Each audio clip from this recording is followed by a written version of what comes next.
Biyao's Wuxia Chronicles. Chapter 1230. Lu Feng left without any hindrance. He also did not notice that he was being followed. When he rode back to the main road, he met Zhang Xiaobao by chance. Zhang Xiaobao rode alone, saying that he wanted to enjoy the scenery at night. Lu Feng thought that Zhang Xiaobao should go to the medical center in the city to have a good look. The bodyguards who followed Zhang Xiaobao disguised themselves as a temporary business bodyguard team. They wanted to see if they could get any work, so they also met Lu Feng and Zhang Xiaobao by chance. When there were more people, it would be lively. Lu Feng felt that it was the most reliable. He did not want to walk alone at night, and he especially did not like to eat the dry biscuits that he carried with him. The temporary team of bodyguards warmly invited him and Xiaobao to have a meal together. What's more, it was a stew that was still warm. There was no other way. When they came, they didn't prepare enough, so it was impossible for them to prepare other dishes. Brother Lu, it seems that you have finished your business. When you return to the city, come to my place when you have time. I opened a new place that sells stationery. See if there is anything that you like. I will give you the capital. Xiaobao had a good impression of Lu Feng, so he warmly said to Lu Feng while they were on the road after dinner. Lu Feng was very surprised. He did not expect that this person who liked to enjoy the scenery was actually a businessman. When they met before, he seemed to have said that he was an official. Could it be that all the officials now started to do business? Lu Feng nodded in confusion. Then he shook his head and said, I can go to your place to have a look, but not to buy anything. I am not a scholar. Is your stationery store specialized in selling the 4 treasures of the study? Zhang Xiaobao smiled under the light of the team's torches and explained, more than that. The 4 treasures of the study store sell a lot of things, but I sell more. What do you have? Tell me roughly. Lu Feng was interested. He also knew that the 4 treasures of the study were not only the ink, paper, and inkstone. There were many other things, such as water drops for dripping ink on the inkstone, pen holders for holding brushes, and so on. Most of the shops nowadays were about the same, but from what the other party said, it seemed like there was something even better. He didn't know if he could use it. Zhang Xiaobao had already made arrangements for Lu Feng. When he heard Lu Feng's question, he nodded and said, there are indeed a lot of things. If I were to tell you all of them, I wouldn't be able to finish them all by tomorrow. In addition to buying things commonly used by scholars, my shop also sells things used by craftsmen. There's a horizontal ruler. It's a tool to see if a flat surface is flat or not. You know how to build a house, right? You need a string. Mine is attached to a flat surface. There's a small bubble in the middle. The bubble is in a kind of water. As long as the surface is uneven, the bubble will lean to one side. It's very useful. Lu Feng had never even heard of the things that Zhang Xiaobao mentioned, let alone seeing them. His eyes revealed a curious look as he asked, apart from this thing, what else is there? Yes. For example, the tool caliper. It's a ruler with a small gadget on one end. I call it a vernier caliper. It's very convenient to measure the inner and outer diameters of an object. My caliper is also very accurate. It's made of good materials. You can use it not only to measure things, but also to draw pictures. Zhang Xiaobao continued. He had overheard Lu Feng's conversation with the duo cannibals. They had talked about the blueprints for the cannons. Moreover, it was a double-holed cannon. There was also some data. It seemed that Lu Feng had some knowledge of this. Otherwise, it wouldn't have been easy to trick them. No matter where Lu Feng learned it from, at least it showed that he had a good foundation. In that case, he would give him a set of tools. It wasn't necessary for him to use this set of tools to do something earth-shattering. It was just to give him a job. Sure enough, Lu Feng was very happy when he heard that he could draw pictures. He hesitated and said, is there really such a thing? How about wood? Is it expensive? How do you take care of it? It wasn't easy to pretend to be a technician. Lu Feng had unknowingly asked as a technician. Wood? I have wooden rulers, but most of them are used by ordinary people. Vernier calipers are made of stainless steel. I'll give you the cost price, 20 copper coins. If it was someone else, I wouldn't sell it. It's difficult to maintain it. The caliper is very accurate. It can't come into contact with water, salt, or vinegar. It also can't be maintained when the air is too humid. But Brother Lu, you don't have to worry. When you come to my shop, you can look at other things. I'll give you a set of tools specially used for maintenance. I still have a telescope. It's very useful. Zhang Xiaobao's shop hadn't opened yet, but there was no need to rush. Someone in the group had secretly gone to the back of the shop to report. Now, there were probably people in the city looking for a place. Although it was already midnight, the procedures were still smooth. Even if they needed the seal of the provincial governor would still get up. Zhang Xiaobao said it casually, but Lu Feng didn't feel relaxed at all. He was already very surprised by the caliper. Was stainless steel something that ordinary people could have? And it was only 20 copper coins.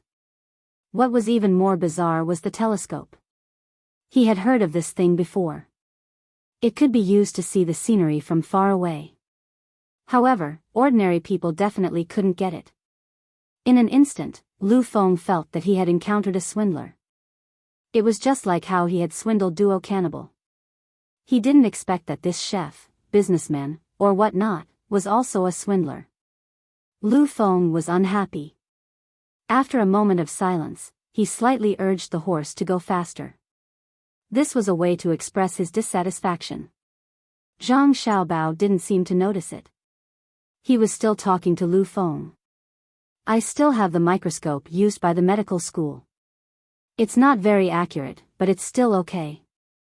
It can be used to observe sections. Do you know section? For example, if you want to see what's inside a leaf, you can cut it open and put it between two pieces of glass. Then, you can put some other things on it and take a look under the microscope. You can see very clearly. I also have a set of drawing tools in my shop. No matter if you want to draw a square or a circle, it can be done in the blink of an eye. Also, you can add different kinds of pencils. When you have time, you can use them to draw sketches. You should have seen them before, right? As Lu Feng listened to Zhang Xiaobao, he forgot that he was in a situation where he was being swindled. He nodded subconsciously. Suddenly, he reacted and revealed a cold smile. He cooperated and asked, "Do you have a more precise scale with you? They can be used to weigh very small things." You've asked the right person. Yes, it's even more accurate than the ones used to make medicinal herbs. There are quite a number of weights. Let me tell you this. As long as you want, you can buy them from my shop to make anything you see on the market. Whether it's a blowtorch, glass test tubes of all shapes and sizes, or chemical agents controlled by the Ministry of Works, I have everything you need. Zhang Xiaobao puffed out his chest. He seemed very confident. The enthusiasm on his face didn't change. Okay. Lu Feng faintly said these two words and then stopped talking. He treated Xiaobao as a dishonest person. They had only met twice, and he even said that he was looking at the scenery outside. How could he lie to someone he met? Are those things that you said you can have? Brother Lu, do you not believe me? Zhang Xiaobao asked. I believe you. If Brother Zhang says you have it, I will believe you. If you say that you have a pistol now, I will believe you. Lu Feng's tone was obviously not right. Zhang Xiaobao didn't care and smiled. It will be dawn when we go back. Let's speed up and get to the place in the morning. Brother Lu will know then. Okay, I will wait. Lu Feng sped up. Zhang Xiaobao began to talk with Lu Feng about other things. He talked about the scenery of the places he had been to, the products, and the culture. Anyway, he said everything that could be said, as if he knew everything. Therefore, Lu Feng was under a lot of pressure. On one hand, he thought that Zhang Xiaobao was a liar. On the other hand, he listened carefully when Zhang Xiaobao talked, because many of the things that came out of Zhang Xiaobao's mouth seemed to be true. When the sky started to brighten, Lu Feng was very suspicious. If Brother Zhang, who was chattering non-stop, continued to talk to him for a while, he wondered if he would get an illness in his head. It was really too torturous. At this time, Zhang Xiaobao finally stopped talking. He had secretly taken medicine to soothe his throat twice. In fact, Zhang Xiaobao had a purpose in saying these words. He felt that Lu Feng was angry in his heart. It could be said that he was sulking or ambitious, but the target of his anger was obviously the people in his village who looked down on him in the past. This was not good. It would make people become extreme. Usually, they would not have much contact with things. Spending all their time in anger was not good for the body. Telling him about the outside world would broaden his horizons and broaden his mind. When he sees the things in the stationery store again, she believed that after some time, he would realize how foolish he was in a fit of pique in the past. When he was alone in the house, he would feel that the scenery in front of him was not good. Then, he would open the window and look at the more beautiful scenery outside. When the team returned to Izhou City, it had been 30 hours since Zhang Xiaobao came out. Lu Feng looked sleepy, but Zhang Xiaobao and the guards were better. After all, they had received training and could cope with the current situation. "Ah, you're back. Brother Lu, do you want to have breakfast together?" Zhang Xiaobao invited. Lu Feng wanted to sleep now, so he was not in the mood to eat. Hearing that, he shook his head. "Since Brother Lu doesn't want to eat, I won't eat either. Come to my place first, look at the things, and then sleep for a while." Zhang Xiaobao invited again. At the same time, he pointed in front of them. There was a sign with the words "Magical Stationery Store" written on it. Lu Feng looked in the direction Zhang Xiaobao pointed and was stunned. When he came out yesterday, he remembered very clearly that there was no such store. It turned out that the store was selling grains. Did he go to the wrong place? Not only was he surprised, but the people who came to buy grains in the morning were also stunned. They were used to having a grain store in this place. How did it change overnight? "Brother Lu, do you want to have a look?" Zhang Xiaobao invited again. Lu Feng was stupefied. He followed Zhang Xiaobao to the door. When they got off the horse, the door was open from the inside. A man dressed like a manservant came out and said to Zhang Xiaobao, "Boss, you're back?" I'm back. Do your work well. Brother Lu, please." Zhang Xiaobao raised his hand and invited Lu Feng, who was still in a stupefied state, into the store. There were many glass counters in the store, in which were some of the things Zhang Xiaobao mentioned on the way. Lu Feng walked over and picked up the telescope in the most conspicuous position. He raised it to his eyes and then his eyes widened. He asked Zhang Xiaobao, "Brother Zhang, do you know people from the Zhang family and the Wang family?" Chapter 1231. Just as he asked this question, Lu Feng suddenly put down his binoculars and rushed to the door. He closed the door with 2 loud bangs. His eyes flickered as he picked up the latch and quickly locked the door. He turned around and said to Zhang Xiaobao, Do you know what you are doing? I don't care if you open a shop to make money, but you can't sell things that you shouldn't sell. Don't think that you can do whatever you want because you know their family. Can you sell binoculars? Can you? Also, look at the things you have here, look at how exquisite they are. If you sell them, not in case, there will definitely be other enemies who will buy them. You want to reduce the technology gap between us. You are more hateful than the people who directly sell strategic materials to them. You should be arrested and shot, put on the Vermilion Bird Avenue. I sell stationery, look at this stationery box. Zhang Xiaobao smiled at Lu Feng, walked behind a counter, and took out an antique stationery box. According to his calculation, it was an automatic stationery box from many years ago. There was a button on it, and when pressed, a stationary box would pop out from somewhere else.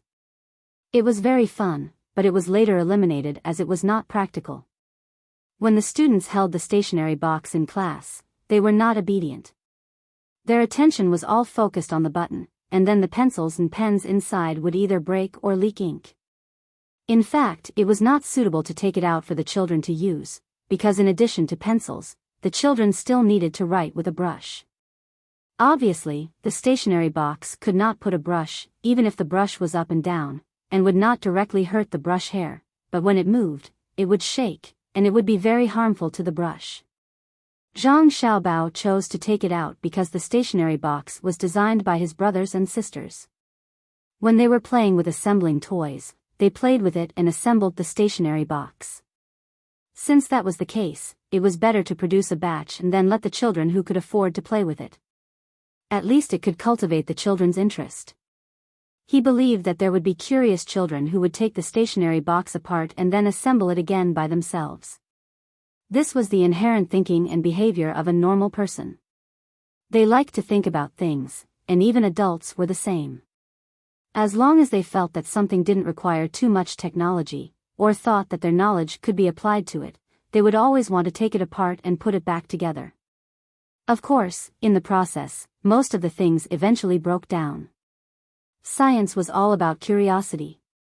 There was a saying that the poor studied while the rich studied martial arts. However, those who were truly involved in research needed money the most. Those who could afford to buy a pencil case were most likely from wealthy families. 10,000 bought, 5,000 opened. Perhaps many years later, it was precisely because of a pencil box at this time that a scientist with a major invention was nurtured. Sure enough, when Lu Feng saw the stationary box, he found it very interesting. He placed the stationary box on the counter and pressed the buttons over and over again. For a moment, he forgot about his tiredness and hunger. He was completely absorbed in it. "Is it fun?" Zhang Xiaobao asked. Lu Feng nodded. "Is it interesting?" Zhang Xiaobao asked. Lu Feng nodded. "Did you find it interesting?" Zhang Xiaobao asked. Lu Feng nodded. "Then do you think it can be sold?" Zhang Xiaobao asked.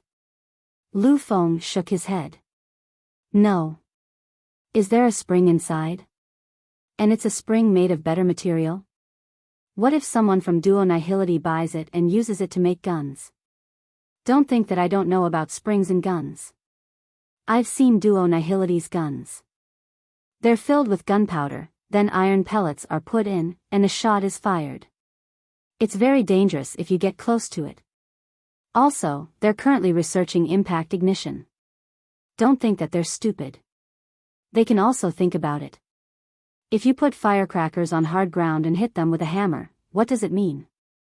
It means that the firing method of a gun can be studied carefully. If it can't be fired, the power of the firing can be increased. Now that there's a spring in the pencil case you're selling, what if they use it to make a firing device? What do you say? I have to take a good look at the things in your shop. If there's anything that I don't think others can learn, you're not allowed to sell it.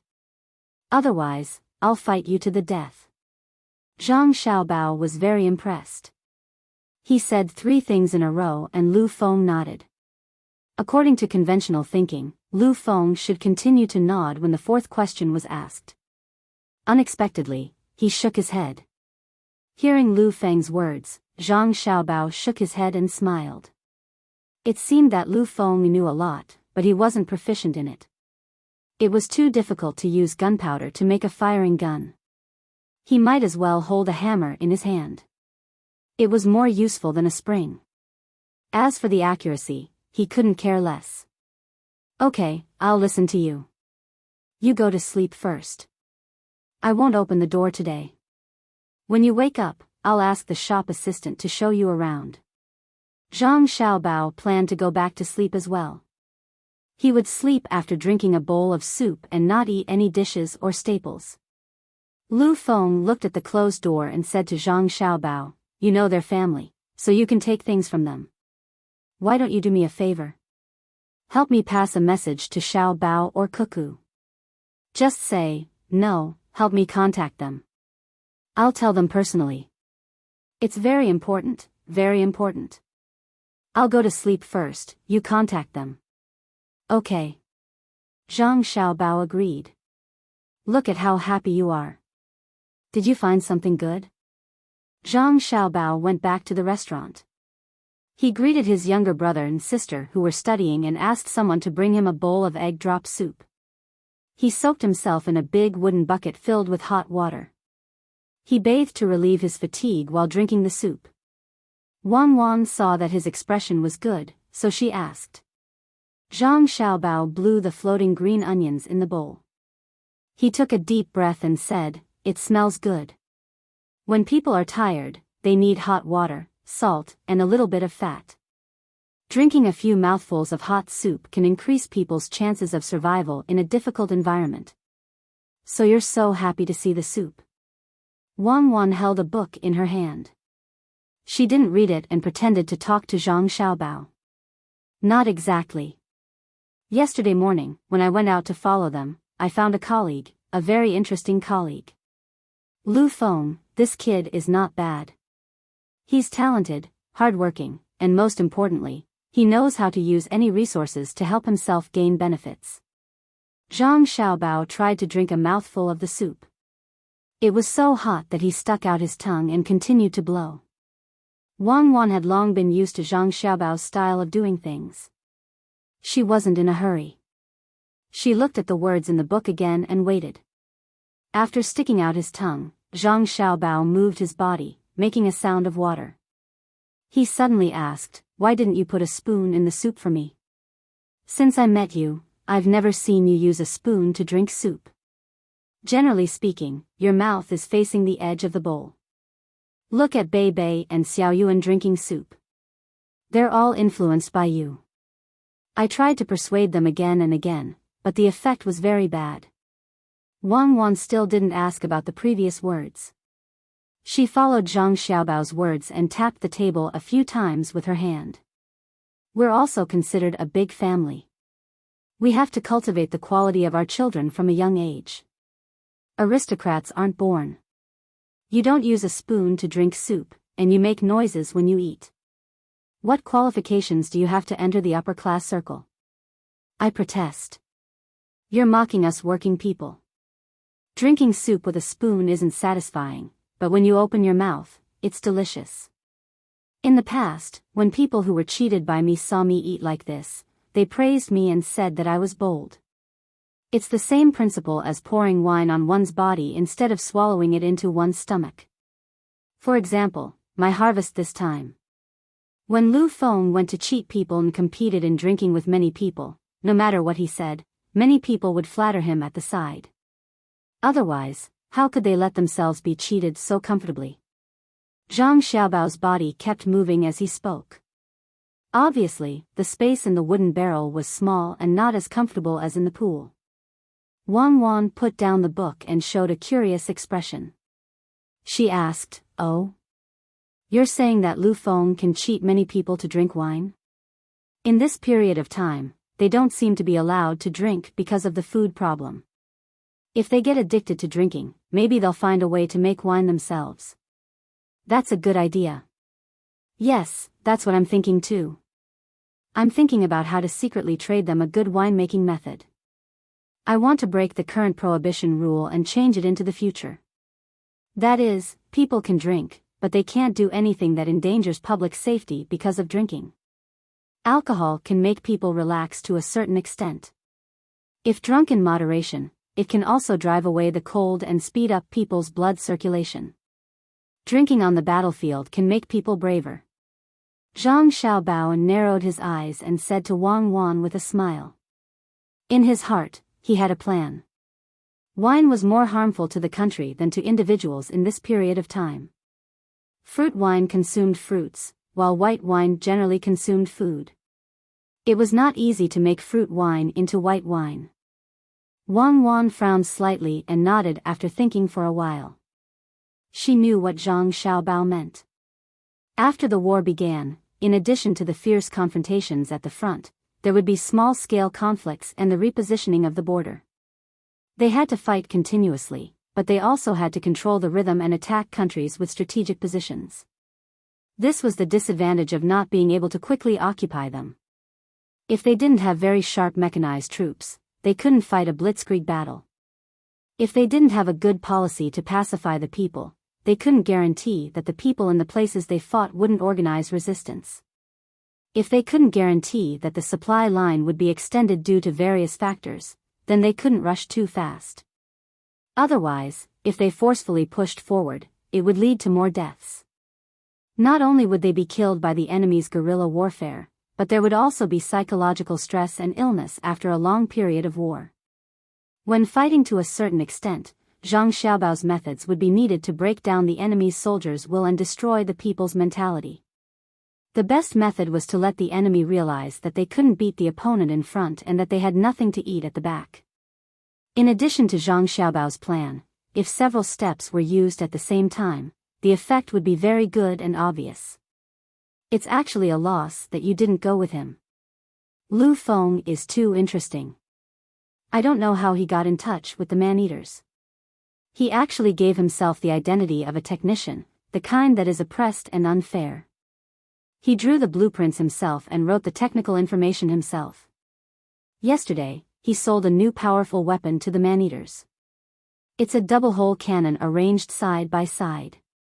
There's a small hole between the two muzzles. This kind of technology is not accessible to ordinary people because it was successfully researched and tested by our new combined power gunpowder weapon connection system autonomous control long-range strike and kill technology equipment institute. It's a very powerful research department. Just the name alone is scary enough. Count, how many words? After Zhang Xiaobao finished speaking, he began to drink the soup. It was a little cold now. If he didn't drink it now, he would feel uncomfortable. His stomach was already aching. Wan, after being stunned for a while, she asked with a smile. Lu Feng actually tricked the man-eaters and even created his own department. At the same time, he drew blueprints and wrote data. He's really a talent. So, he also got his money from the man-eaters? No wonder there are special gold coins for the man-eaters and pearls that match the local characteristics. Yes, but yesterday he didn't ask for the gold coins and pearls. He said that the gold coins were not valuable and that it was troublesome to sell the pearls. He took people's.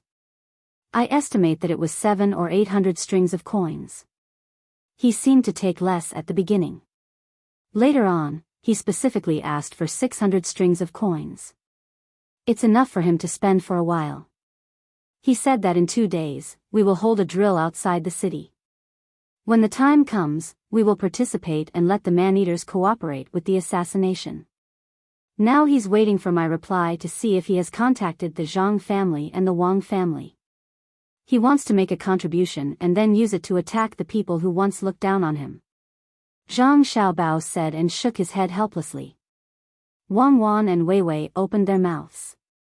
He suffered a lot in their village. He actually thinks about revenge all the time, and even dares to deceive the man-eaters. Once the man-eaters realize that there is a problem, or if they think that he has enough knowledge, they will tie him up and he can forget about coming back. Yes, that's why I admire him. He's a living person. He has his own happiness, anger, sorrow, and joy. He has his own pursuits. His understanding of happiness is also different from ours. He wants to use his future identity to make the people who look down on him regret. He wants to return to the village after he has money and show it off. But he can't figure out other ways to make money faster, so he takes the risk. Through his words in the gambling house, we can know how much resentment he has for the people in the village. It can be said that his hatred is monstrous. Zhang Xiaobao said with a sigh. He could actually understand. It was just like when he was taking revenge on others. When he was wronged, he would not seek any legal support. He could not fight against the power of others, but he could do it more directly. He could not represent the law, but he had his own scales. The most direct reason for this situation was that the people who enforced the law were people, not machines. People could not get rid of social relations, and the importance of human resources was well reflected. Wang Wan also sighed and said, so Lu Feng chose a different path. He did not use direct force to kill the people in the village who looked down on him. In the village, he had an inferiority complex. After he came out, he was confident. He was better than you at that time. He did not challenge the country's law. Don't drag me into this. He's probably just discriminated against because of economic pressure. It's not that he was beaten up by the county magistrate.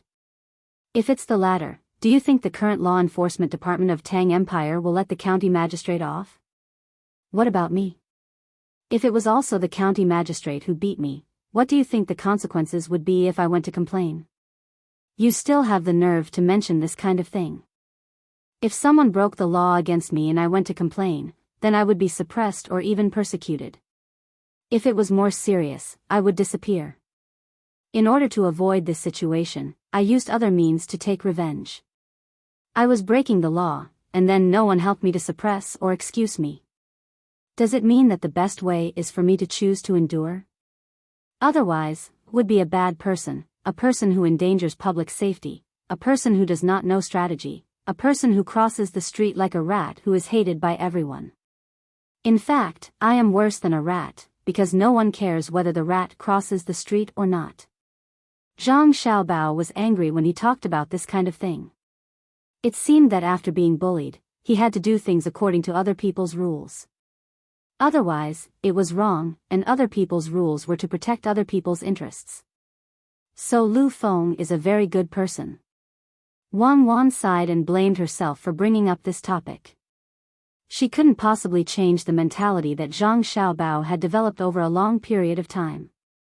Although it was extreme, it depended on the strength one had. When one's strength reached a certain level, then it was no longer extreme, but the truth. At that time, although Zhang Xiaobao couldn't become the truth, he could make it so that you couldn't use the truth to deal with him.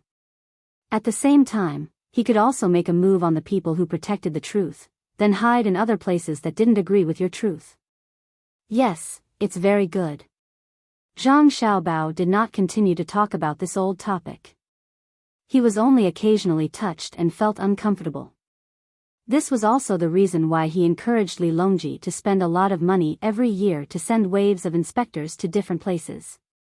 He had been wronged and suffered injustice, so he wanted to try his best to let people who were in the same situation as him suffer less. In this regard, he could not be the world, he only represented himself. After drinking the soup in the bowl, Zhang Xiaobao stood up and said to Wang Wan, who was helping him dry his body, "What makes me most gratified is that Lu Feng is still protecting this country, or this regime, when he wants to take revenge on the villagers. If he is willing, I believe he can find a way to sell restricted goods of Tang Dynasty to Duoshi, like the Qin family. But he chose to cheat people of Duoshi, risking his life. Not only is he cheating people of their money, but he is also considering cheating people of their lives. You know the shop I opened after I came back, right? There are a lot of things in it. Actually, I don't intend to sell them at all. The things I want to sell are all ordinary things that don't require high technology. For example, slightly higher precision rulers, compasses, protractors, and so on. Also, I don't only sell them to children. If the craftsmen want to buy them, they will also sell them. If the tools are not uniform, there will be a big difference in the products produced, which will affect the overall craftsmen of society. In the future, if any craftsman invents something good, we will buy it directly. If the craftsmen do not have high technology, we will make a finished product and help them sell it. Even if it is a child who invented it, it will be the same. When the stationery box is sold, I will sign an agreement with Xiaobei and the others to share the technology patent. This will be a great boost to Tang Dynasty's technological research. It is too slow to only rely on the rewards given by the Ministry of Works for craftsmen. As for the phenomenon of imitation, I have considered it carefully. We can imitate the theory, but we cannot completely imitate the appearance. Also, every imitation must have a little bit of its own technology. If not, we will investigate and punish severely. What do you think? After he finished speaking, Wang Wan dried Zhang Xiaobao's body. He did not return to the master bedroom. Instead, he slept on the bed in the study that was neither a study nor a side bedroom. Wang Wan covered Zhang Xiaobao with the blanket and sat at the head of the bed. She looked at Zhang Xiaobao, who was lying there, and said, "I understand what you mean. If the person who imitates wants to avoid the law, he has to add in his own technology. When he adds in the technology will belong to him. If others want to imitate, they will have to change the technology. In this way, as time passes, all kinds of technology will appear among the people, which is very beneficial to the overall development of our country. Let me add that the craftsmen now do not have many requirements for patents. They have always wanted to use their own means to keep it a secret. If you have to say that there is a requirement, it is best to write their name on the patent. The person who invented it will be named. Many foreigners are like this. The name of the thing is actually a person's name or an abbreviation of a person's name. If it is done, the craftsman will be very happy. In addition to the rules you set, if we help them sell it in the early stages, they will be able to earn a lot of money. Especially when they use our name, that will be a brand. When the craftsman's income increases, they will consciously continue to invest in research to earn more money and gain a greater reputation. Fame and profit, I have not found anyone who does not need it. The foundation of a country's development is to increase the production of profit and fame. At the same time, it is to maintain the rules of fame and profit. It is very stable, but it is very difficult because any rule has a loophole. There are many people who want to break the rules. All right, I have already thought of it. You are planning to let Lu Feng be in charge of this, right? His luck is really good. He can go to a gambling den and meet Xiaobei and the others who are shopping. There are many people like him in the world, but not everyone has the same luck as him. Hey, are you asleep? As Wang Wan spoke, she saw that Zhang Xiaobao was not moving. His breathing had become even and his eyes were closed. She started to get angry. Who was she talking to? No. Zhang Xiaobao opened his eyes. I am thinking about how to deal with it the day after tomorrow. We will start fighting tomorrow. Will they come to assassinate us? The people who are keeping watch over there have not sent back any news. What should we do? Wait, what else can we do? They probably won't come. Let's take the initiative to go there. Which of the guards in the house has not killed before? We can go there and kill a few to train our courage. But if we don't catch them and then train, many people will not be able to get past the psychological barrier. If there are many of them hiding in the mountains, we can catch them to repair the road. Wang Wan felt that the guards in the house had been too idle recently. A small portion of them had not participated in battles. No matter how harsh the training was, it would not be enough. Zhang Xiaobao reached out and hugged Wang Wan's waist. Madam, you are so thoughtful. All right, I will listen to you. I do want Lu Feng to be in charge. Now that the magical stationery stores are opening in the central cities of various states, he will be in charge of being a deputy in Izhou before he is trained. I admire his patriotism. There are many advanced things in the stationery store. After he saw it, he directly blocked the door of my store. He clearly knows that I am in contact with the Zhang family and the Wang family, but he still righteously scolded me. Human nature is like this. He has his own shortcomings, but he also has his own merits. I don't care about his shortcomings. I only use his merits. Of course, if he can slowly get rid of some of his shortcomings, that will be better. Doesn't he want to be outstanding? I will give him a chance. When there is a need, I will vigorously promote it. I will say that he is not afraid of difficulties and dangers. He fought with the enemy with wisdom and courage. With the support of his patriotism, he won the battle at that level. He is a hero. A hero who comes from an ordinary family but dares to do anything for the Tang Empire. His opposite is the Qin family. The Qin family is rich, but they can never be compared with Lu Feng. Lu Feng is more important than a goose feather, while the Qin family is less important than Mount Tai. What nonsense is this? Is there a saying that the Qin family is more important than a goose feather? You are brainwashing. I agree. If the ruling class doesn't brainwash them, they will be robbed by the ruling class. Wang Wan smiled and patted Zhang Xiaobao's hand. She stood up and said, "You continue to sleep. I am going to see Xiaobei and the others. It seems that you can't eat lunch. What are you going to eat for dinner?" "I will cook dinner after I wake up." Go. Oh, there is also the Fan family. You should also contact them and provide them with money. Let them do a good job in road construction and management. He is also very good. Zhang Xiaobao waved his hand and retracted his arm. He leaned inwards and hugged part of the quilt to sleep. He had this habit of hugging the quilt to sleep. Even in summer, he needed a thin quilt to cover himself. After the quilt warmed up, he would turn over and continue hugging the other side because it was cooler. On the road to the west of Izhou City, about 40 miles away, there were more than 10 connected houses by the roadside. All of them were built with wood. As noon approached, more and more people came from both sides of the road. Many people would habitually look up at the sky when they saw the houses, looking for the position of the sun. Then they would find a place under the shed outside. Some people directly took out money and ordered food. Some people even drank. Generally speaking, people who came from the west drank because there were only a few dozen miles left. At the end of the road was Izhou City, where they could have a good rest. There were also people who didn't have money at all. They just took out some fried noodles from their bags.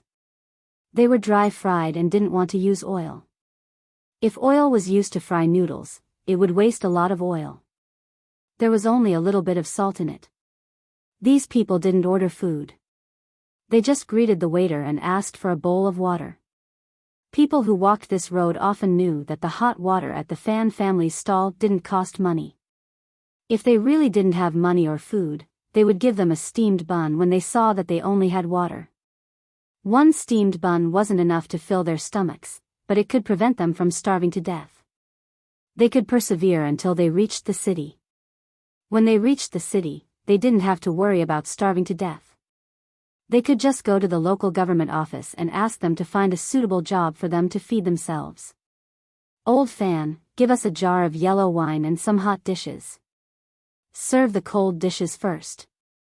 We'll drink." 3 people came from the west. Each of them was in charge of 2 mules. Familiar people could tell at a glance that the 3 people didn't travel too far. Moreover, they chose the right path. Otherwise, one person wouldn't be able to watch 2 mules. The 3 people were dressed the same, but they were definitely not relatives. The most common thing was that each of them had a full beard. Obviously, because it was difficult to wash them on the road, their beards had stuck together into strands. One of the people with a black mole under his left eye shouted at the person in charge of collecting money. They seemed to be very familiar with each other. Otherwise, they would normally call each other waiter. The person who was shouted at was the head of the Fan family that Zhang Xiaobao saw yesterday. He stayed at the stall to take care of the accounts and collect money. The person in charge of the accounts had gone to do other things. When he saw the 3 people, he revealed a warm smile and said, "Second brother Do, it seems that you guys are rich this time. The last few times you came here, you couldn't bear to spend money on wine, let alone hot dishes. You guys can handle a bowl of noodles. How about 4 dishes?" 6, 4 is too little. For cold dishes. "Old Fan, it's not that I want to criticize you, but look at the restaurants in the city. When customers come, they serve cold dishes first. There are also a few small plates that are free. Why don't you prepare some?" The person who was called Second Brother Do unbuttoned 2 buttons on his collar and sat there boldly. He laughed and teased the head of the Fan family. "Oh, isn't this the second son of the Do family, Do Qiong? Why, are you so poor now that you want to eat for free?" Before the people of the Fan family could speak, someone at the table next to them interrupted. Judging from his tone, he was also familiar with second brother Do. As soon as he finished speaking, he suddenly regretted it. Because there were two people, one old and one young, who were also poor. In front of each of them was a steamed bun, a bowl of hot water, and a plate of pickles. Real pickles, not cold dishes. According to him, these two people were eating for free. His words struck a blow to everyone. He hesitated, but seeing that the old and young people didn't even raise their heads, he didn't have the nerve to deliberately apologize. However, his face clearly turned red. I'll say it again. My name is not Xiong, it's Cheong. It's very delicate. You said that I'm eating for free, so I'll eat for once. Today, you have to treat each table to a dish. Otherwise, you'll have to say what you said. Do Cheong also glanced at the old and young people, then said to the person who just spoke. Of course, I'll definitely treat, but the dishes won't do. The head of the Fan family doesn't have enough hands, so it's troublesome to cook. Let's just have a bowl of wonton each. Those of you who ordered other things, like wine, I won't care. The person nodded at Do Cheong gratefully. This was a chance to apologize. Otherwise, based on what he said just now, those who knew him today would laugh at him when they saw him in the future. The old and young people didn't provoke him, so why did he have to criticize them? Who didn't have difficulties? The head of the Fan family, Fan Chideng, also quickly followed. Today's wonton is different from other times. I've been taught by an expert, so when I got up in the morning to prepare the ingredients, I specially made a bowl and tasted it. The taste is simply amazing. Xiaoba, each person has a bowl of wonton. Those who order and drink wait until they're almost done eating. The waiter, Xiaoba, was very perceptive. He immediately agreed and immediately put 2 bowls of wonton into the pot. After boiling for a while, he took out the wonton and put it into the bowls. Then, he added the ingredients according to the method Zhang Xiaobao taught him yesterday. The bone broth was mixed, and the aroma was overflowing. He sprinkled some coriander and chopped green onions on top and carried it to the old and young people's tables. Old master, give me some face. Someone insisted on treating us.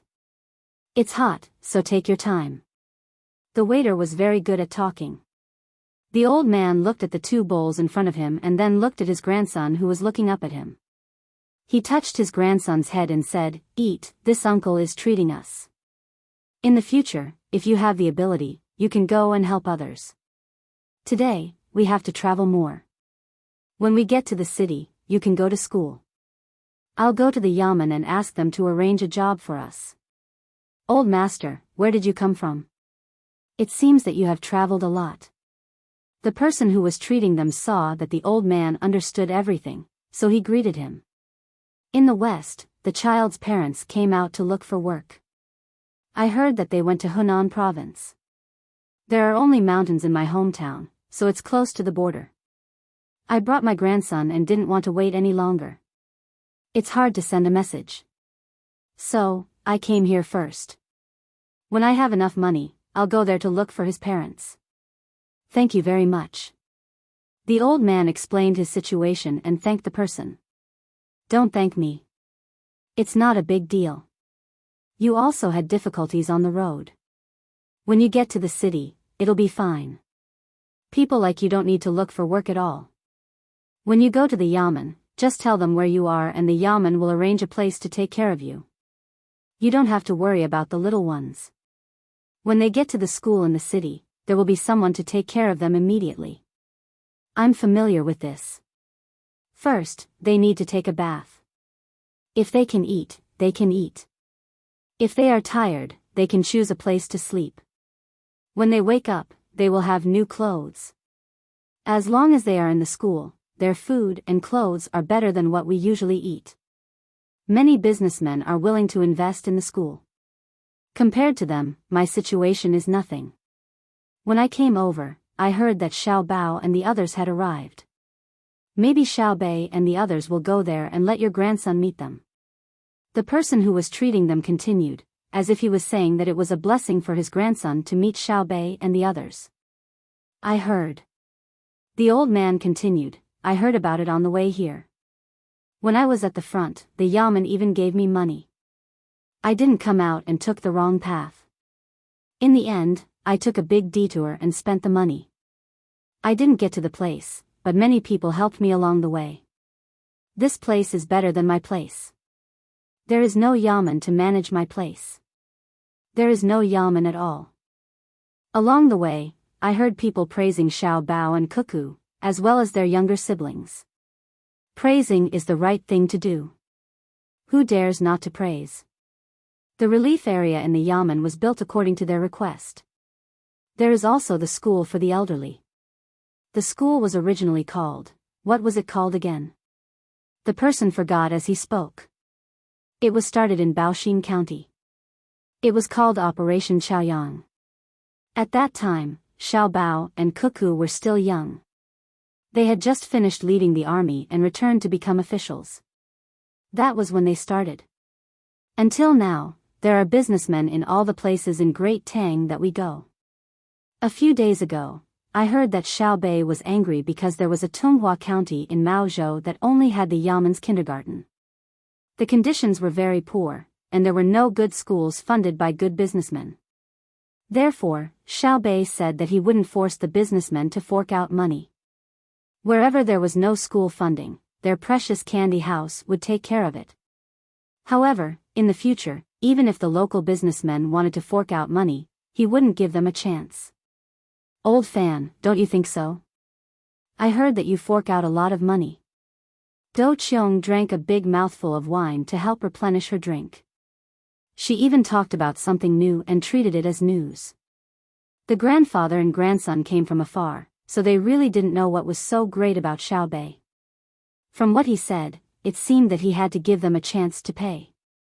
Therefore, the old man asked in confusion, if they don't fork out money, they will take their lives? Is it very important for Xiao Bei to give them a chance? They don't want their lives. Fan Qideng, who was named, said with a smile, as long as you don't make any mistakes, no one will take your life. There won't be any bad consequences, and your business won't be suppressed. However, from now on, all the businessmen in that place will be recorded by Xiao Bei and the others. In the future, they won't look for you if there's anything good. Moreover, once you commit a crime, they might come to arrest you personally. Once they catch you, they'll finish you off. Even if you have the ability to complain to the morning court of Hanyuan Palace Hall, no one, from the emperor to the ministers, will say a word for you. My family really doesn't fork out a lot of money. Every month, we get about 70 strings of coins. It's not that I don't want to give more, but the school doesn't need that much money. There are other people who will pay. I've always believed that in this world, there is a return on investment. It seems that there is no return on investment, but in fact, that's not the case. For example, according to my normal family wealth, I can get a loan of 10,000 strings of coins from the bank. However, when I asked, they said that I can get 15,000 strings of coins because I'm paying for the school. They are looking at your character and reputation. A person who cares so much for children, I believe that he can't be bad. Fan Qideng described the treatment he received to prove the relationship between investment and return. While everyone was discussing national affairs, a few fast horses came from the west and came directly to the stall. The people on the horses dismounted. The first person looked at Fan Qideng and asked, "Are you Fan Qideng of Izhou's Fan family?" "Yes, you are." Fan Qideng was puzzled. "I'm the manager of Izhou's Tang Bank. Yesterday, the young master met with you and instructed us to provide you with a low-interest, high-limit loan. He said that you have the ability to repay and that there is no problem with your reputation. If you're not busy, come with us to sign the contract." The person who came had a businesslike appearance. "Young master? Your family? Xiao Bao? Yesterday?" Yesterday, the one who said that they would go sightseeing was Xiao Bao? After hearing this, Fan Qideng suddenly shouted in surprise. The others looked at Fan Qideng enviously. They thought that investment really did pay off, and it came so directly and so quickly. Chapter 1232. Fan Cheating left in a special happy mood. Before he got on the horse, he asked the waiter to add a serving of salted beans for each table. Other people got up to see him off. They looked at Fan Cheating's small figure with envy. They were not only envious that Fan Cheating could borrow more money, but also envious that he met Zhang Xiaobao yesterday and got the method of making wontons from Zhang Xiaobao. Xiaoba, a bowl of wontons.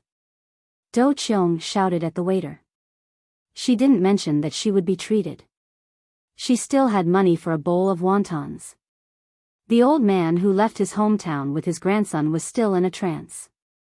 On the way here, he had heard many people talking about Xiaobao and Cuckoo, but he had never felt so real. What was the matter with the loan? Grandpa, it's delicious. The old man's grandson ate the steamed bun and looked at the half bowl of hot water left.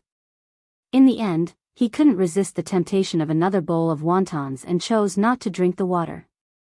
As a result, he, who had never eaten wontons before, was instantly conquered by the delicious taste of wontons and shouted at his grandfather. The old man looked at his grandson who was eating wontons and didn't worry that the little thing would eat too much. Although the little thing was only 7 years old, his appetite was not small. Moreover, on the way here, there was little oil in his stomach. Every meal he ate was comparable to an adult. What made the old man absent-minded was that he almost didn't recognize the country he had heard of before. Because it was remote and located at the border of 2 countries, the old man and others who were similar to the old man didn't have a sense of belonging to the Tang Empire. Anyway, there was no local government, so it was fine to say that they belonged to any country. The thing that made the deepest impression was not long after his grandson was born. In the past, every 2 or 3 months, he had to come out of the mountains, cross 2 rivers, and walk down the last river for half a month to trade with the local people for salt. At first, the price was very high, but he was already used to it. After his grandson was born, he occasionally went down with other people in the village to trade. He found that the salt was cheap, and it was no longer black.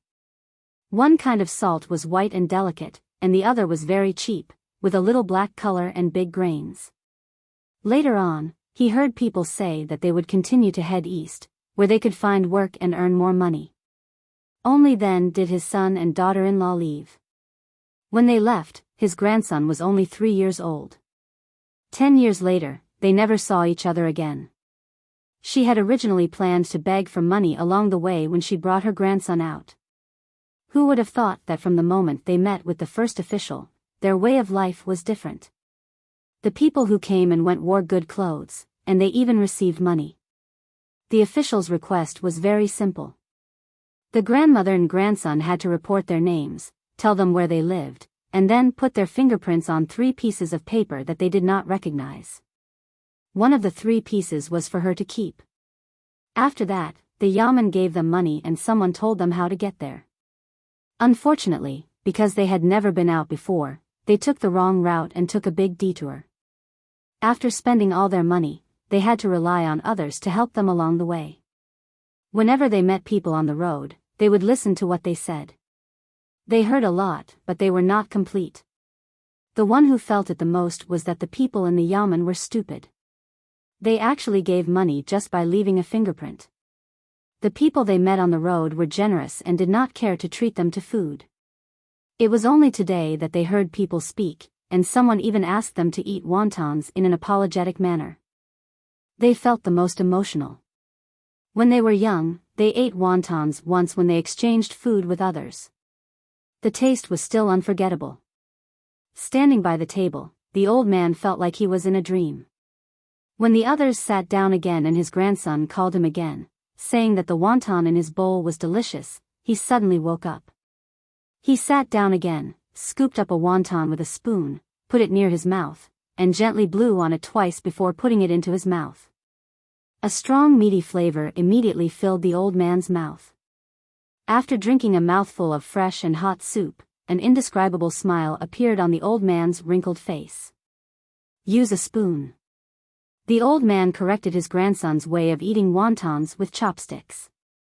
His eyes began to look at the people around him, feeling that everything in the world had changed. Old man, do you want some wine? Do Cheong asked as she poured a bowl full of wine and brought it over. The old man grinned and said, "That's good to hear. I'm always afraid that people will lie to me and say that the school arranged for the kid in Ijo City is a lie, and that the job at the yamen is a lie." The old man didn't refuse the offer of wine, but talked about something else. He had been very tired along the way, so he didn't know much about Tang. After hearing about it from others, he would always mention it casually when he met people again. One was to verify what he had heard from others, and the other was to show that he was familiar with Tang so that he wouldn't be bullied.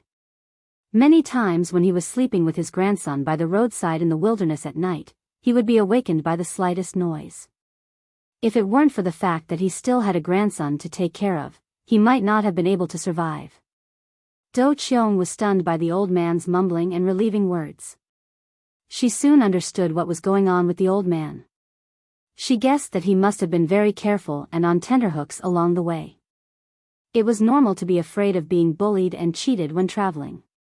However, Do Cheong suddenly realized that she hadn't felt like the old man for a long time.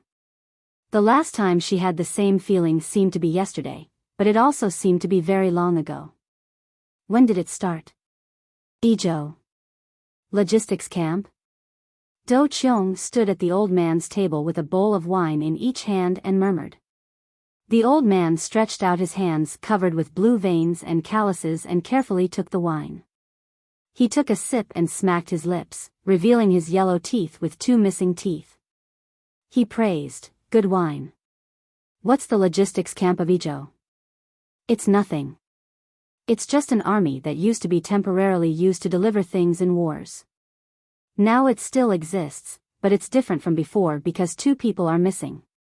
Do Cheong shook her head hard, trying to shake away the idea in her mind. She casually explained to the old man, raised the wine and proposed a toast, and also smiled. "Deliver things? Deliver things to the army? Oh, I know. Before I came out, there were many people who delivered things on the other side. It's not easy for them to carry things on their shoulders and hands. They delivered food. My side didn't send many animals, and they were all people they found from other places. They were all like us and had a hard life. Although it's called an army, in fact, they can't fight in wars. The name of the logistics camp." Haha. The old man had his own little calculation, and at the same time, he also had the thought of showing off like many ordinary people. He tried his best to show that he knew more. He was different from those old guys who surrounded Zhang Xiaobao and Wang Wan all day. Those old guys were all shrewd, and it was hard for others to guess what they were thinking. The person who was treating them interrupted, "What do you mean, old man? The logistics camp can't fight in wars?" If the logistics camp of Ijo can't fight in wars, there will be no strong army in the world. I don't know how the armies in other places are famous, but the logistics camp of Ijo's fame is built with corpses." "Whose corpses?" the old man asked with a slightly unconvinced look. "Ours." Another person in the small team spoke, but the expression on his face was very calm. The person who heard his voice immediately felt embarrassed. Obviously, since he could say this, he must be from Tubo. "The leader is the one you mentioned just now. I've heard many times along the way, Cuckoo. The one who cooperates with her is another name, Xiao Bao. Demoness Cuckoo, a smile that can destroy the whole world, and a ruthless Xiao Bao who kills without spilling blood." The person who continued the conversation couldn't help but shiver. The old man was stunned.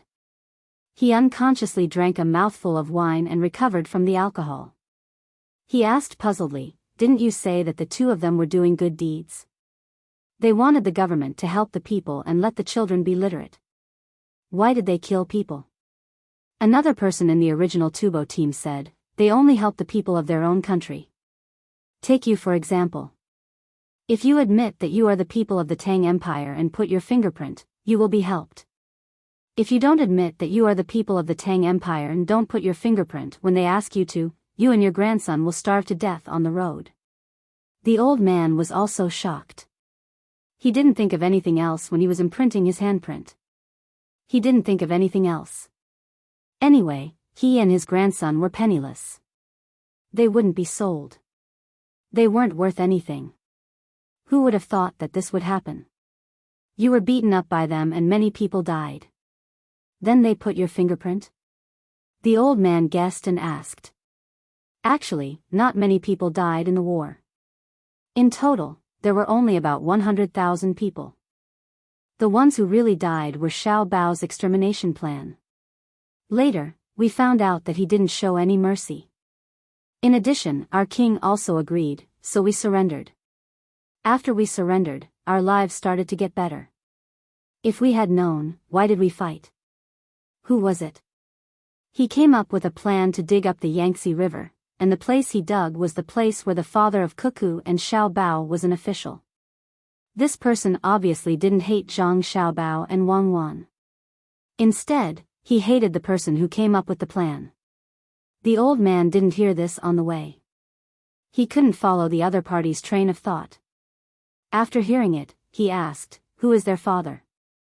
A third-rank official in the imperial court, the Minister of Works, Zhang Zhong, Zhang Yongcheng. Even if I tell you, you don't know how powerful he is. He is very, very powerful. He is much more powerful than the most powerful official you have ever seen. Even the most powerful official you have ever seen would have to depend on luck to meet him. You might not even have the chance to meet him in your entire life. Do Qiong helped to explain. In fact, he didn't know in the past. The officials in the capital were too far away for him. It was as if he didn't live in the same world. Now, there were more newspapers. There was a detailed introduction of the official positions in the newspaper, including their ranks and functions. Those who didn't buy the newspaper would ask others to help them copy it. Those who could read would take it out and read it by themselves. Those who couldn't read would find someone to read it. Then, they would memorize it. When they were chatting with others, they would have something to talk about. Today, they could talk about it with people who didn't know. It seemed very knowledgeable. The old man raised his head and thought about it. He sighed, so it's because they have a good father. Old sir, you are wrong. But it's also true. Without a good father, they can't be born. But our feelings for them definitely have nothing to do with their father. To say something disrespectful, if their father dies, we should live our lives. But if they die one day, sigh, I don't dare to think about it. I really don't dare to think about it. Do Qiong patted the old man's shoulder and said with a fatherly look. Grandpa, it's gone. The meat is gone. The old man's grandson actually ate up the whole bowl of wontons in a while, even drinking up the soup. He raised his head and said to his grandpa. It seemed that he wanted to eat more. Little guy, don't eat any more. If you eat more, your stomach will burst. Lil 8, do you have any dried fruits? Give some to the little guy and let him grind his teeth. Do Qiong knew that the little guy was addicted to eating and ate so fast that he didn't feel full for a while. But after a while, he would feel full. Noodles and meat were digested faster than rice, but there was still time. It was better to eat some dried fruits. No dried fruits, but there are fresh fruits. Last year, the Sidong Temple helped to cultivate the former apples. My master planted a batch of them and kept them until now. They haven't gone bad. Give some to him. Lil 8's attitude to the old man and his grandson was also good. He treated them as people of the Tang Empire, and also as people who came back to their parents' home for the first time. He wanted to let them feel the warmth of home as much as possible. So he ran back to the house and took out an apple and a plate of boiled fava beans. These were his snacks. He put them in front of the child and the old man. The fava beans were used to drink wine. The old man was very embarrassed. He had taken advantage of others today. He raised his eyebrows and asked Do Qiong, little brother, how much is today's food worth? It's not worth much. Just like what the old man said to the little guy just now, when he is successful, he can help others. We're going back to Izhou, so we can take care of each other. Lil 8, rent a mule cart from your stall. We'll send you home directly. Our mules are also tired. Let them rest and give them a ride. Do Qiong decided to be a good person to the end. This time, they had made a lot of money, so it didn't matter if they spent some money. The little guy didn't care about the adult's business. He took the apple and took a big bite, eating it happily. The old man raised the sleeve of his coarse linen clothes to wipe the tears from the corners of his eyes. He drank 2 mouthfuls of wine and was silent for a while. At this moment, an eagle cry sounded in the sky, attracting everyone's attention. Shuiyun. Someone cried out in surprise, "Why is Shuiyun coming out at this time?" As soon as the voice fell, the ground began to tremble, followed by the sound of horse hooves. A large group of soldiers and horses appeared in the direction of Izhou City. The people on the horses all looked serious. In front of the horses was a flag with the word Tai written on it. Everyone stopped what they were doing and watched in shock as the cavalry troop rumbled past. After a long time, the old man patted his chest and said, "I thought they were here to kill people. How scary." Do Qiong took a deep breath and said, "I think they are here to kill people, but not us. I haven't seen anyone along the way who should be killed. Why are they even sending Shuiyun and the Tibetan Underground Cavalry Battalion? I think there are people from Duoshi hiding somewhere nearby. Otherwise, they wouldn't send General Shuiyun out." Another person guessed. That beautiful white eagle is a general?" The child asked excitedly. "His name is Shuiyun, a general of the Tang Empire. He's very powerful. Other eagles can't beat him. As long as he's in the sky, he's the absolute ruler." Lil 8 introduced him with a smile. The old man thought a lot and asked, "Are they going to attack the troops that are transporting goods over there?" I have something to tell the people in charge. There's something else in their troop. It's very powerful. Who can help me find it?" "Sir, you're not lying? Are you telling the truth?" Do Qiong didn't expect this old man to have intelligence. Normally, he wouldn't bother Xiao Bao and Cuckoo, but it was easy to get military intelligence. He could see it at any time. After asking and seeing the old man's confident look, Do Qiong quickly ordered Lil 8, "Set up the carriage for us. Leave my mule here first. We'll leave right away." Lil 8 nodded nervously and said, "Okay, I'll be right away. I still have horses here. I'll look after your things. Let's go." Not long after, Do Qiong and the other 2 left the goods and the mule. Each of them rode a horse and guarded the mule carriage.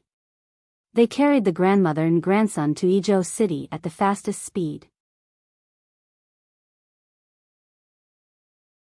Chapter 1233. Do Qiong and the other 2 escorted the 2 of them forward at a rather fast pace. If they had been on a good horse, they would have been able to travel more than 800 li. Although it was now a civilian road, it was much smoother and wider than the official road of the past. The official road had already been built by the imperial court for the common people. Every year, the common people had to volunteer, and if they didn't work, they had to fork out money. In other words, they had to hire servants or be called laborers. If they didn't want to work, it was easy to do. They just had to replace them with something else. The imperial court's tax was actually passed to the common people, while the tax on merchants was collected in proportion to their assets. Moreover, the tax on merchants was very irregular. Most of the time, it was calculated according to the population, and this population was calculated according to the agricultural tax. Thus, although the status of farmers was higher than that of merchants, they had to bear a heavy burden of tax. It was not worth it.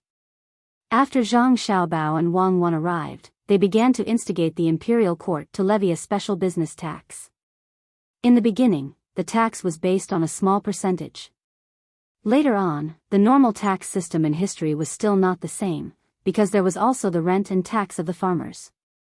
In the past few years, collecting the tax on merchants had been very difficult, but even so, the imperial court's revenue had clearly increased. Once Zhang Xiaobao and Wang Wan stabilized their positions, the tax on merchants began to increase. Last year, when the tax was distributed on a large scale, no one in the Great Tang could stop it. Whether it was the officials, the great clans, or the hidden business consortiums, when faced with these two powerful individuals, there was no other choice but to obediently exchange benefits with them. Last year's revenue from the national treasury was around 100 million strings of coins, and this year, it would definitely reach 250 million strings of coins. It wasn't that the Great Tang was poor. It was the imperial court's national treasury and ordinary farmers who didn't have much land that was poor. In the past, it was divided into two extremes, with the government and merchants on one side and the workers and peasants on the other. Those who controlled absolute resources didn't have to pay much tax. Now, the tax was collected based on income, and the price was that Zhang Xiaobao, Wang Wan, and Li Longji had to give up the right to distribute the railway. Li Longji appeared depressed and uncomfortable on this point. In truth, he was much better off than before. At the very least, the national treasury and his own internal funds were abundant. But this was how people were. The more they obtained, the more they wanted more. At that time, Zhang Xiaobao had discussed letting Li Longji wait patiently for a few years. Then, as the resources of the railway increased, the people who made the exchange would naturally know what they had lost. Wang Wan believed that things would eventually go according to Zhang Xiaobao's plan. Not to mention that people nowadays didn't understand Taida's economic methods. Even if they did, they couldn't beat Zhang Xiaobao. Otherwise, he wouldn't have been able to cheat so much money back then. As a result, when the imperial court exploited the commoners to build roads, the commoners were very unwilling to work. If they could slack off, they would. Most importantly, the commoners did not have the strength to work. The imperial court did not provide them with food or drink, and did not even provide them with tools. Under such circumstances, wanting to fix the road was no different from a fool's dream. The reason why the road was good now was because the commoners' yearning for a better life in the future was related to the economic foundation they had. It was a kind of spontaneous labor behavior. In addition, there were merchants who helped to pay for it. Everyone had the same goal, so a road that was smoother and more spacious than the official road was produced. The real macro control was like this. It was a little worse than the inaction system, but it followed the rules. If you wanted the commoners to do something, you directly ordered them to do it. It was better to provide them with a good policy environment. Then, you would find that the little drops of rain and dew you gave to the commoners would give you green willows and red flowers in return. Of course, the premise of all this was the ratio between the ability and honesty of the people in power. It was not that the more honest the better, and it was also not that the stronger the ability, the better. The balance between the two was the Tao. The sound of the horses kicking and the wheels rolling could be heard. Dou Qiong and the other two people were on either side of the carriage. There was no coachman on the carriage. The old man did not know how to drive a carriage. He had never even owned an animal before, so how could he learn how to drive a carriage? The mule pulling the carriage was not a newcomer. It knew that it had to follow the road and not go to the side. At the same time, it knew that it should try to maintain the same speed as the rider, unless the rider was running too fast. The child who had never sat in a carriage looked at the scenery on both sides and looked back. He was very excited. The old man was nervous. He already knew that the person he was going to meet was a high official, so high that he did not dare to think about it. He was afraid that he would say something wrong and get his head chopped off. He was even more worried that his grandson would be implicated by him. So he sat on the coachman's seat, and his grandson sat on the other side. Both of them held the shaft of the carriage tightly with their hands, expressing their nervousness and excitement. "Little brother, how much longer?" The old man's body moved with the slight jolt of the carriage, and he shouted to the person on the left. "Don't worry, there is still more than an hour. The mule runs slowly, and the military horses will have already entered the city." The person who was with Dou Qiong shouted to the old man. He was also looking forward to it. Although he knew about the matter of Xiao Bao and Cuckoo, they did not know him at all. It was not good to meet them without any reason. If he delayed their business and was known by others, it was very likely that he would be beaten to death. Are they easy to talk to? I will be so scared that I can't speak properly. Little brother, you need to help me. The old man shouted again. Okay. The second person began to feel nervous. He was worried that he could not even stand when they met later. How could he help others? Sure enough, after an hour, the 5 of them arrived at the city gate of Biyao. Although it was called a city gate, it was actually very dilapidated. The top of the city wall was bare, and there was a lot of grass growing everywhere. One of the city gates was missing, and the other one was open inwards. The paint on it was peeling off, and it seemed that no one had cleaned it after the rain, so there was a lot of green hair growing on it. The 3 horses and 1 carriage slowed down. There was a team in the city that was heading out. More than half of the team had already left. Do Cheong could not ask them to return, so she could only wait. The old man in the carriage looked at the city gate and city wall, and suddenly felt uneasy. He asked, "Little brother, the city is broken, and no one is repairing it? Even if the city gate is installed, it will be fine. I don't know who took the city gate away, but the remaining half should be gone soon. It's good wood, and it can be used to make boats and houses." I suddenly remembered that the missing half of the gate is in the provincial government office. It was divided into 2 pieces and used as a notice board. The person on the left side of the carriage had a good memory. He actually remembered where the city gate was. In fact, it was not cost-effective to use the city gate as a notice board. It was not a thin board, but more like a wall. The advantage of using a notice board as a notice board was that it was sturdy and durable. One could even climb a ladder to sleep on it. Do Cheong looked at the team that was leaving the city. She knew them, but their business was very big, so she did not have much contact with them. She only nodded occasionally when they met, but now she nodded as well. After nodding, she said to the old man, "Old man, there is no need to be afraid. From Biyao to the west is Tubo. If someone really attacks, they will have to attack Tubo first. Old man, where is your hometown? Did you come from Tubo? Otherwise, you should know more. Is there a lot of cannibals in your hometown? It's over there. They said that we have to walk diagonally to the north. I have never been out before, so I turned a big circle while walking. I can't remember how I walked. Are you talking about the cannibals who are always shouting la la la la? Yes, there are some who are chanting Buddhist scriptures. Our place is very chaotic. If we walk south from the mountains, there are often people who go there and come back. This year, those who are shouting la la la spend a lot of money to find people around us. When we come out, we see them. When we see them. I don't want to tell you. The old man who had never been out of his hometown obviously did not have a detailed geographical knowledge. He did not even know where he was. Anyway, he heard that the east was better. Since his son and daughter-in-law came first, he followed them. While they were talking, the team had already left. Do Cheong hurriedly urged the horse. When they entered the city gate, they did not encounter anyone who stopped to check or collect the entrance fee. Only poor places would do that. There was no need for that in the Tang Empire. After entering the city, Do Cheong dismounted and pulled the mule's halter. He slowed down to avoid bumping into pedestrians. Although the main road in the city was for animals to use, if you did not have special circumstances, you would be severely punished if you hit someone in the middle of the road. Only when there was a military emergency would you be killed. Who asked the person who was hit not to be careful when crossing the main road? The old man and his grandson could not see anything. The city was different from the outside. The main road was wide, and there were many tall buildings on both sides.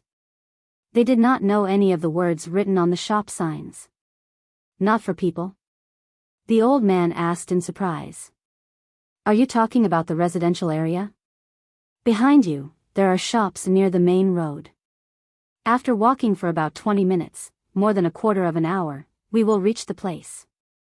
Do Cheong was not a qualified tour guide. Obviously, it was his first time here, but he did not give him a good introduction, such as where there were many local specialties, unique snacks, or scenic spots. He did not say anything. The old man and his grandson could not see anything, so they did not have the mood to ask anything else. The little fellow was attracted by the fragrance of the roadside restaurant and swallowed his saliva. He had eaten a steamed bun, a bowl of wontons, and a big apple before and did not do anything, but he felt hungry again. 20 minutes passed very quickly for the old man and his grandson. Before they had seen enough, they arrived outside the Blue Sea Silver Sand restaurant. Because Izhou was one of the important cities of the Tang Empire, the Blue Sea Silver Sand restaurant was built very high. It had 4 floors and all the windows were of the same color. The first and second floors were windows directly adjacent to the street, while the third and fourth floors were outer cloisters with canopies above. People could come outside to enjoy the breeze while watching the people below. Moreover, there were many courtyards behind the main building of the restaurant, and the price was not low. People who paid a little attention to the restaurant knew that the main dish was seafood. "We are here," Do Qiong said to the old man. The old man looked carefully at the restaurant and nodded. He must be a high-ranking official to be able to eat here. His family lives here, and there are other places. I don't know where they are today, so it's not wrong to ask. Do Qiong walked to the door. It was not open now, so there was no sound of people eating inside. Oh. It must cost a lot to stay here for a night, right? The old man felt that he would never be able to stay here for the rest of his life. The restaurant is owned by his family. They don't need to spend money to stay here, so they don't charge for accommodation. The man with Do Qiong explained. The old man was confused. Didn't you say that he is an official? Is he a businessman who lives here? He is an official while doing business. His family was doing business before he became an official. He is the richest family in the Tang Empire. It will be troublesome if he runs out of money one day. His family, Xiao Bao, wants to suppress other businessmen in the Tang Empire. You won't understand even if I tell you. Without Xiao Bao, the Tang Empire will be in chaos with the current development speed. Just remember that they are very powerful and important to us. Okay, that's good. The old man really did not understand. Do Qiong knocked on the door and said a few words to the man inside. Then she came back and said, "You can go in now. We are lucky today. Xiao Bao and his family live here, so you don't have to go anywhere else." Old man, that man just now promised to find someone from the government to help you transfer your hometown to Izhou. Then you and your grandson can talk to Xiao Bao and go with the people from the government office. The little guy will go to school to study, and you will go to the retirement place. You can work but can't stay idle. You can ask someone to arrange things for you to do for fun. The old man was waiting for this. It was not a big deal for him, but the most important thing was that his grandson could learn to read. He did not dare to think about it before. Learning to read was a promising person. Then he thought of Do Qiong saying that the people from the government office would come.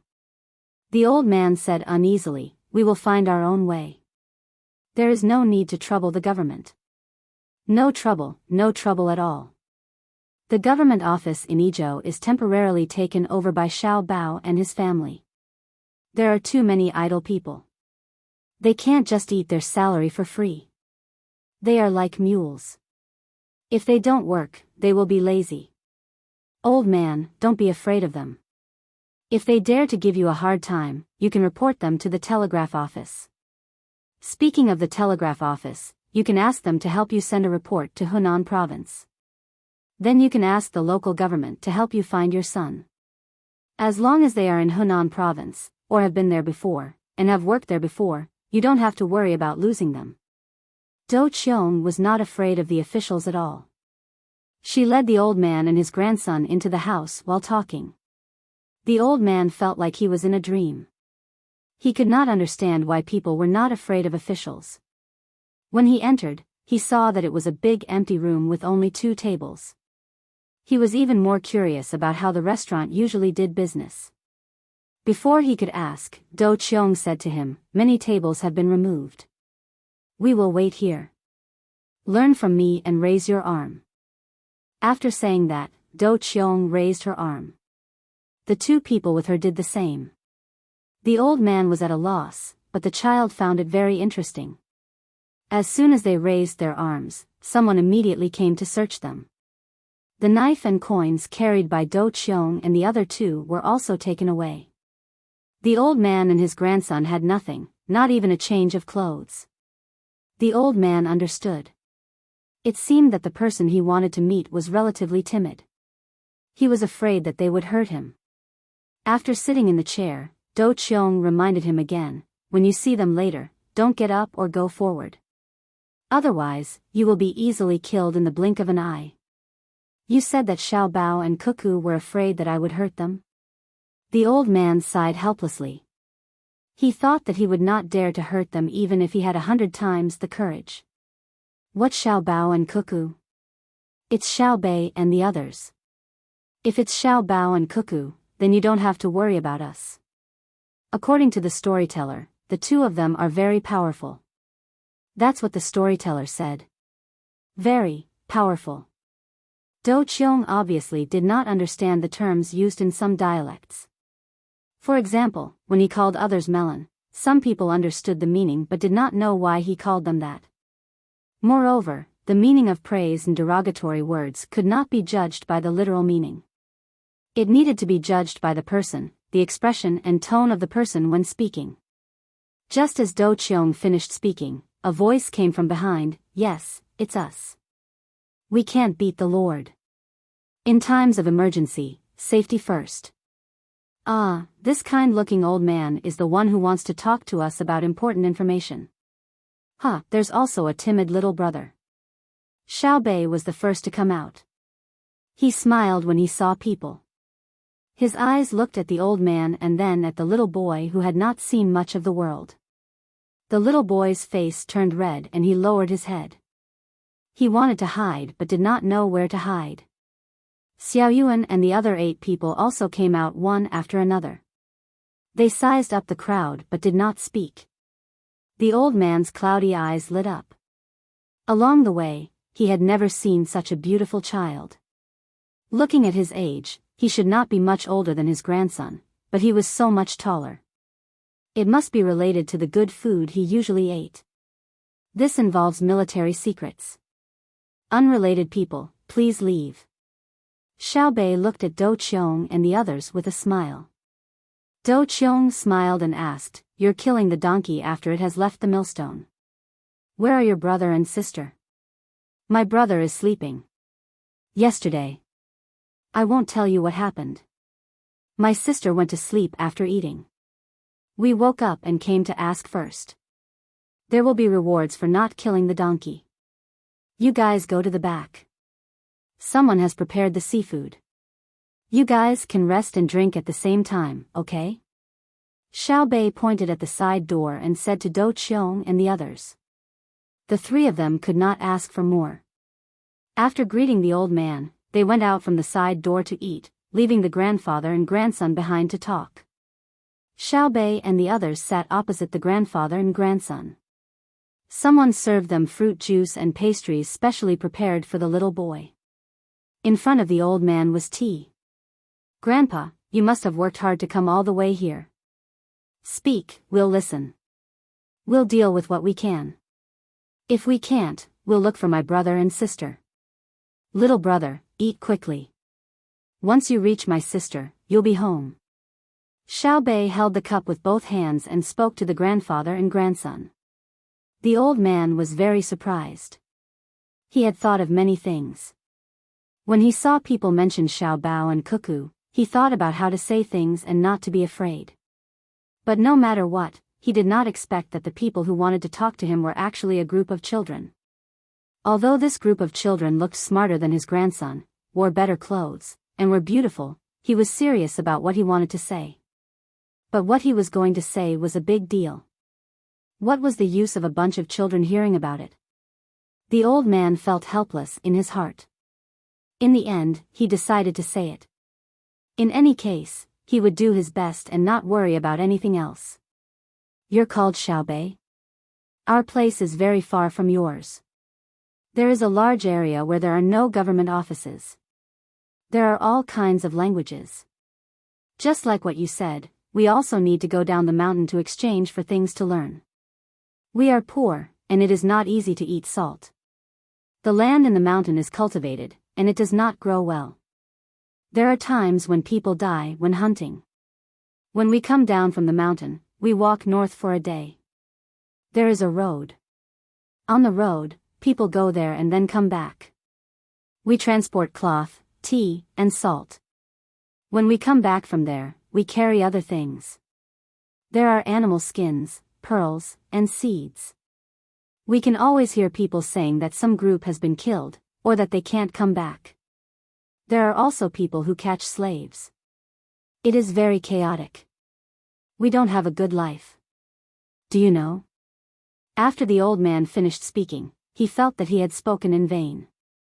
What did a child know? Just like his grandson, it was useless even if they were 1 or 2 years older. Xiaobei and the others listened very seriously. When the old man stopped, Xiaobei blinked and frowned. He asked Xiaoyuan, "You're talking about the Silk Road that brother and sister talked about, right? Did the Tang Dynasty's caravans go there?" "Where?" Xiaoyuan couldn't figure out where the old man lived. He said that there were various languages, but did that include dialects? If it was the orthodox language of a race or religion, it would be easy, but there were many dialects. How could he guess? Are you stupid? Of course, I'm talking about the Brahmaputra River that sister mentioned before. That's because that's the only place where we haven't deployed troops within a year. The road there isn't easy to travel, and the population is small. Furthermore, it's not under our control. If we were to go up there, unless we directly pass through Tubo, it's impossible. With the two of them, old and young, do you think my patrolling guards would ignore them after seeing them? If they were to go further north, I don't think they would be able to come back alive. Look at the clothes they're wearing. Even if they weren't eaten by wild beasts, they would have frozen to death. Xiaobei said to Xiaoyuan. After that, he asked Xiaozhu, "Is that Sister Xiaozhu?" Xiaozhu nodded.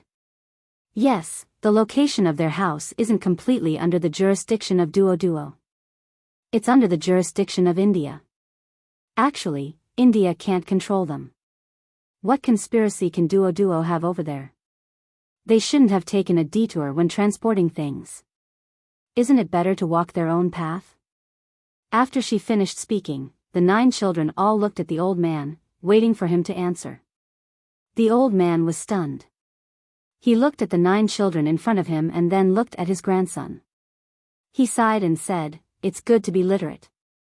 At this time, the old man's grandson did not eat the pastries or drink the juice. Instead, he lowered his head deeply. Occasionally, he raised his head to look at the girls in front of him. Then, he continued to lower his head in embarrassment. He seemed very uneasy. The old man gently shook his head. He didn't plan to compare his grandson to others anymore. Slightly relieved, he said to Xiaobei and the others, "When we came out, we heard people say that there were people shouting, 'Ah la la,' and 'Ah la la,' who were exchanging things with others. You guys are talking about Duoshur, right?" "Yes, there are also people called the Abbasid Caliphate, that's them. Allah is the God in their hearts, just like how Buddhists always say, Amitabha. We plan to attack them immediately." As for the reason was very simple. My brother and sister said that they had something good and we needed it, so we attacked. Their territory is not small. Anyway, even if we don't attack them now, when they feel that they can attack us, they will attack us. Old grandpa, please continue. What do they want in exchange? Xiaobei really didn't want to think of a high-sounding reason. However, the old man felt that this excuse was very good. "I'm better than you. If you have something I need, I'll snatch it from you." "That's right." Then, he said, "Aren't they always there when they are exchanging things?" I heard people say that they are going around exchanging things like poisonous snakes and other poisonous things. Other than exchanging things there, they also spend money to find people to help deliver them. Many of the people at the place where we came down from the mountain to exchange things were found by them. They found people and gave money to their families. They told them that they would come back after helping them deliver the things. The things they delivered were a lot of wood in the mountain. I don't think wood is very useful. I don't know what they are thinking. After the old man finished speaking, he nodded vigorously, indicating that he didn't have anything else. After speaking, the old man was no longer in a daze. It was Xiao Bei and the others turned to be in a daze. They looked at each other and saw confusion in each other's eyes. What's going on? Xiao Bei muttered, using poison. Going into the river or smearing it on weapons? Putting poison in the river, how much would it take to poison the people who drank the water to death? How would they know when we were going to get the water? It would be gone in a rush. Could it be that they have developed the same chemical weapons as us?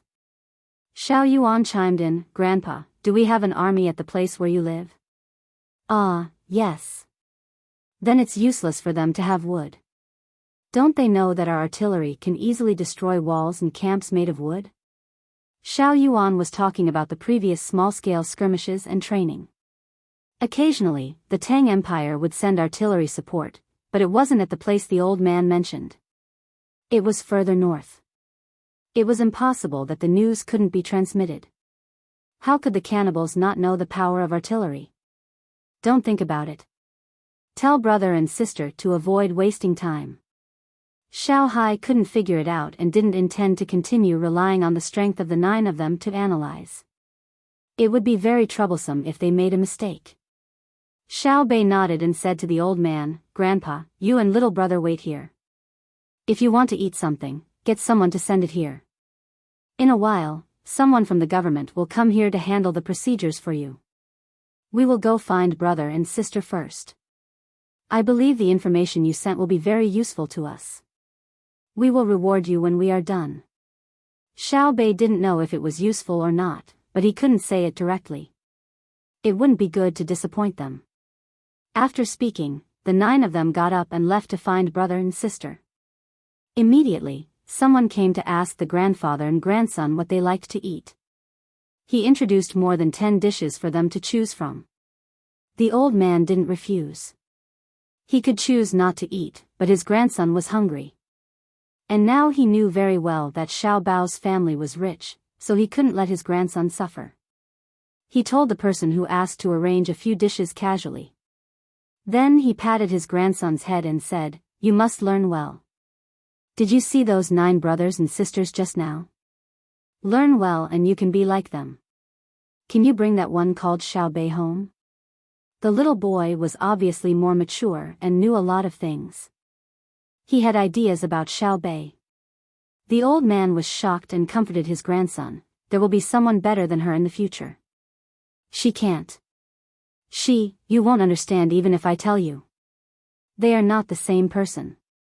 The little boy obviously didn't understand the difference in status. He naively thought that everyone in the world was the same. He nodded, but there was a look of disbelief in his eyes. Chapter 1234. Wang Wan naturally did not believe Zhang Xiaobao's nonsense. Not to mention that the palivorous people would not be able to think of such a trick, it would be useless even if they thought of it. International opinion, who was the international opinion? Even if they found out, they would side with the strong country. After pondering for a while, Wang Wan said to Zhang Xiaobao, I am not very worried. We have to fight a war, and we have to find a way to achieve results. We are playing a small-scale conflict with them in the north to train our troops, and they are also training their troops. The difference is that we are paying with money to train our troops, while they are paying with their lives. We use artillery to find their weaknesses, so that the soldiers can practice the use of weapons through actual operations. They use flesh and blood to observe the deficiencies in the use of weapons when we attack, so that they can think of a way to deal with it. You sleep for a while, don't worry. When the battle starts, we will use our own methods. They won't be able to cause much trouble. A small-scale conflict is different from a full-scale attack. Wang Wan advised Zhang Xiaobao not to think about it, but she was still worried. There were only 2 points for each method, strategy and tactics. If the pulliverous people could use poison to make an antidote, according to the lethality, the poison tactics they developed could directly threaten the rear of the Tang Empire, and it would be a large area. That was a strategic weapon. Throughout history, Wang Wan had not found any race or country that had achieved good results in this area. The research and use of biological poison was not as easy as it seemed, unless it was a virus, but even if the pulliverous people were given 100 years, they would not be able to research it. It was not even as good as the plague tactic that Zhang Xiaobao said jokingly. That was the simplest biological weapon, but in terms of use, one had to consider the geographical issues, otherwise, it would be harmful to oneself. Since it was not a strategic weapon, it was a tactical one. There was nothing to think about this. One was the poison that was spread, and the other was smeared on the weapon. She did not believe that they could collect all the poison and then achieve the goal of controlling it in a short time through some special training method, so that they could command the war from a distance. That was too hard to imagine. When Zhang Xiaobao heard Wang Wan say to sleep, he felt a little sleepy. He nodded, lay down, looked at the ceiling, and continued to yawn. Then he said, "Why do you think animals need to rest? How good would it be if they could work all the time? Then, our technological level can be improved even faster." A scientist who could live for 300 years was definitely more useful than 300 scientists who could live for 100 years. This was the gap in the inheritance of knowledge or experience. If we were to invent a drug that would allow people to not sleep for several days and nights, and if the soldiers were to use it, I dare say that we would be able to rule the world within 30 years, no, 20 years. Go to sleep. We're talking about other people's strategies. Why do you have to talk about life and human physiology? Wang Wan felt that perhaps Zhang Xiaobao did not have enough rest and was not in good condition. Zhang Xiaobao smiled and said, "Poisonous things are meant to affect one's physiology. They are either for us or for themselves. I'm actually not worried about them buying poisonous snakes. What I'm worried about is something else." "Chopping and transporting wood?" Wang Wan asked. "Yes." Zhang Xiaobao admitted and said, "But I'm not concerned about the wood itself. Even if they took out agarwood and Phoebe-Jinan, I don't believe that our soldiers would be bribed by them, let alone some local specialty wood. I definitely think that they are chopping wood and transporting it far away just to warm up or burn it into charcoal. Do you think that there is no wood in that place? Do they have to buy it from the border? Do they need people to help transport it far away, all the way to the place?" Wang Wan's mouth moved, but then she shook her head and said, "Anyway, I don't think they are in the mood to cut down trees to create an artificial barrier at the border. It's not like it's a fire. How many people do they need to create an artificial barrier to stop the enemy from advancing on the battlefield? Hubby, do you think they are using the wood to burn the poison and produce a large amount of poisonous smog that will be blown towards us with the wind and shroud our soldiers?" Wang Wan asked, thinking that she had become stupid. If they really did as she said, how much poison would they need? Moreover, the killing effect was uncertain. It was estimated that it would not be as lethal as the pungent smell. And what if the wind changed direction?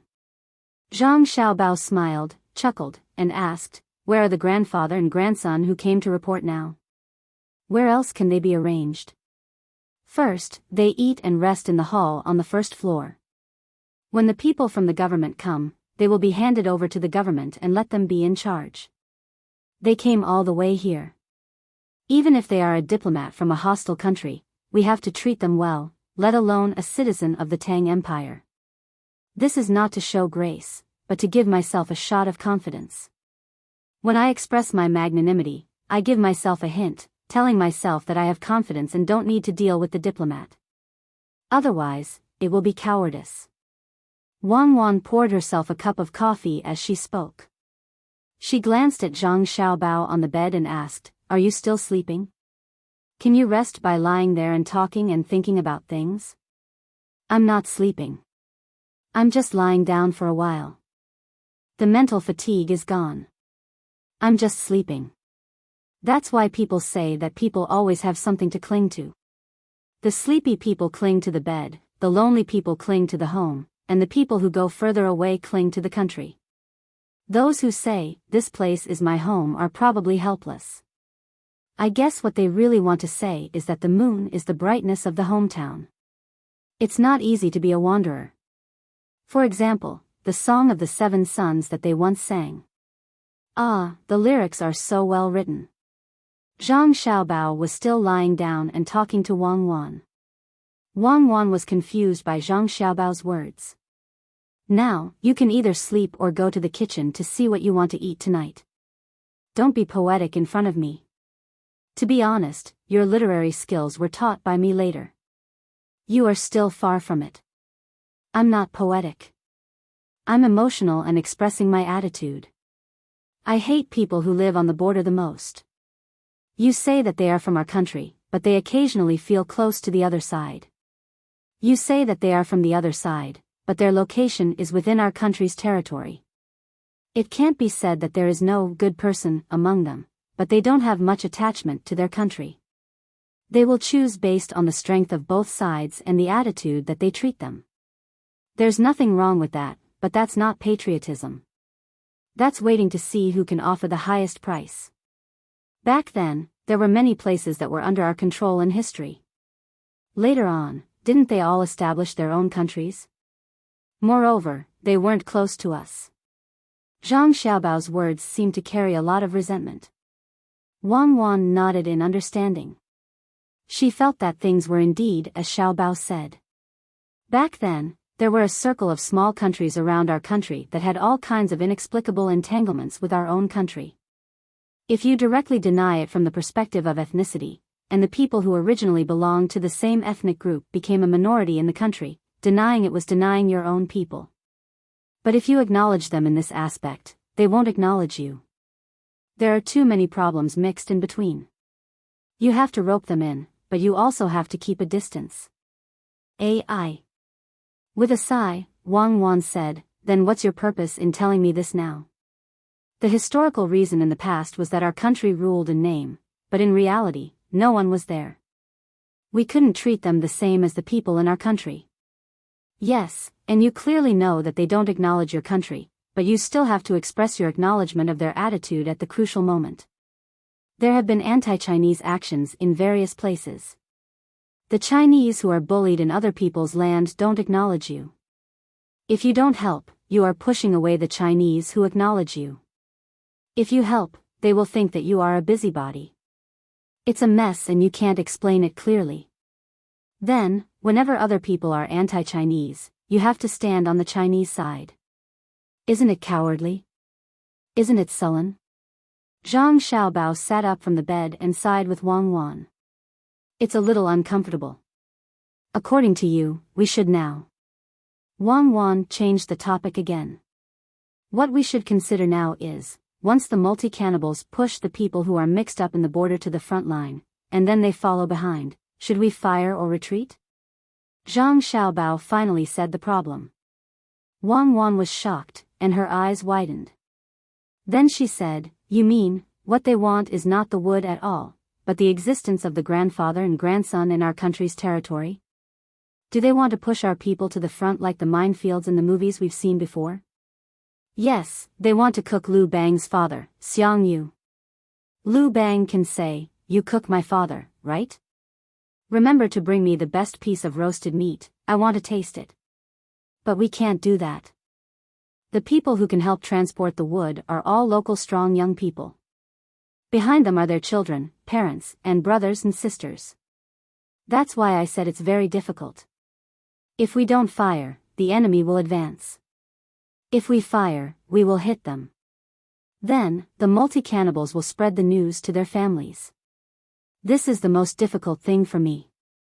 If it were the people of Sanshui County, I believe that when they know the situation they are facing, they will definitely turn around and fight the enemy, even if they are unarmed.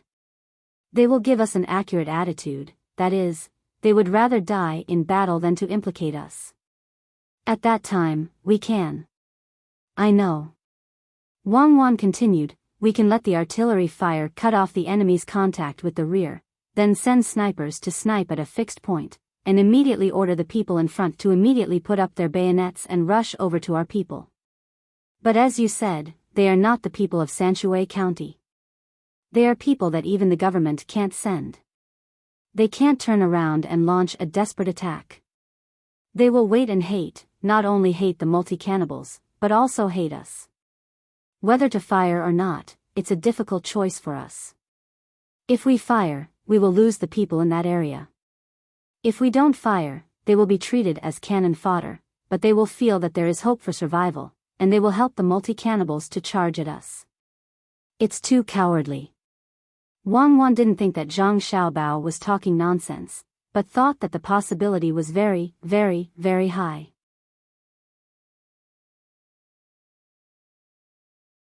Chapter 1235. The room fell silent for a moment. Zhang Xiaobao sat on the bed while Wang Wan leaned on the table. The two of them were thinking of a solution. It was obvious why the duo cannibals asked the local youths to help transport the wood. There was a large area of forest there. If they wanted wood, they might as well ask experienced people to cut it down. At the same time, they didn't need a large number of people to go from afar. Obviously, they wanted to trick the hostages and put them in front of the army. Let's see what the Tang army can do. Wang Wan knew very well that the duo cannibals wouldn't be stupid enough to tie the hostages up. The rope was very long, and if the duo cannibals controlled it, there would be enough space between the two groups of hostages. That was something that happened in movies. If that was really the case, they only needed to adjust the shooting angle of the machine gun team, and the hostages in front would lose their function as hostages. Furthermore, they would be successfully rescued. They would definitely send out suicide squad members to carry the hostages forward. Even if they send out snipers, they wouldn't be able to catch them. Actually, in some cases, we can think that there are no hostages. Just treat them as consumables in the war. At most, we can say that it was an accident. Retreating isn't a good idea. Just fire. Zhang Xiaobao rubbed his face with his hands. It was a bad idea, but at the same time, it was the right idea. How could there be no deaths in war? How many people died in the world's 1 or 2 wars? Not to mention the civilians.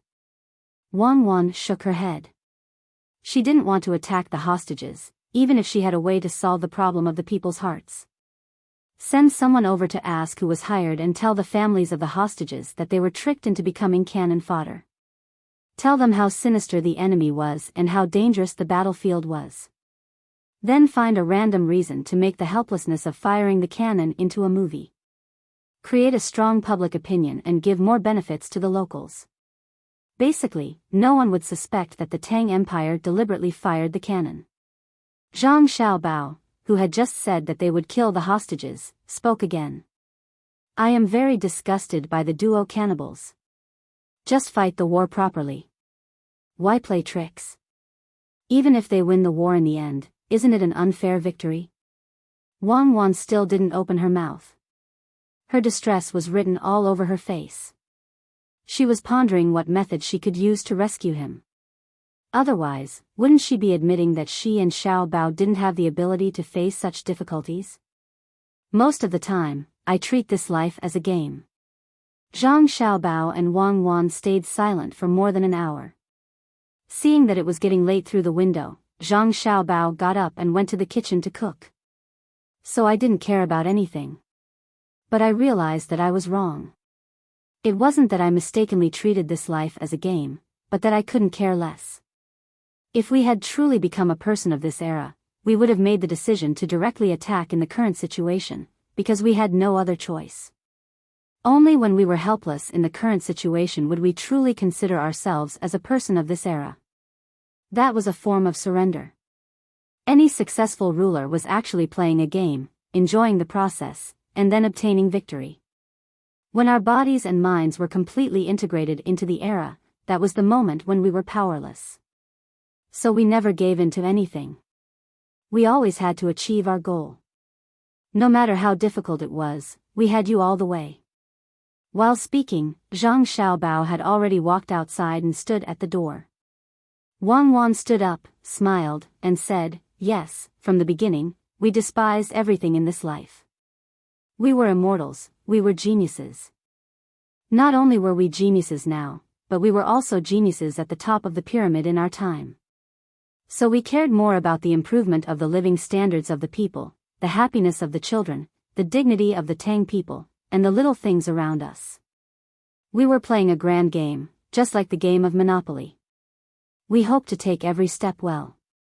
We firmly believed that if we two geniuses worked together, many people would still tremble even in our era. But in terms of conspiracy and intrigue, I trust you more. I believe that you, who could kill a prime minister of a country, can't think of a way to solve a simple hostage problem. What do you want to eat tonight?" After speaking, Wang Wan also came to the door and stood beside Zhang Xiaobao, meaning that the two of them would cook dinner together. Zhang Xiaobao lifted Weiwei's arm. When Wang Wan tacitly reached out to hold his arm, he raised his head, puffed out his chest, and walked toward the kitchen. "What do you think of making braised potatoes? The kind with lard. It's the first time I've heard that braised potatoes are made with lard. Not to mention cannibals, even Xiaobei and the others won't eat them. After a little cooling, the reverse taste of the potatoes and the meaty taste of the pork will make people refuse to eat these two things from now on." Wang Wan also raised her head. As the two of them talked, they arrived at the door of the kitchen. There were already cooks busy inside, because Zhang Xiaobao couldn't cook for everyone. He was only responsible for dinner for his family. Seeing the two of them come over, someone quickly went to check on the single room inside. Seeing that no one else was there, he smiled and said to Zhang Xiaobao and Wang Wan, "Young master, you're here.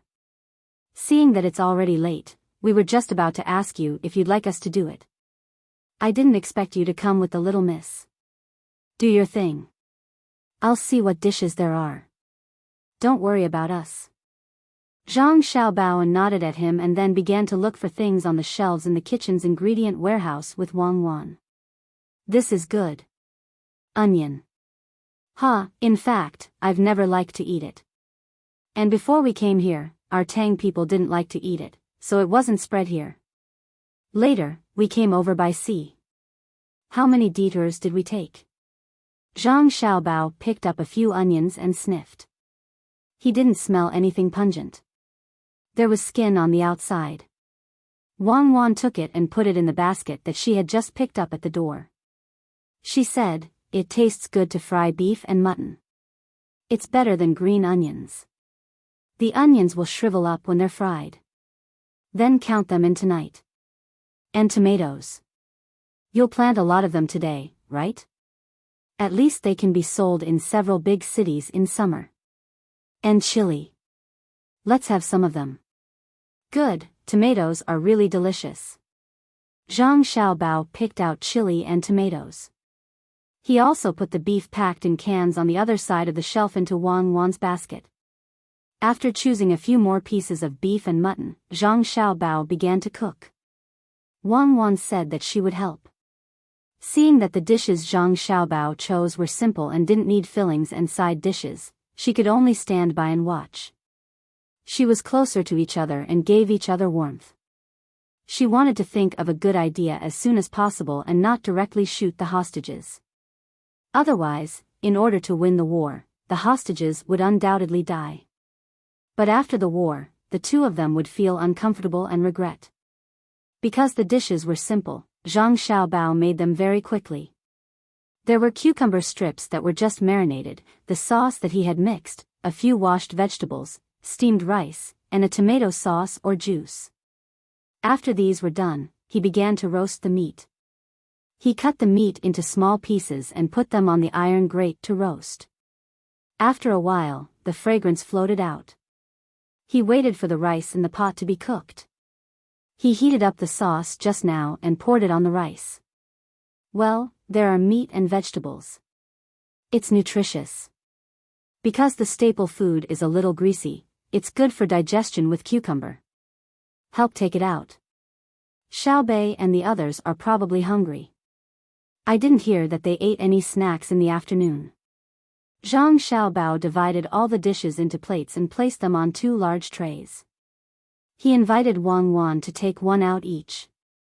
Wang Wan looked at the dishes, her head full of doubts. Smelling it, it was fragrant, but she didn't seem to like it. She guessed that her younger siblings might not be happy eating it either. The 2 carried the trays to the family room. Xiaobei and the others were already sitting and waiting for the dishes to be served.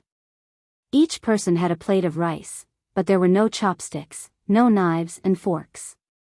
The 9 children, who were used to using tableware, couldn't start for a while. Zhang Xiaobao and Wang Wan sat separately so that they could help their younger siblings at any time. Eat, don't just look. Remember to use your right hand. Zhang Xiaobao said to his younger siblings with a smile. After he finished speaking, he stretched out his right hand and began to grab the rice on the plate. He quickly stuffed it into his mouth and said, "Try not to get your hand in your mouth when you eat. This is a way to eat special dishes." Xiaobei showed her hand and waved it back and forth in front of her eyes. She looked at her brother and found that her brother was not joking.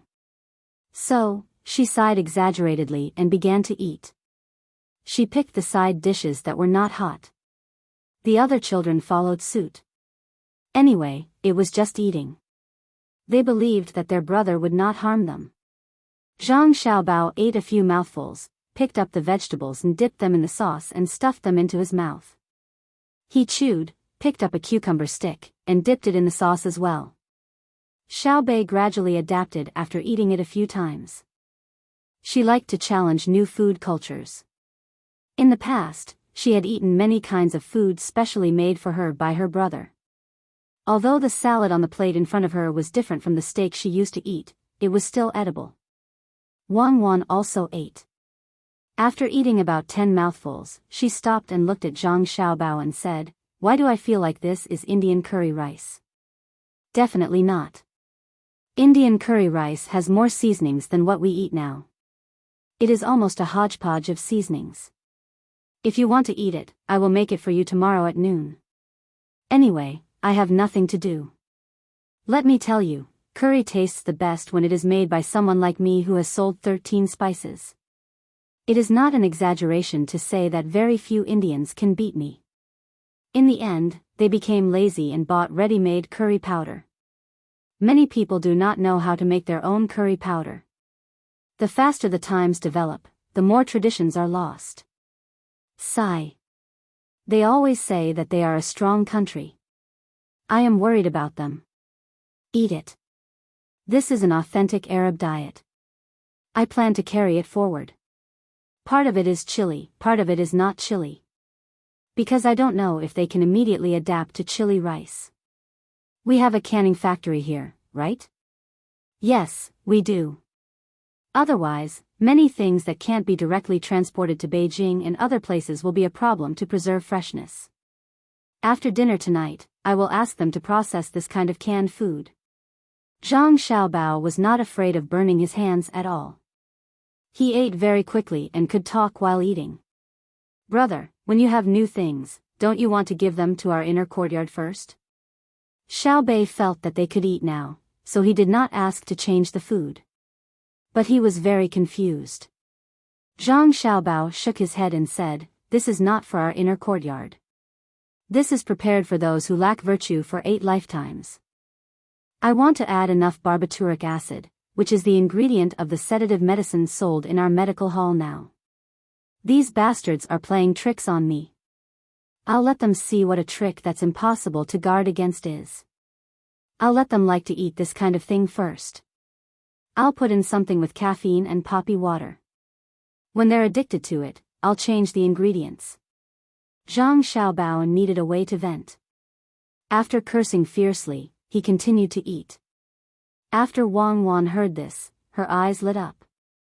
Then, she lowered her head and began to think. Xiaobei wiped his mouth with the napkin in front of his chest and reached out to grab some rice. He stopped there and nodded. He supported his brother and said, the people who eat more are indeed hateful. They clearly have good resources in their country, but not only do they not sell them to us at a low price, they also don't allow us to go and pick them ourselves. Don't they think about who we are? We are the powerful and highly skilled Tang Empire.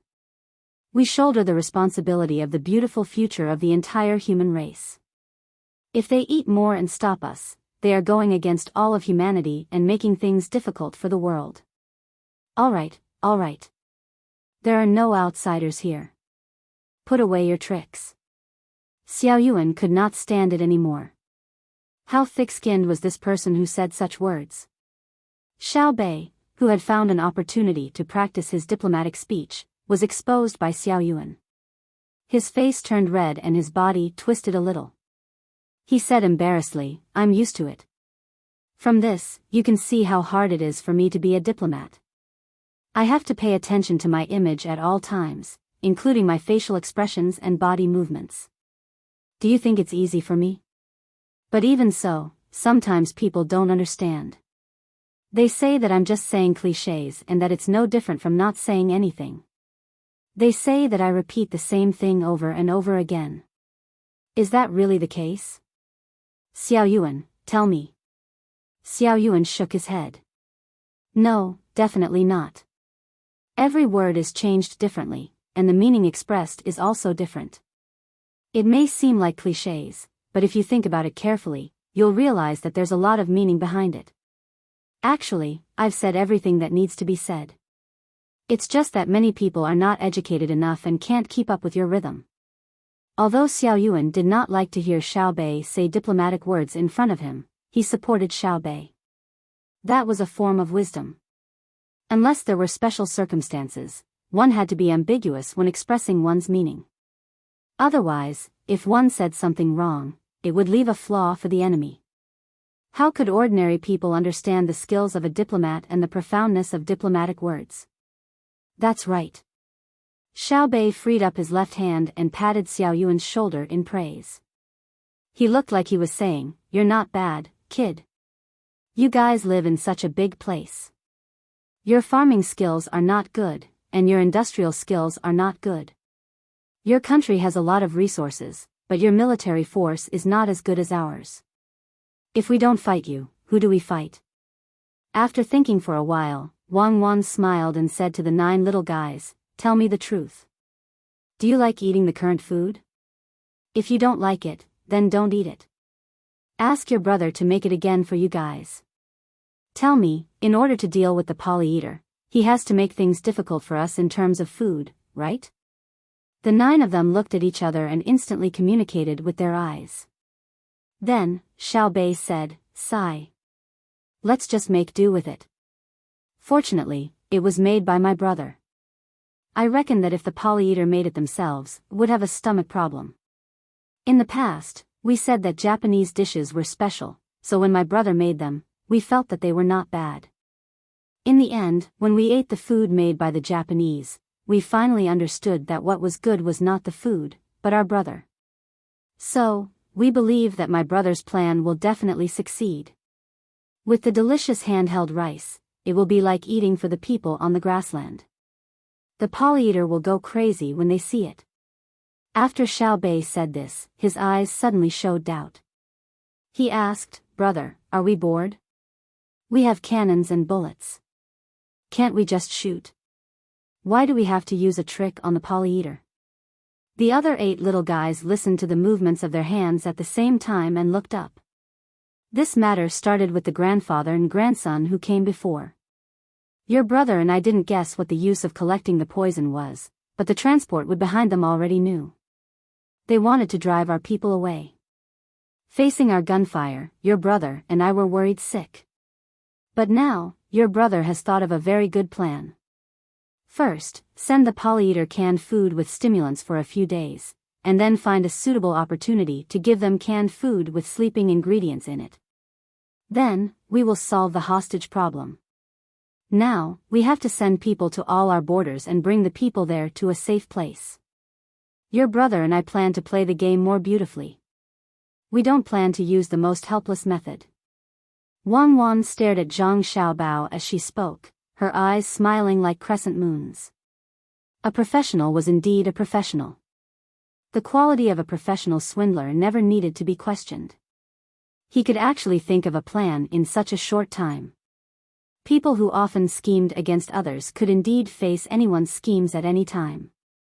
After this plan was implemented, there was no need to worry about the Polyeater not falling for it because there would be a supporting operation. Xiao Bao didn't need to say this. He already knew this. The Polyeater tricked the hostages at the border between India and the Tang Empire. Of course, they wouldn't use them on the battlefield in India. Instead, they would move to the place where they stationed troops in the north.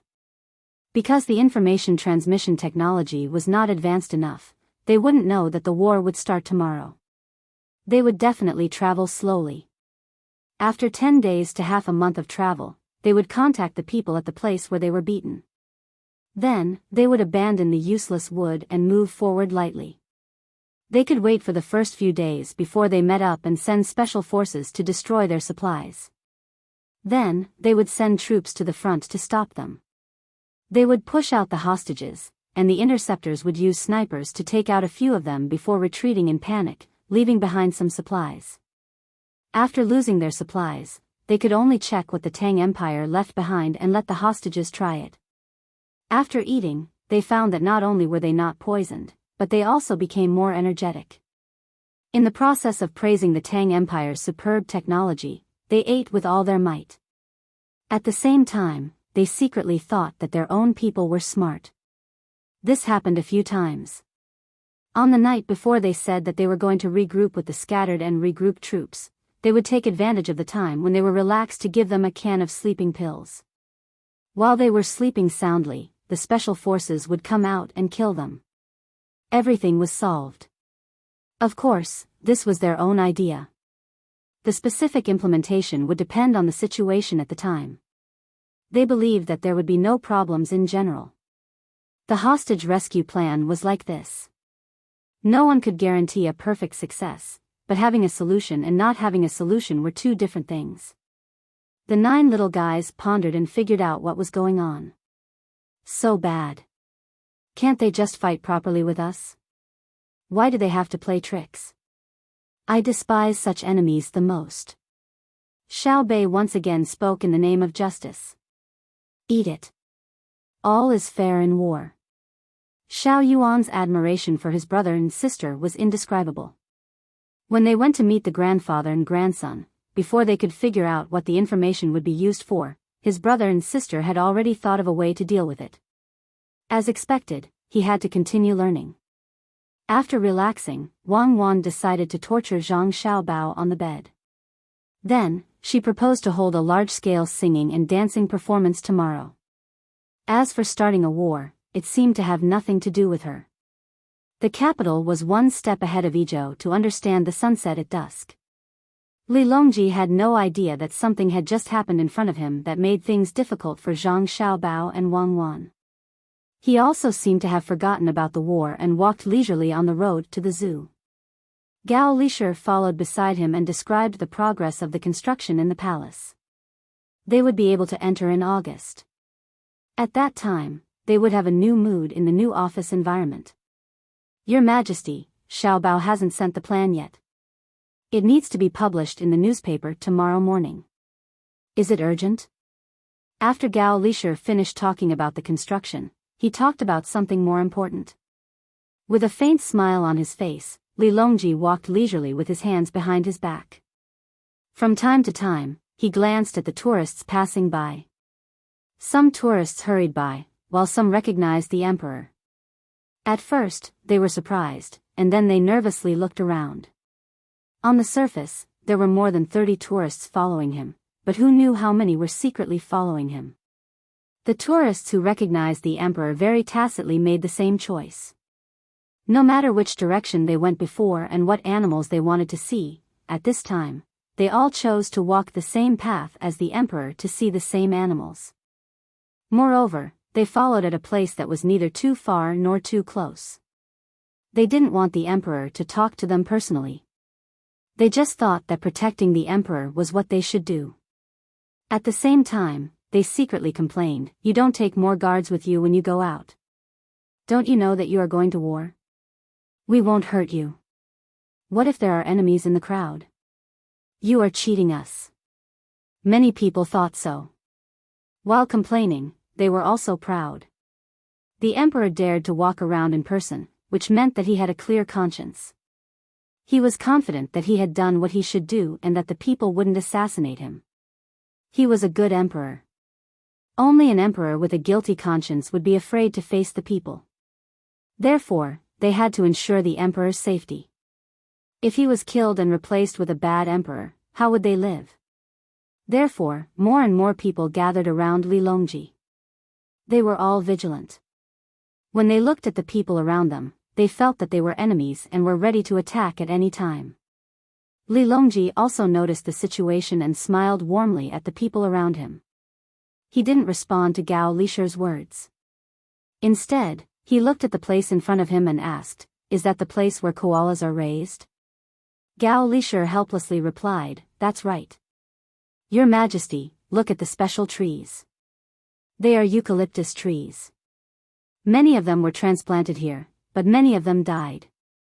However, the merchants who went out to sea would send more than 10 live eucalyptus trees every month to donate to the zoo. Therefore, the zoo has always had eucalyptus trees." This subject was once interested and saw a merchant who was donating eucalyptus trees. I asked him why he spent so much effort and cost to transport the eucalyptus trees over and didn't charge any fees. He said that his identity required him to come to the capital often and he found that the children liked to carry koalas the most. He said that the name of the koalas was directly translated from the pronunciation of the locals. He said that since the children liked them, he would help raise the koalas.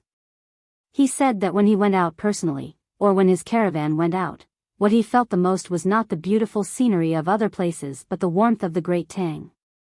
The people of the outside world were never as peaceful as the Great Tang. More often than not, there was war and the displacement of tribes. When traveling, sick children and old people would be abandoned. As long as they didn't seem to be healthy, they would lose the opportunity to follow the caravan. Every time they encountered such a situation, they would help as much as they could and arrange things for them to do in the various camps they had set up. However, he said that it was because he felt pity in his heart, but he lamented the plundering between the people of the region. Thus, he felt that he needed to cherish his country more. Every time, he would painstakingly bring back many things that didn't have much commercial value. He wanted to contribute to his country and seek a trace of peace in his heart. Gao Lisher rubbed his eyes. He was clearly moved by the merchants and also proud of his Great Tang. Many years ago, he didn't even dare to imagine that the Great Tang would one day be like this. This was true strength, not the strength of the past when he was always fighting others. Back then, the strength came from the will of the emperor. Now, the strength came from an inexplicable strength of the whole. Just like how the vegetation was flourishing, one could feel the arrival of spring from any place. The current Great Tang was like an endless sea. Its strength didn't lie in how high the waves were on the surface, but in the surging waves beneath the water. And this powerful center. When Gao Lisher thought of this, he looked at the emperor beside him and then turned his gaze to the far west. The two people there were the root of this strength. Li Longji also turned his head to the west. He seemed to be looking at the setting sun, but also seemed to be looking at the red sunset. Lisher, go and find that koala who got sick because no one carried him. Bring him over here. We want to see how this little fellow is doing now. Li Longji ordered Gao Lisher, who thought that he was going to talk about Xiao Bao and Cuckoo. Gao Lisher froze for a moment, then nodded. He quickly walked to the front and negotiated with several people. When he returned, he brought a little girl with him. She was around 12 or 13 years old, and she was struggling to hold a very cute koala bear. Of course, she was also very cute. Her hair was spread out, most of it falling on her shoulders, with only a few strands floating by her forehead.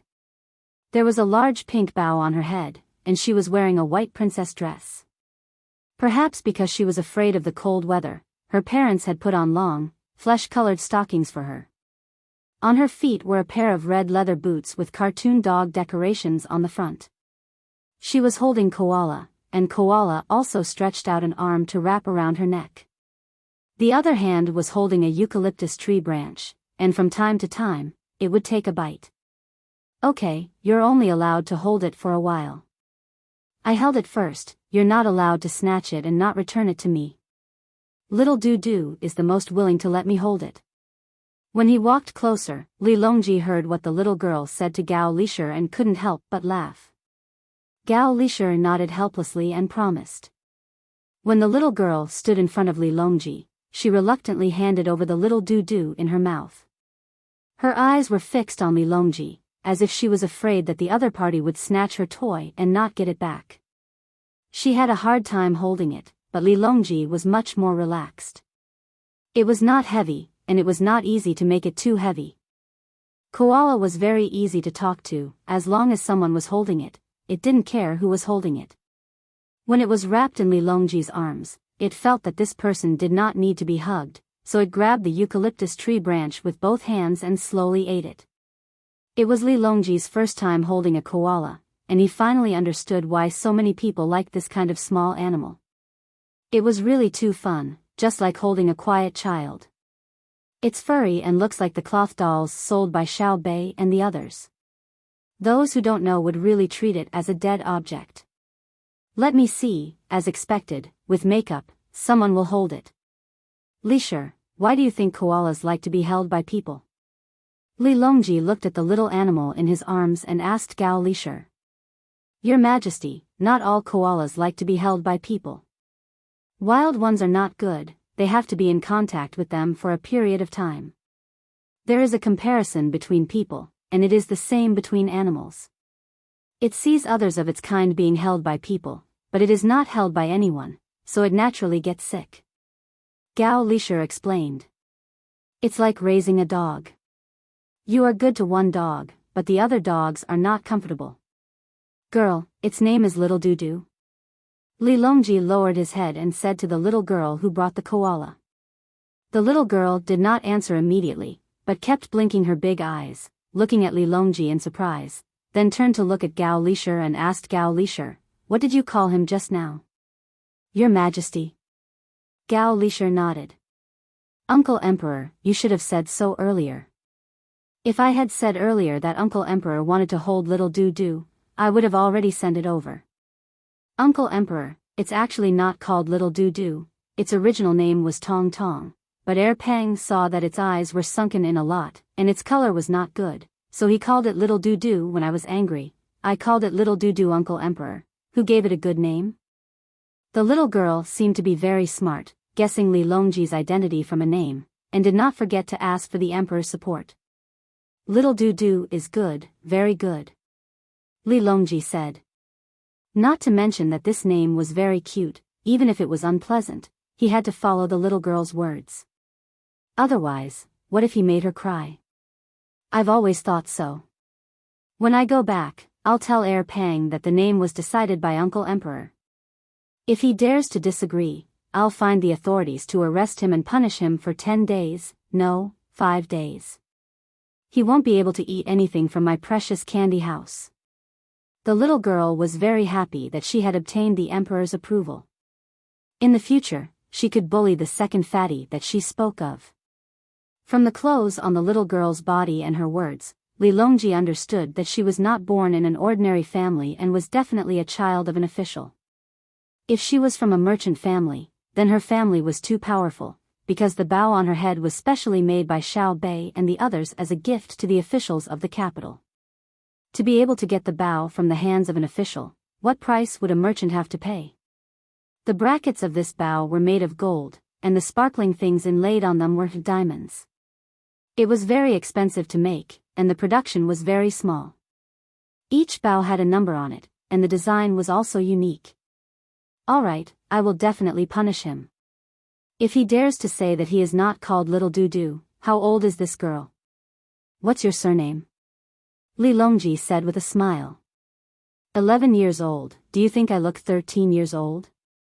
I specially dressed up, because little fatty is 12 years old, and he calls me little sister. I'm not young anymore, so I become 13 years old, and when he sees me like this, it's very funny. My face is like that, just like that, do you understand? The little girl said with a smile. I know, I know. Is it like that? Li Longji cooperated and made a depressed expression, causing the little girl to repeatedly nod her head. Li Longji's eyes reddened as he looked at the little lass's appearance. He thought of the past. In the past, most of the girls her age were already married, and there were even more who were engaged. They had to mature early and couldn't enjoy the childhood that belonged to her like the one in front of him. Now, if a girl wanted to marry, she had to be over 18 years old. More often than not, it was according to an unintentional requirement, which was to have children at 20 years old. During this period of time, they could go to school, play, and have countless stories waiting for them. The people who caused all of this did not seem to have a childhood.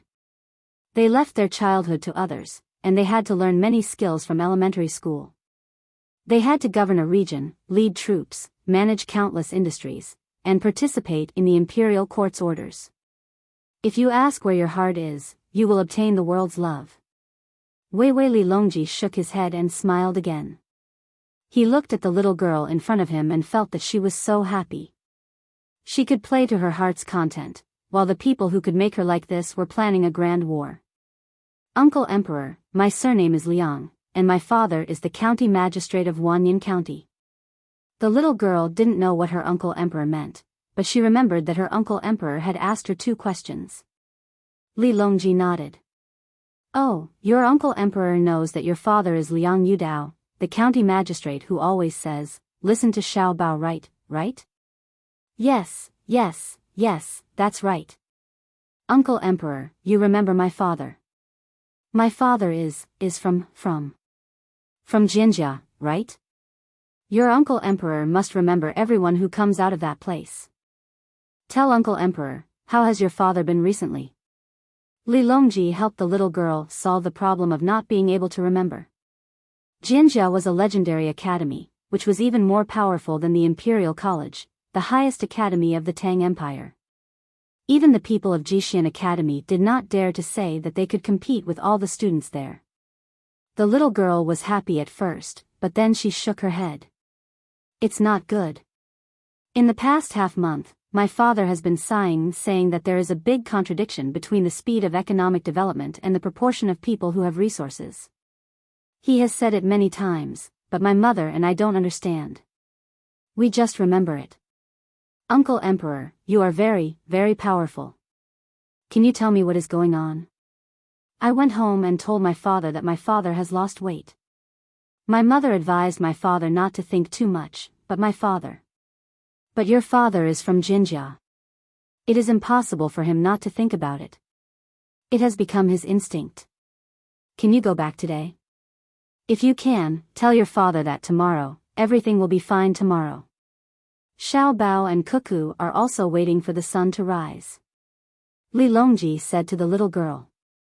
Even if he did not know what would be in tomorrow's newspaper, he believed that the news would come in a while. Otherwise, it would be too late to print the newspaper and spread it to various places.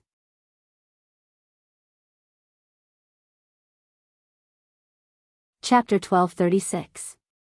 The next day, early in the morning. All of the branches of the Great Tang Newspaper Company delivered the day's newspaper to the homes of the subscribers as quickly as possible. The notice board of the Yamen was also updated with the day's new content. Almost all of the Great Tang citizens acted as usual, not noticing anything amiss. However, when more people finished reading the newspaper, a portion of them noticed a problem with it, and the entire Great Tang began to fall into chaos. In Hanyuan Hall, Li Longji sat upright while the officials stood by his side, listening to the contents of the newspaper.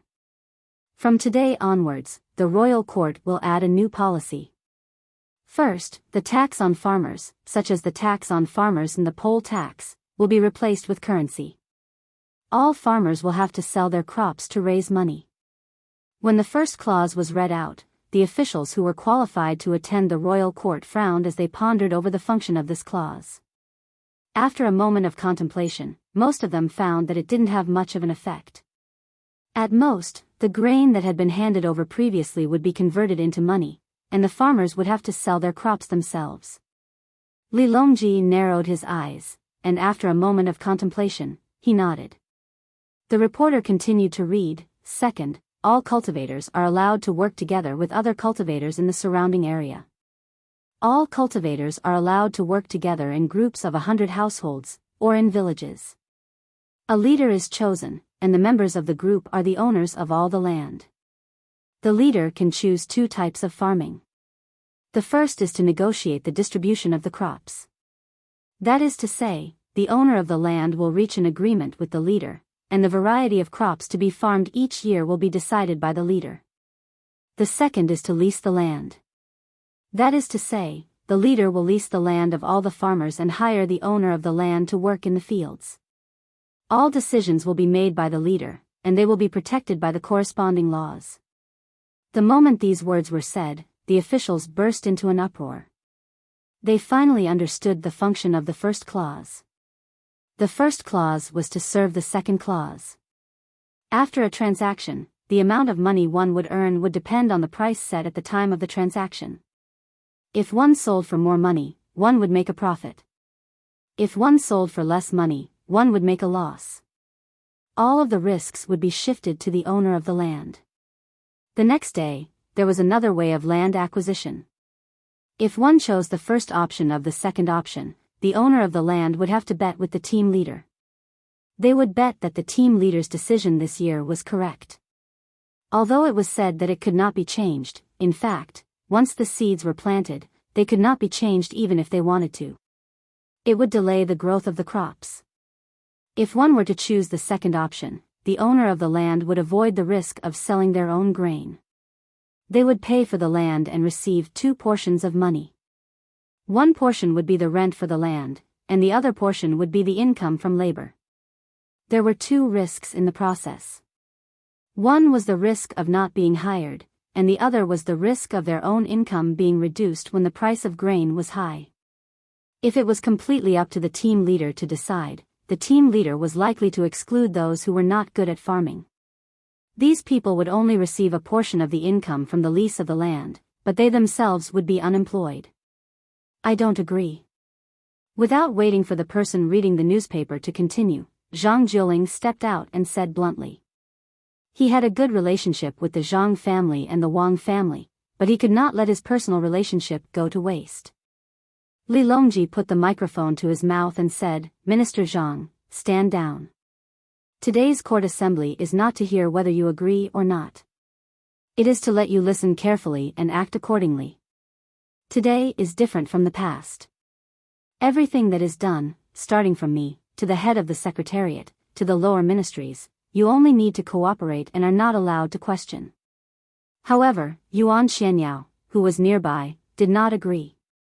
He stood out forcefully and asked loudly, Your Majesty, I don't know why this policy was not brought out to discuss with us first before coming to a conclusion. Why did it have to be passed today? Bring it out to discuss? Didn't you need to discuss for a long time? Can you guarantee that not a single piece of information will be leaked? Do you know what the consequences will be once the nobles of the great Tang know about this policy in advance?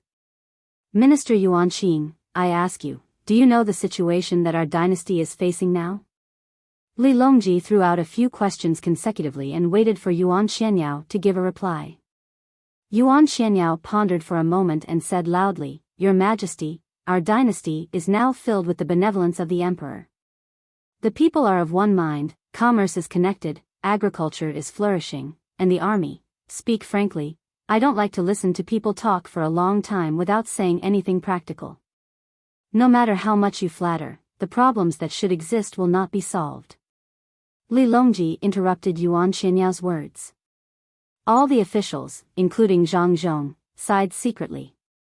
They felt that His Majesty had been influenced by Zhang Xiaobao and Wang Wan to be too utilitarian. There must be practical returns for his efforts. If not, he would definitely not waste his time. Yuan Xianyao coughed lightly and changed his way of speaking. Your Majesty, our dynasty's national treasury is now filled with money. This year's national treasury can't be used up just based on the budget. As the agriculture temple has been vigorously researching crops, the cultivators all over the country know how to be flexible when farming. Furthermore, they use fertilizers and pesticides. The crop output has more than doubled. In addition, the roads are well repaired, the railways are connected, the caravans are organized into a large scale, and the small products developed by the Ministry of Works help the people increase the efficiency of manual labor. The situation is very good. Also, in terms of education, many people spontaneously learn to read with their children at night. There are countless schools all over the country, and they can participate in the work of heaven and earth. Everything is very good. Good, I naturally know that there are good aspects. However, in the way of heaven and earth, there must be a yin and a yang. There must be a disadvantage to every advantage. I also know that our Tang Empire's military is strong, our weapons are advanced, and our morale is high. We can fight whoever we want. However, I am asking about the disadvantages of the advantages. When Li Longji said this, he was very proud. Especially in the past 2 years, the Ministry of Works had developed a lot of research results. For example, pesticides and fertilizers, as well as the improvements made by the agriculture temple, the development of the entire country was like flying. No matter which place was affected by the disaster, as long as the people were fine. As for the money and food that the people lost, the imperial court would directly make up for it. Furthermore, it wasn't like in the past. When the disaster struck, the people would be very grateful just by reducing the rent or sending people to cook a few bowls of porridge. At the very least, they didn't have to leave their homes and die on the road. But now, when the disaster struck, the people's homes would be registered with the government. Even if a cow died in your home, the imperial court would compensate you with a new one. If your house collapsed, it was easy. When the disaster was over, a new house would be built for you. If it was a drought, the government would arrange for you to work elsewhere. They would definitely not let you bear the pain of the disaster alone. This was a great contribution. In the past, which emperor had done this? Which emperor dared to say or think about it? Only Zhen's Kaiyuan era. Your Majesty is right. Minister of Works Zhang Zhong stepped forward and said, even though our government is harmonious, there are still some disadvantages. Although Regional Commander Zhang and Deputy Regional Commander Wang have done many things, such as providing for the elderly, educating the young, and treating the sick, all of these are national benefits that don't require the people to spend money. However, in the process of rapid development, many things have happened that are not conducive to the stability of the country. Moreover, it has reached a critical period, so we have to investigate and take action. When Zhang Zhong said this, some people started to pout and cursed in their hearts. Why are you pretending to be a big wolf, Zhang Zhong and Deputy Regional Commander Wang? It's as if you aren't familiar with them. If you don't stand out and show off, will it kill you to directly say that you have a son and daughter-in-law? How shameless. You are really shameless. You are using the fact that you have a good son and daughter-in-law to attack others. Where is your conscience? Do you still care about the friendship of your colleagues? Although they were cursing in their hearts, they had to endure this anger.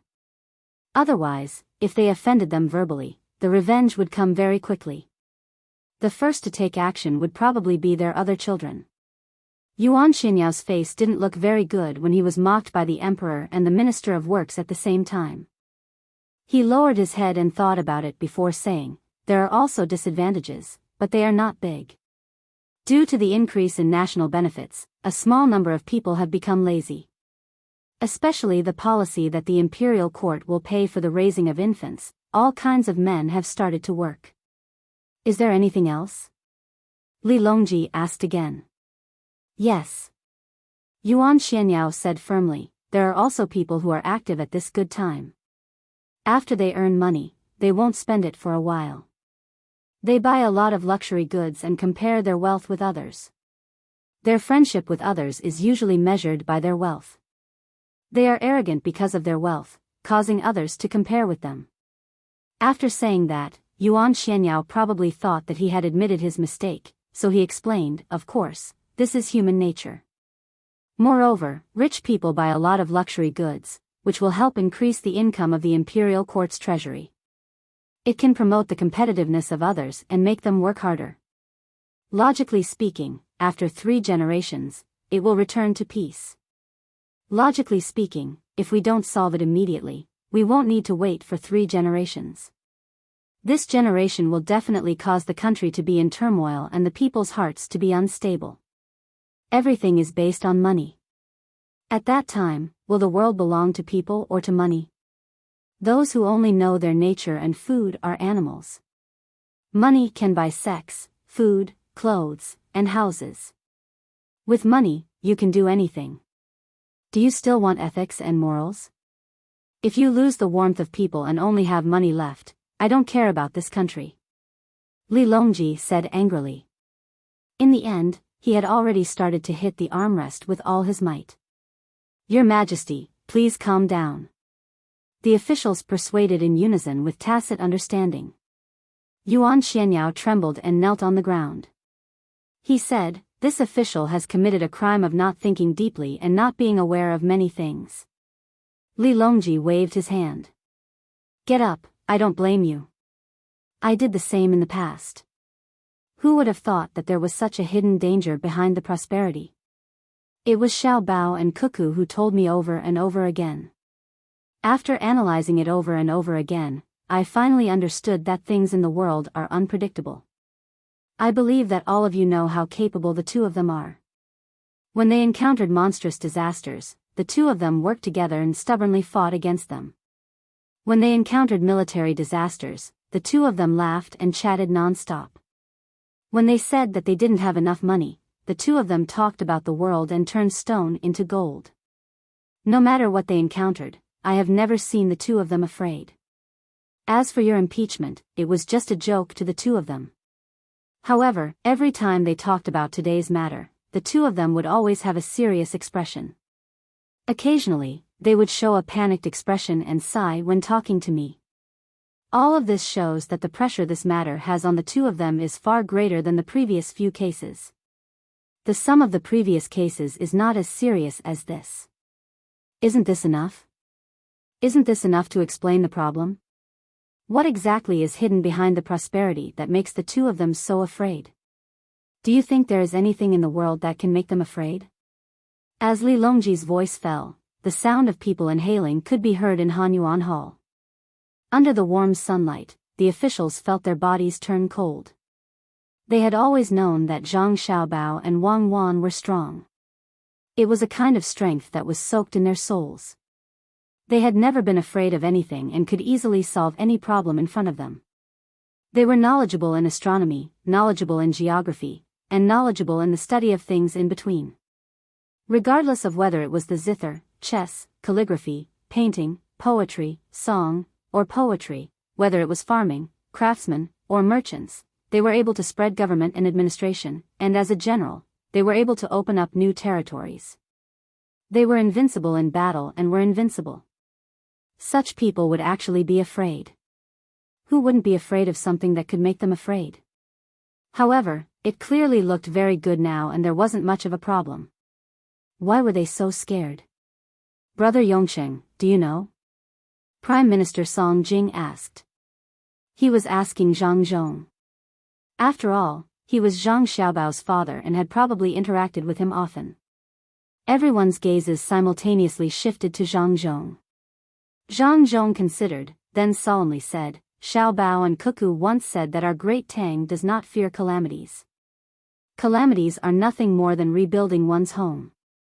We also do not fear weapons. When we fight with our lives. As long as the hearts of the people are united, as long as we are of one heart, there is no obstacle that cannot be overcome. What they fear is that the hearts of the people are scattered. Officials do not work for their own interests, instead using public office for personal gain. Farmers do not plow their fields, instead stealing their jobs. Craftsmen do not learn their skills, instead using shoddy goods. Merchants do not sell their goods, instead hoarding them and inflating their prices. Teachers do not look good, instead choosing students for their own benefits. Doctors do not inherit their virtues, instead using money to divide the affliction. If they do not control it now, when the time comes, it will be very difficult to change it. When the time comes, who will make the first move? Will they be able to kill all the people in the world? How many years will it take to change a nation that has lost its spiritual pillar? What methods will they use to recover the original soul? That kind of country is not a civilization, but a slave to money. Thus, Xiao Bao and Cuckoo have always been worried about this matter. They need to find a good balance in the process of development, and at this moment, they need everyone's help to settle on this point first. We can talk about other points later. After Zhang Zhong finished speaking, he used a sincere expression to look at his colleagues in the hall. Some nodded at him, some responded with firm gazes, and some lowered their heads in deep thought. After a while, Li Longji ordered, "Continue reading." At this time, no one objected. Everyone was frightened by what Zhang Zhong had said. The person reading the report took a deep breath and read again, "The second decree, the Great Tang Bank will reduce the loan interest by 10%, the deposit interest by 10%, and the reserve rate by 20%, using the internal funds. Any handicraft industry with more than 100 workers and less than 500 workers can enjoy a one-off loan of 3,000 strings of coins from the bank. Those with more than 500 workers and less than 1,000 workers can enjoy a one-off loan of 10,000 strings of coins from the bank.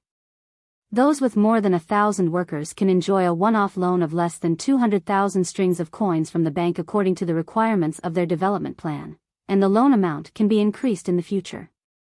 The officials knew that Zhang Xiaobao was starting to give out money, allowing the people of Great Tang to take out their savings and spend it. At the same time, he was encouraging handicraft industries to swallow each other.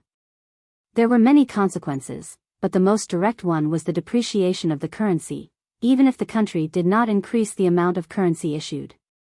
Song Jing pondered for a moment, then walked up to Li Longji and asked softly, "Your Majesty, can you let the currency depreciate?" His voice was soft, but there was a microphone in front of him, so everyone heard it. This caused Song Jing to be taken aback, and he sighed helplessly. Li Longji smiled and shook his head, "It's fine. This is soft depreciation, also known as temporary depreciation. As long as the imperial court does not suddenly increase the amount of currency issued, there is no need to worry about the currency being worthless. After all, this is a cyclical process. The depreciation that you are worried about comes from the taxation of currency circulation. Every time you spend money and earn money, there will be taxation. You're afraid that the imperial court will spend money in a short period of time, causing the production of actual goods to be unable to keep up with the sudden spending of money, resulting in a depreciation of the currency. Is that right?" Song Jing nodded, "That's right. Furthermore, if we do this, the people will take their money out of the bank and spend in a rush. This will cause the price of goods to rise, and if the goods are expensive, the money will be cheap. Of course, this is a small problem, and Xiao Bao does not care about it. Song Qing, do you know what the main source of goods is?" At this time, Li Longji felt that he could be a teacher. Back then, he had chased after Xiao Bao and asked for a long time before he finally figured it out. Gao Lisher, who was standing at the side, also had a smile in his eyes. At that time, he had also followed along with Wu Huifei. If he did not learn, he would not have known. After learning, he realized that the more he learned, the more ignorant he became. The methods, goals, and execution of the various historical dynasties that he had read in books were far inferior to Xiao Bao's. It was like the difference between heaven and earth. Xiao Bao had played the economic game to the height of the Dao. It was unknown when the people who were learning now would be able to learn all of Xiao Bao's economic knowledge and continue to improve. As a prime minister, Song Jing was quite capable. When he heard the emperor's question, he immediately replied, "Your Majesty, is it the production of land and mining of minerals? What you said is only a part of it. There is more." Li Longji narrowed his eyes and said, "There is more? There is also the transportation of goods from the outside. This is the most direct." Song Jing said. "Then how do you do it? During the transportation process, How can you guarantee that the domestic currency will not depreciate in the flow of goods and goods between the cost and profit? Li Longji asked again. He wanted to show his professionalism. Song Jing regretted. He regretted that he had not properly studied Zhang Xiaobao's book recently. That book was only circulated among the upper class, and ordinary people could not even think about reading it. He was not afraid that others would read it and learn it, but he was afraid that they would learn it at a half-baked level and use it blindly. At that time, Zhang Xiaobao would have to come back and clean up the mess. For example, a person who thought that he was smart would start to play with cash flow after reading the book. He would use all kinds of methods to collect funds. Then, a problem would occur in a certain part of the process, and the chain of funds would be broken and all would be lost. Zhang Xiaobao did not want to add such trouble to himself. Song Jing decided to go back and learn properly. Otherwise, if he was always questioned by the emperor in front of other people, it would be embarrassing. Song Jing hesitated for a moment, then braced himself and replied, "This subject feels that we can use force to solve the problem and make the nature of the trade with the outside world less fair.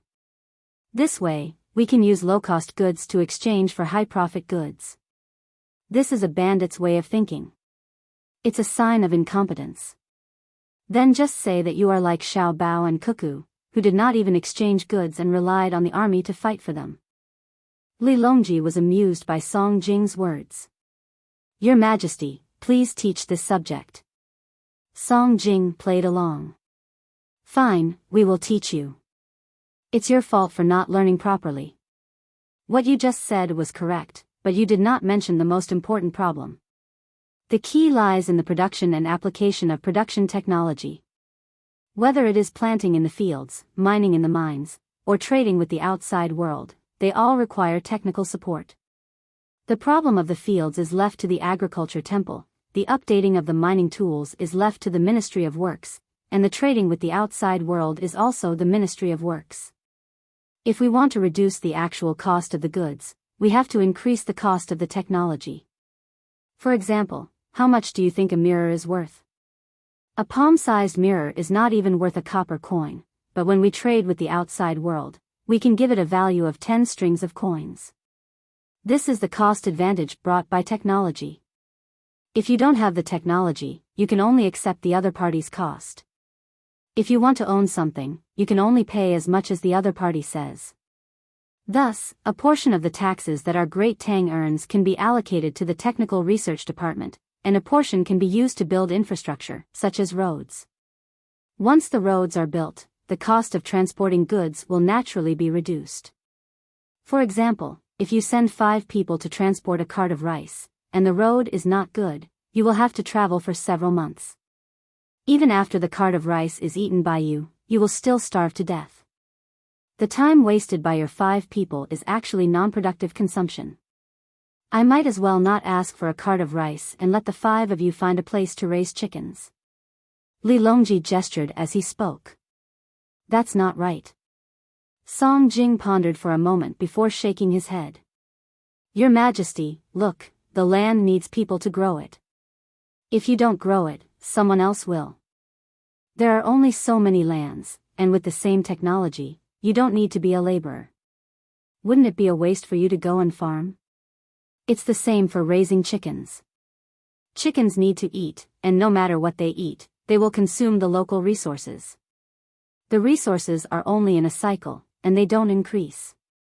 It's not like obtaining things from the outside world. Your thinking is wrong.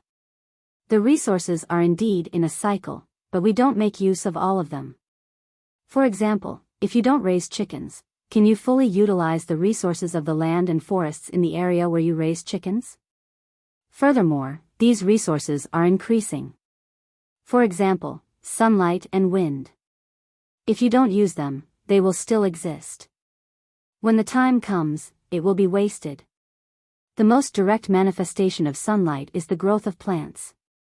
There's also water. Clouds bring rain from other places to our great Tang. If you don't use them, they will flow into the sea. Why don't you hoard them and raise fishes? As for wind, it's not easy to make use of it now. The technology can't keep up. For example, the generator in the wind can produce electricity to illuminate the land. If you think that illumination is useless and people only want to read books, then you should think of using it to replace candles. There's also heating. For example, hatching chickens in winter. If you use electricity to hatch chickens, won't you be saving other resources? Li Longji began to give examples to Song Jing. In fact, when he reached the end, Song Jing already knew, but he didn't want to interrupt him.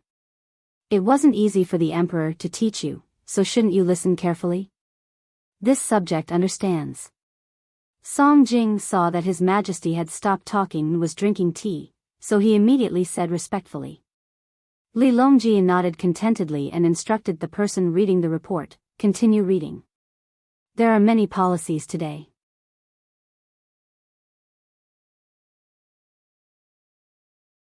Chapter 1237.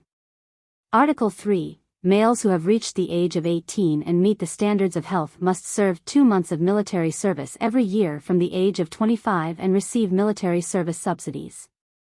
Males between the age of 26 and 30 who meet the standards of health must serve 1 month of military service every year. Those who evade military service will have all their benefits revoked. The reader continued to read the third article. Based on the previous situation, he stopped reading and waited for the others to discuss. The officials fell silent. No one made a sound. They all looked at the reader. Continue. Li Longji spoke. Article 4. Those who participate in the imperial examinations must accumulate 100 days of voluntary teaching and 200 days of voluntary social work. Those who fail to complete the examinations will be disqualified and will not be allowed to participate in the examinations again for 5 years. When the fourth article was read, the two sides of the stairs of Hanyuan Palace began to buzz with discussion. The officials whispered to each other. Wang Bei was very close to Zhang Zhong. As they were both ministers, there was only one person between them. When he heard the fourth article, he couldn't help but squeeze to Zhang Zhong's side and ask, Zhang Xiaobao, what a Wang Wan. Now you feel that you are not afraid of anything. You are beginning to raise your blade against the officials. How bold, how bold. Zhang Zhong, you gave birth to a good son. Zhang Zhong smiled and nodded slightly at Wang Bei. Why do you say that, Lord Wang? Officials take the imperial examinations. If you are a local official, don't you still need to understand education and the people? What's wrong with learning first? Or directly manage the economic field?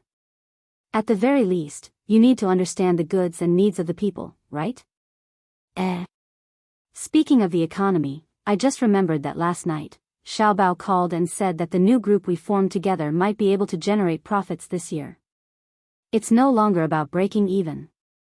He said that it's about accumulating and accumulating. After settling down to a certain extent, it will finally start to flourish. Wei Wei was stunned. Then, he became even more indignant. Zhang Zhong, do you think that the matters of the world's scholars can be enticed with money? Do you think that a noble person can be enticed with money? Do you think? About 3 million strings of profits. It's said that we will first distribute the profits and then consider selling them overseas. This way, we will be able to generate profits every year. Zhang Zhong finished his own words. Wang Ke was stunned again. He looked away and took 4 deep breaths. When he faced Zhang Zhong again, he asked seriously, really? Does Lord Wang want to see the proposal? Zhang Zhong asked. I'll believe you this time. Where were we just now? You can't tempt people with benefits. Yes, there is such a thing. We can't use money or benefits. This is the righteousness of the country. Upholding virtue and proper conduct is virtue and virtue. Zhang Zhong, Brother Yongcheng, you're going too far by talking to me about money. Am I someone that can be moved by money? How can I be unreasonable when you're talking to me? Actually, I deeply agree with what you said before. Yes, you're absolutely right. Students were taking the imperial examinations because they wanted to become officials. How could officials not know the hardships of the common people? In my opinion, the days are still too little. In total, it should be 500 days. However, if the time limit is set for too long this time, it might be repeated. It's better to try it out first. Wang Bei patted Zhang Zhong's shoulder affectionately and said righteously. I think so too. Zhang Zhong still responded with a smile. Yes, yes, yes. It's not easy to think of the same thing. Brother Yongcheng, are you free tonight? I heard that prawn rakes are ready to be eaten. Your restaurant bought a lot of them. How about you treat us to a meal? Wang Bei said with a greedy look. Of course I should treat you. How about tonight? Zhang Zhong agreed. Okay, okay. See you tonight. Wang Bei nodded happily and returned to his original position. He ignored the person in the middle as if he didn't exist. That person was the Minister of Personnel, Pei Guangding.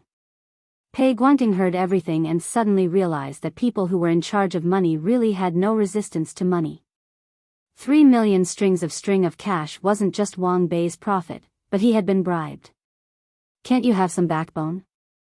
You lost in one round, and it was such a thorough defeat. After belittling Wang Bei in his heart, Pei Guangding thought for a while and squeezed in Zhang Zhong's position. He turned his head and whispered, Brother Yongcheng, does that company still need to increase its shares? I have some spare money. You know that if money isn't spent and doesn't flow, it will lose its effect on the economy. I'm willing to contribute to the prosperity of Tang's economy.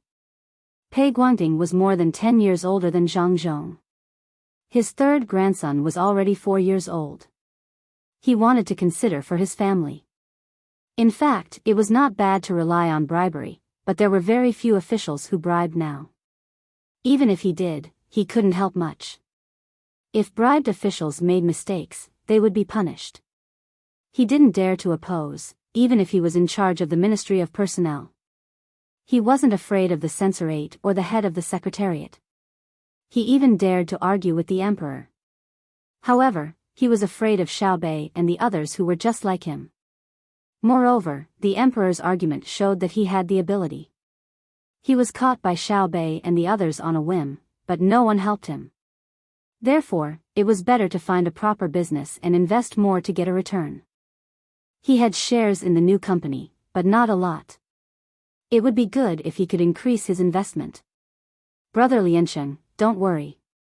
Zhang Zhong comforted Pei Guangding and said, you'll understand if you continue to listen. There are many benefits to being an official. Otherwise, we as officials have no money, but businessmen have money. If we put all our thoughts on money, how can we use psychological politics? How many people can become saints? Pei Guangding's eyes lit up. He asked for confirmation. In that case, even if official Wang supports us, the new company will still be profitable? Of course, but Brother Liancheng will have to work hard in the future. What do you mean? Pei Guangding asked again.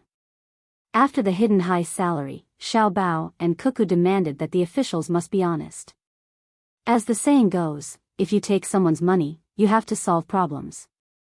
The officials who receive the hidden salary have to do things. The faster our great Tang develops, the more loopholes there will be. We may not be able to catch all the patrolling officers, and to catch the officials, we need your department to participate. What do you think we should do? Zhang Zhong listened to his son's request and began to compromise with the officials. However, he also knew that his son's schemes were never the kind where he would take a step forward.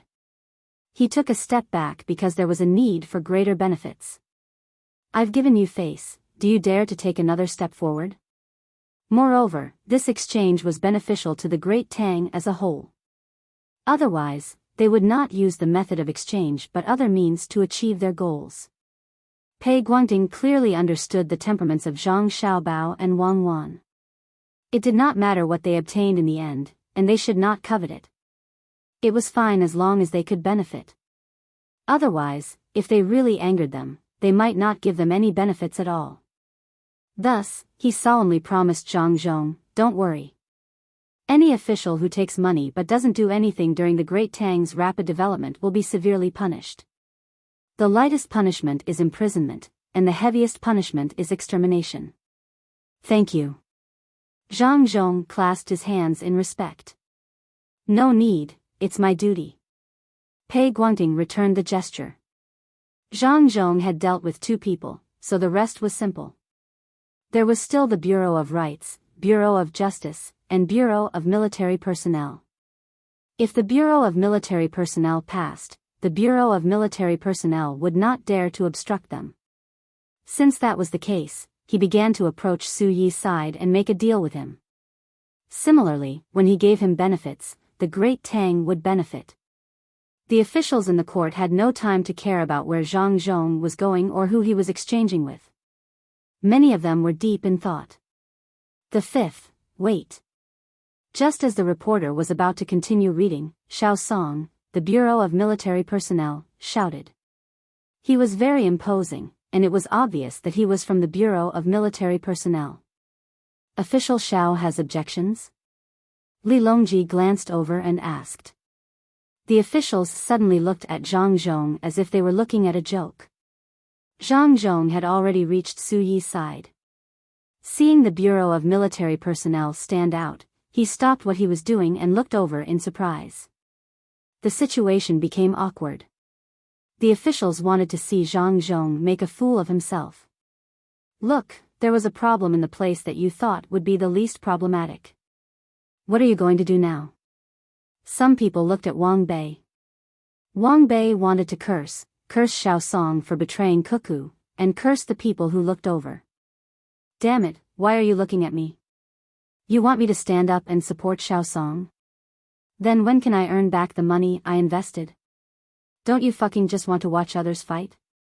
The problem is, do you know how much pressure I'm under? I can't earn back the money I invested, and then the benefits from Zhang family and Wang family were cancelled. Later on, I had a grandson who was about to be born, so I was able to enjoy some benefits again, and it was always given to the grandson who was born.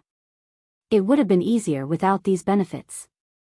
Ever since there were benefits for children, my life has been getting worse and worse. The servants in the family don't look at me right now. I'm about to betray everyone. Didn't you see that I went over to talk to him personally instead of standing up? I'll remember you.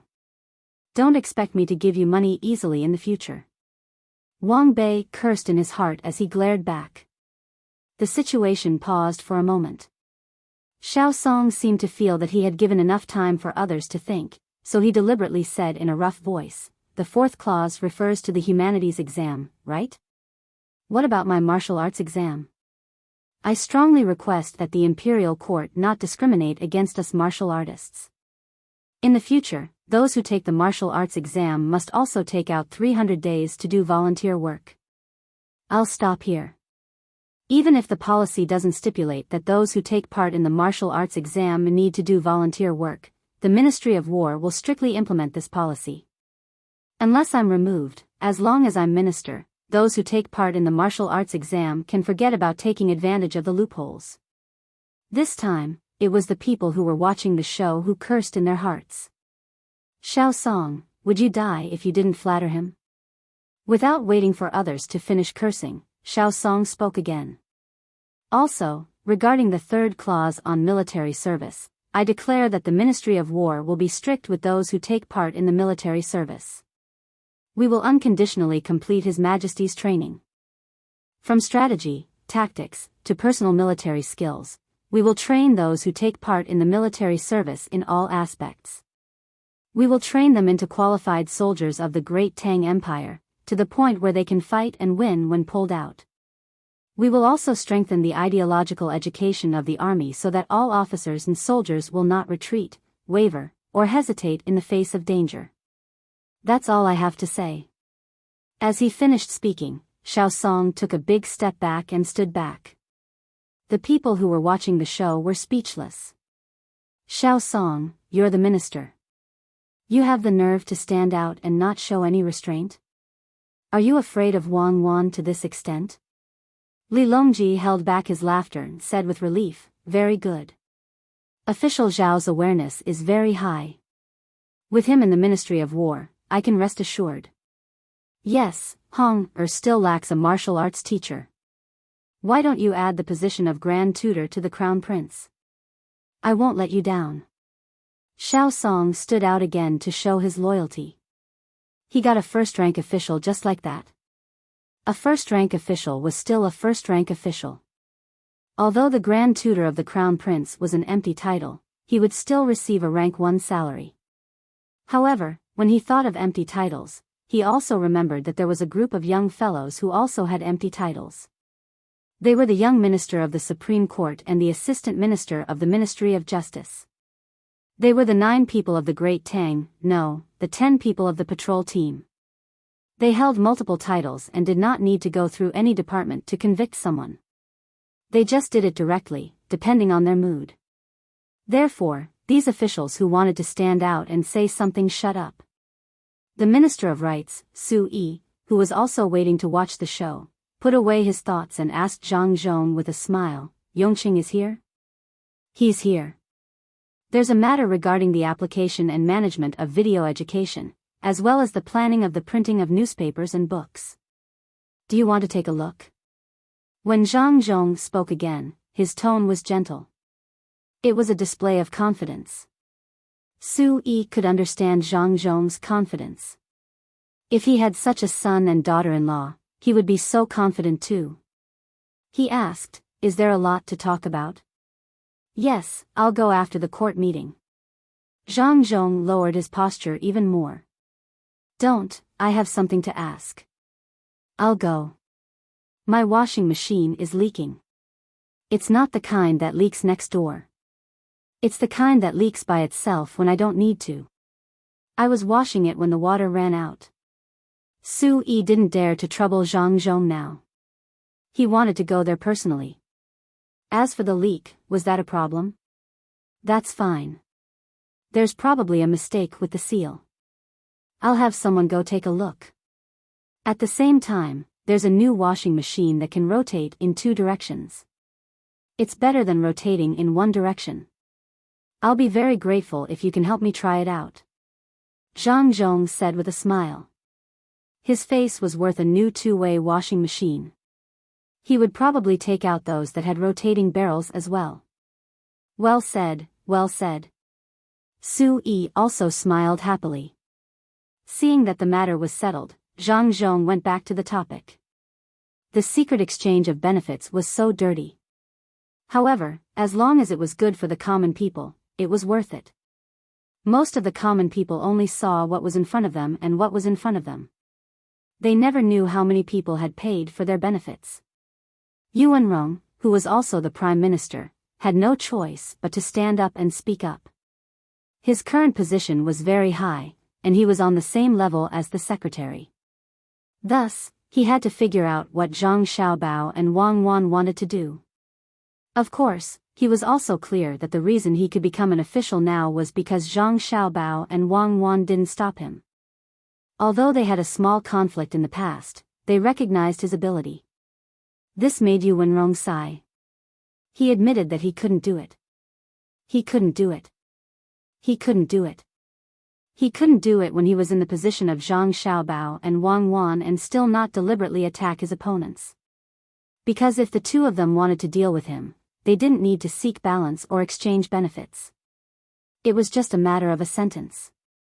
Perhaps they didn't even see him as an opponent, even if his father was the Minister of Works, who was of a lower rank than him. Every time he thought of them, he would feel a kind of majestic aura, vast and unstoppable. As long as you didn't cross their bottom line, they wouldn't care. However, when they cared, you would be gone. Thus, when Yu Wenrong became the Prime Minister this year, his conduct had always been very proper. At this moment, he had to ask clearly on behalf of all the officials. Your Majesty, after this subject heard these 4 conditions, his heart is not clear. Speak. In truth, Li Longji hadn't received any explanation from Zhang Xiaobao, but he was confident that he understood thoroughly. This was a kind of tacit understanding, and the source of this tacit understanding came from their daily interactions. Yu Wenrong paused, then said, the first 2 conditions seem to shake the foundation, and the last 2 are exhausting manpower. This subject wants to understand what Xiao Bao and Cuckoo are thinking. When he spoke, he didn't call Zhang Zhong like he did. He was clearly the closest person, yet he still insisted on calling him something like Jidushi Zhang. This made others think of how Zhang Zhong had been at the very beginning of the two's imperial examinations. The result made Zhang Xiaobao and Wang Wan feel extremely awkward. Quite a few of the people standing on either side of the steps nodded. When Li Longji heard the first two conditions, he had already considered this question. Hearing this, he said, "We will tell you. The first two conditions are to bring out the hidden contradictions. There should be similar policies behind them. Once they are brought out, they will be resolved together, and we will obtain several years of stability. The third and fourth conditions don't actually require the common people to become soldiers, and it's also not impossible to have no students to become teachers and volunteer. This involves psychology. Every year at the age of 18, they become soldiers and receive military management. This can help the common people develop a strict and resolute way of thinking and doing things. This has a great effect on the stability of the country. When students go to teach and volunteer, there is one thing you have to know. Only when a person is willing to contribute to something will they have some attachment to it.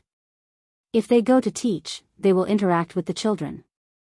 If one day they become an official and do things that involve the children's interests, I believe that the chances of them standing on the children's side will be very high. Similarly, when doing volunteer work, they still need to first understand it, or perhaps understand and feel it while doing it. Most of the students are actually not up to standard in terms of living.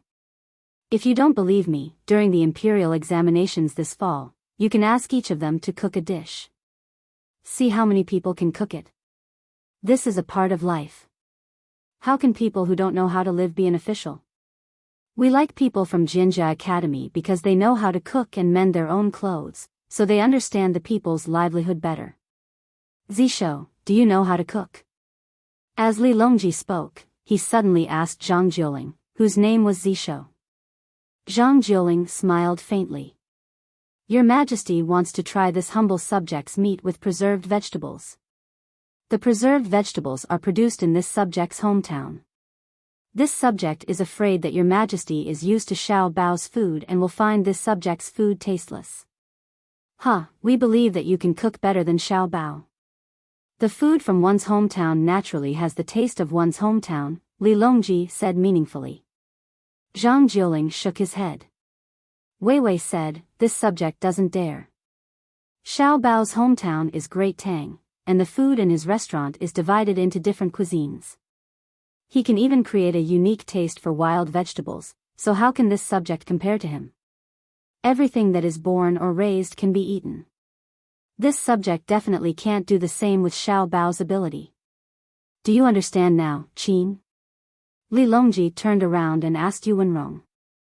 Yu Wenrong muttered to himself for a moment before raising his head. I understand for now, but this subject is afraid that 300 days will be wasted on other aspects, which will be detrimental to my knowledge. That's not right. Zhang Jiuling, who had just finished answering Li Longji, didn't return to his seat and directly said, what is knowledge? Is it the University of Moderation? Is it the Book of Songs? What is waste? No matter what you do, no matter how small it seems, you can learn something from it.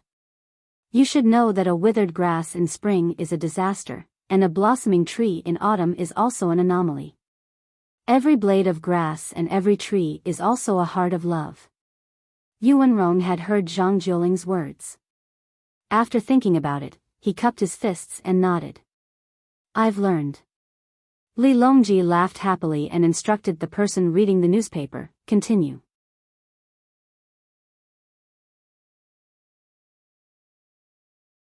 Chapter 1238. After receiving the order, the newspaper reader raised the newspaper and read, Article 5. Formulate specific regulations for national sports competitions and professionalize sports participants. After reading this article, he stopped and waited out of habit. This time, not only were the officials confused, but Li Longji was even more puzzled. Everyone knew that the most typical sports competition was football. Currently, every state had its own football team that represented the local government. There were two best stadiums, one in the capital and the other in Luzhou. Every state had their own stadiums. The wealthier places had better stadiums, while the poorer places only had stadiums for appearances. Some did not even have a lawn. Apart from the government, there were also private companies that were interested in forming their own football teams. There were even people who liked to play football who formed their own teams and played with others. Naturally, football was not the only sport competition. There were many other sports such as badminton, billiards, track and field, swimming, and so on. What puzzled the people in Hanyuan Hall was why it was included in the government's decree when it was usually done for fun. Would it affect the country if it was done well or not?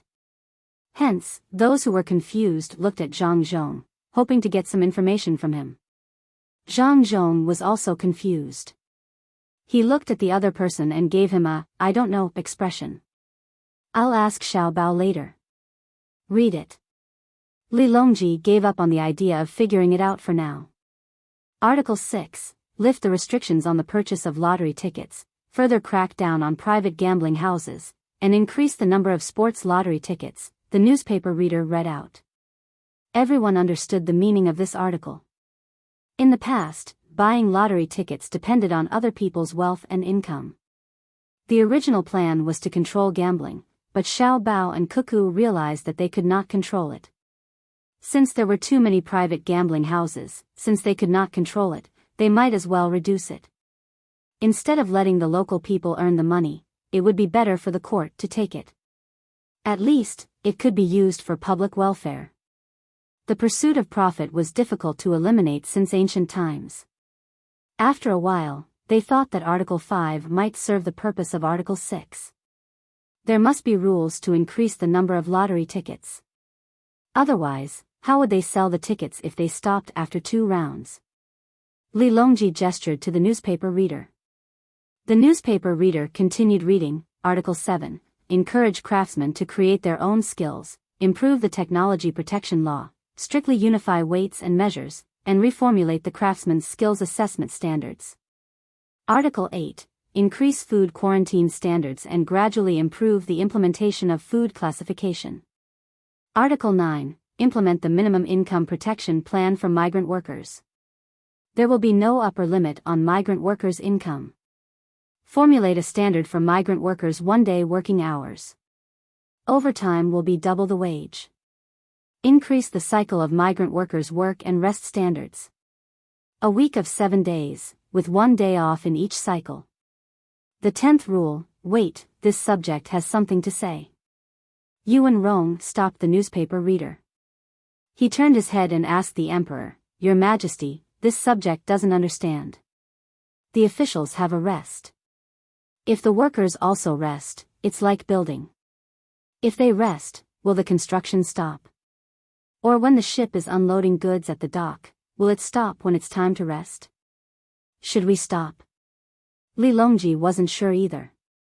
It was mainly because it was too sudden and he didn't have much time to react. After pondering for a while, he said, You can take turns to rest. Or you can also work overtime like you do on a single day. As for why it's 7 days a week and not 10 days a week, I guess it's based on the Sunday of a certain place. Li Longji seemed to be quite knowledgeable. He knew about the Sunday. If he took a day off every 10 days, perhaps Xiao Bao and Cuckoo would think that it was too long. Yuan Rong nodded and asked again, if everyone takes a day off, won't it indirectly reduce the Tang people's work time, and thus reduce the production? What is the classification of the migrant workers? Do the farmers also need to rest? There will be a supplementary explanation. It should be sent here before noon today. Zhang Zhong stood up and explained. Even now, he still didn't understand why his son and daughter-in-law didn't send the detailed explanation first. Instead, they made the others wait. That's fine. Yuan Rong didn't ask any more questions. Instead, he said, I've thought about the 9th rule a bit. It means to protect the people who work for them. They're worried that the employers will exploit them. But this way, the employers will be very selective when choosing people to work for them. Only in this way can they guarantee greater benefits. So many people with professional skills, when faced with this situation, won't they lose the opportunity to find a job? While protecting a portion of the people, they are actually harming a portion of the people. How does this work? The officials all frowned.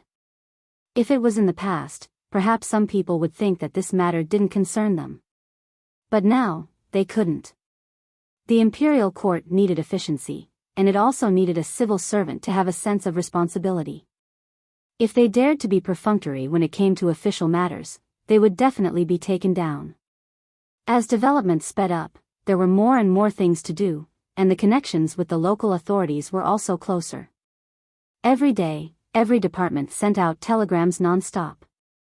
There were always some matters that needed to be resolved. It was impossible to return to the leisurely days of the past. There were already many officials who couldn't ask for leave to go out with their families. Li Longji was very satisfied with the attitude of the officials in the imperial court, but he also couldn't think of a way to resolve the problems and contradictions that Xiao Bao and Cuckoo had come up with. Just as everyone was actively thinking, the person reading the newspaper gathered his courage and said, There is a 10th rule. There is? The 10th rule? Read it. Yuan Rong said, overstepping his authority. Li Longji didn't have the heart to care about such a small matter, so he nodded. The 10th rule is that the local authorities will increase the expenditure on vocational skills training. In the past, the local authorities would passively accept the training of people looking for jobs, but they would actively require people to participate in the training. For example, the people who work at the docks will need to undergo basic training on the use of docks tools, so that they can understand the use of the tools and properly allocate their strength.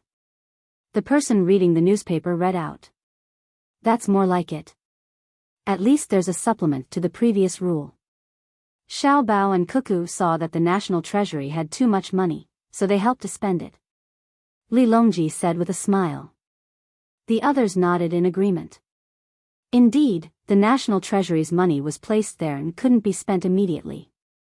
The income of the past 2 years had increased too quickly, and it had broken the previous mindset of spending money. Moreover, the local officials didn't blindly ask for money to be spent for corruption, so the money could be used reasonably. However, new spending projects hadn't been found yet. It couldn't be said that the money couldn't be spent carelessly. The simplest way to spend money was to repair roads and river embankments. If they were to spread out throughout the country, the national treasury wouldn't have enough money. It might seem like a lot, but if one wanted to build roads, bridges, and river embankments at the same time, even if they threw in a fifth of the money, they wouldn't be able to build them. However, the problem was that there were other policies supporting the construction of roads. It was that the merchants would build them and then charge for them. The merchants were very active, and some logistics companies even worked with others to build roads. They needed to quickly ship out their goods, and after some calculations, as long as the fees collected from the roads and bridges exceeded the interest of the Great Tang Bank and the depreciation of the currency, it would be a very good profit. For the time being, it seemed that the recovery period was just a little longer. There were some that took 5 years, some that took 7 years, and some that took 10 years. As for those that took more than 10 years, because the roads weren't built that well and had to withstand the pressure of hundreds of tons of carts, those that took 10 years were already very good. The far-sighted merchants liked to build roads and bridges. They could see how fast the Great Tang was developing, and the more advanced and practical the technology was, the more the people would earn, and the more goods there would be, so they needed more circulation. Currently, they were calculating the recovery period based on the circulation of goods, but they believed that it wouldn't be long before the actual income would be several times or even more than 10 times the current calculation. At that time, they would have to sign a supplementary agreement with the imperial court to redistribute the sudden increase in profits. Back then, when they signed the contract, it was agreed upon. As such, the officials of the imperial court couldn't directly spend money to build roads. If they wanted to build a road, after they had just gotten someone to measure it, and before the money was allocated, a merchant came to ask for it, would they give it to him or not? Now, all the officials knew that Zhang Xiaobao and Wang Wan intended to spend the money on the training of Great Tang's workers. This official thinks that this money should be spent. Wang Bei, who was in charge of the money, stepped forward and said to the crowd. Many people were surprised. Wang Bei, weren't you always at odds with Zhang Xiaobao and the Wang clan? Why are you speaking up for them? Could it be that you have reached an agreement with Zhang Zhong just now? But how much can you give away? How much do you get? Is it worth it? Wang Bei didn't care about the different gazes of others. As an official of Great Tang, this official sincerely supports this spending. At first glance, after the money is invested, it won't be recovered in a short period of time. However, when the country does things, it can't always look at the short term. Just like Zhang Xiaobao and Wang Wan's Chaoyang operation, now that the merchants are providing the money, our country's national treasury can support it even without the merchants. It's just to let the merchants remember the basic moral requirements of being a person at all times. I believe that everyone has seen it now. 10 years, how are the lives of the people of our country? How many of them are educated? It's not like in the past where it was difficult to understand government decrees. As long as the government posted the notice, the people would be able to understand it. Knowing the affairs of the country and discussing them, knowing the law and abiding by the law, learning the material and applying it, understanding the principles and taking the right path, this is the power of education. The little sapling that Zhang Xiaobao and Wang Wan planted many years ago has finally grown. I believe that in another 10 years, in another 20 years, the talents cultivated by our country's education alone will be enough to easily suppress the other countries and make them unable to raise their heads. This is the cultivation of children, but now it's the cultivation of adults.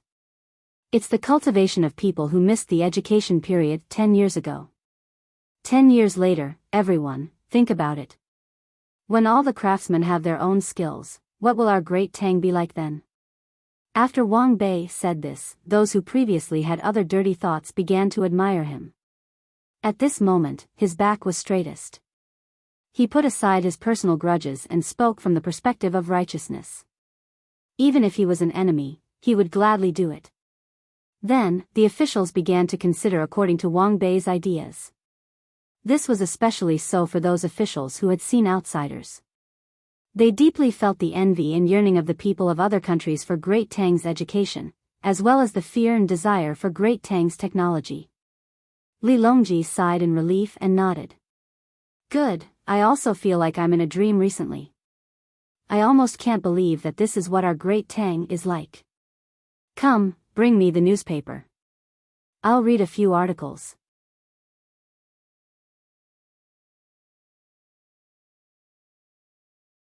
Chapter 1239.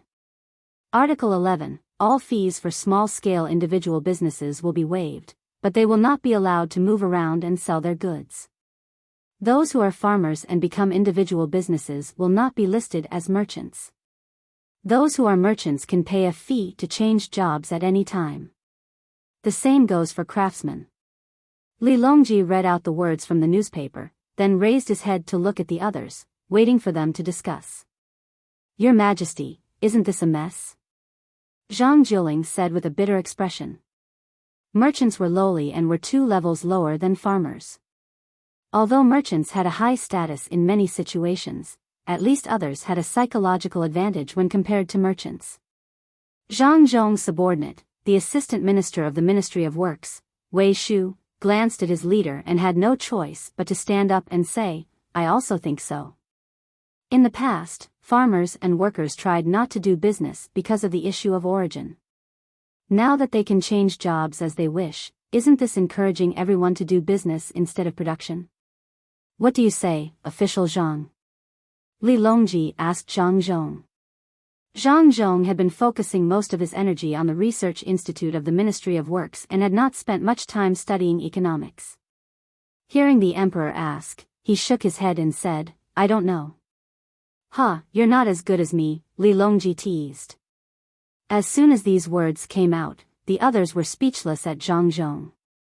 His Majesty did not always say, I, in private, but this was a court meeting. Wasn't it too frivolous to talk to Zhang Zhong? Yes, I'm not as good as you. Zhang Zhong's personality was a bit straightforward, especially when it came to the etiquette of a ruler. Otherwise, he wouldn't have gone over to Zhang Xiaobao and called his son Zhang Jidushi during the imperial examinations and reprimanded Zhang Xiaobao for not knowing the rules in court. Because of this, the officials could not find fault with him in this aspect. The consequences of doing anything to him were very serious. It was obvious that they were bullying an honest person. Just look at Wang Bei and the others. Li Longji helplessly shook his head when he saw Zhang Zhong's solemn expression. He couldn't understand why Zhang Zhong couldn't be more tactful.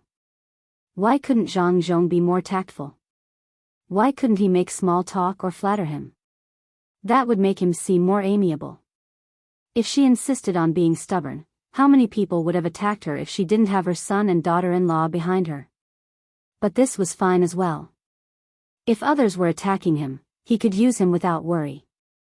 This was the sort of person who, when asked if he had betrayed the great Tang with a blade by his neck, would do his best to turn his head, pledging his loyalty to the country with his life. All right, since you don't know, I'll ask your son's adoptive father to tell you. Li Longji looked at Gao Lishir. Gao Lishir was a eunuch. Normally, he was not supposed to speak during court meetings, but speaking in private was very useful. Now that his name was called, he had no choice but to stand up. Gao Lishir smiled at Zhang Zhong. Zhang Zhong hesitated for a moment before returning a smile. He really wanted to stop Gao Lishir, but after thinking about it, he realized that this was not the first time Gao Lishir had spoken. Moreover, Gao Lishir was able to reason with him. If he stopped Gao Lishir, he would be jealous of him. Since His Majesty has asked me to say it, I will show my incompetence. Everyone, just treat it as a joke. If there is anything wrong with it, please laugh it off. Gao Lishir said humbly. None of the officials dared to treat him as a joke. Treating him as a joke would be a real joke. It is said that agriculture, industry, and commerce are interchangeable, and that one's birthplace will be confused. In truth, the birthplace of agriculture, industry, and commerce exist only in name. Farmers also buy and sell things, such as the excess food in their homes or the poultry they raise. Craftsmen naturally have to sell the things that they make. Merchants also buy land to grow crops and research tools to create and process goods. As I said before, let the farmers gather together and use the 100 households as the foundation. However, there is no need to collect rent and instead use money as a substitute. Isn't that the same as being a merchant? Why is there a need to make such a clear distinction? Interchangeability may seem chaotic, but it is actually a process for the common people to adjust themselves. Those who believe that they can do something well can do it without worrying about the influence of their birthplace. I trust that everyone knows how fast our great Tang is developing. There are many talented people in every industry, and the purpose of birthplace is no longer to divide people into different classes. Instead, it is to make statistics and management more convenient. In the past, it was said that merchants were inferior to farmers because they did not produce anything and only transported goods. Now, everyone knows that merchants do not only buy and sell, they can also promote the development of other industries. For example, if merchants say that chickens are worth money, everyone will work hard to raise chickens. If merchants say that handicrafts are worth money, craftsmen will produce more. Merchants can even transport goods from overseas. A qualified merchant is very useful. Let's talk about the people on the top list of billionaires. Speaking of this, everyone seems to find it funny. Its appearance was caused by a children's game for Monopoly. Now, it has become a symbol of whether a merchant is successful or not. At the same time, it is also a test for merchants to learn the economic rules. Then, everyone knows the rules. Not only do you have to be rich enough, you also have to pass the test. Otherwise, even if you buy a lottery ticket and win a few million strings of coins, you won't be able to enter the list. Of course, a person with a few million strings of coins won't be able to enter the list. When Gao Lishir said this, many people laughed. Some people found it amusing, while others laughed nostalgically, thinking of the past. Back then, who would have thought that a game would have such a far-reaching influence? Who would have thought that a game could earn so much money? Who would have thought that the person who designed the game would do everything for money, but no longer care about money when he had money? That was a legend. That was a legend. Time seemed to have gone on for a long time, but it also seemed to have always been in front of them. Monopoly had always been popular, but the person who designed it no longer played games. That period of time could not be sealed away. There was no need to recall it because it would never be forgotten. Therefore, everyone began to reminisce about the time and place of a court meeting. Li Longji narrowed his eyes and experienced the happy process of reminiscing. He said, all right. Let's get down to business. Let's talk about the origin, status, and contribution of merchants. Everyone snapped back to their senses and smiled at each other as though they were not the ones reminiscing.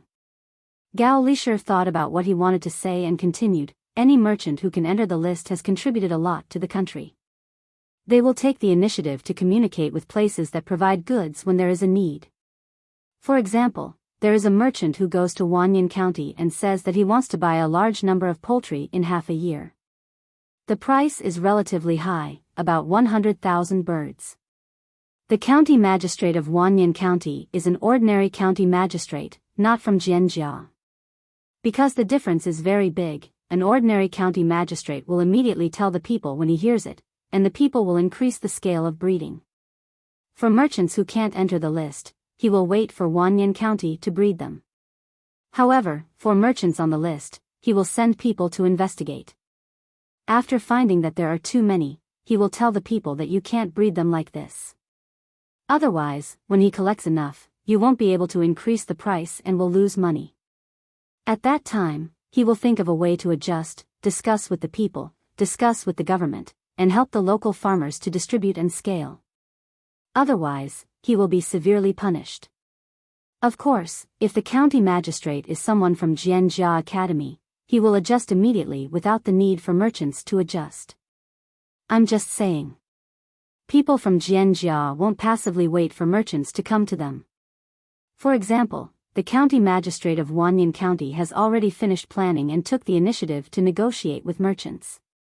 He is only waiting for the contract to be fulfilled. After saying a bunch of words, Gao Lisher didn't say anything else. He had already expressed what he wanted to express. Zhang Jiuling reacted quickly and said, "Thank you, General Gao. I didn't think it through just now, but now I've thought it through. Indeed, we can't look at merchants like we did in the past.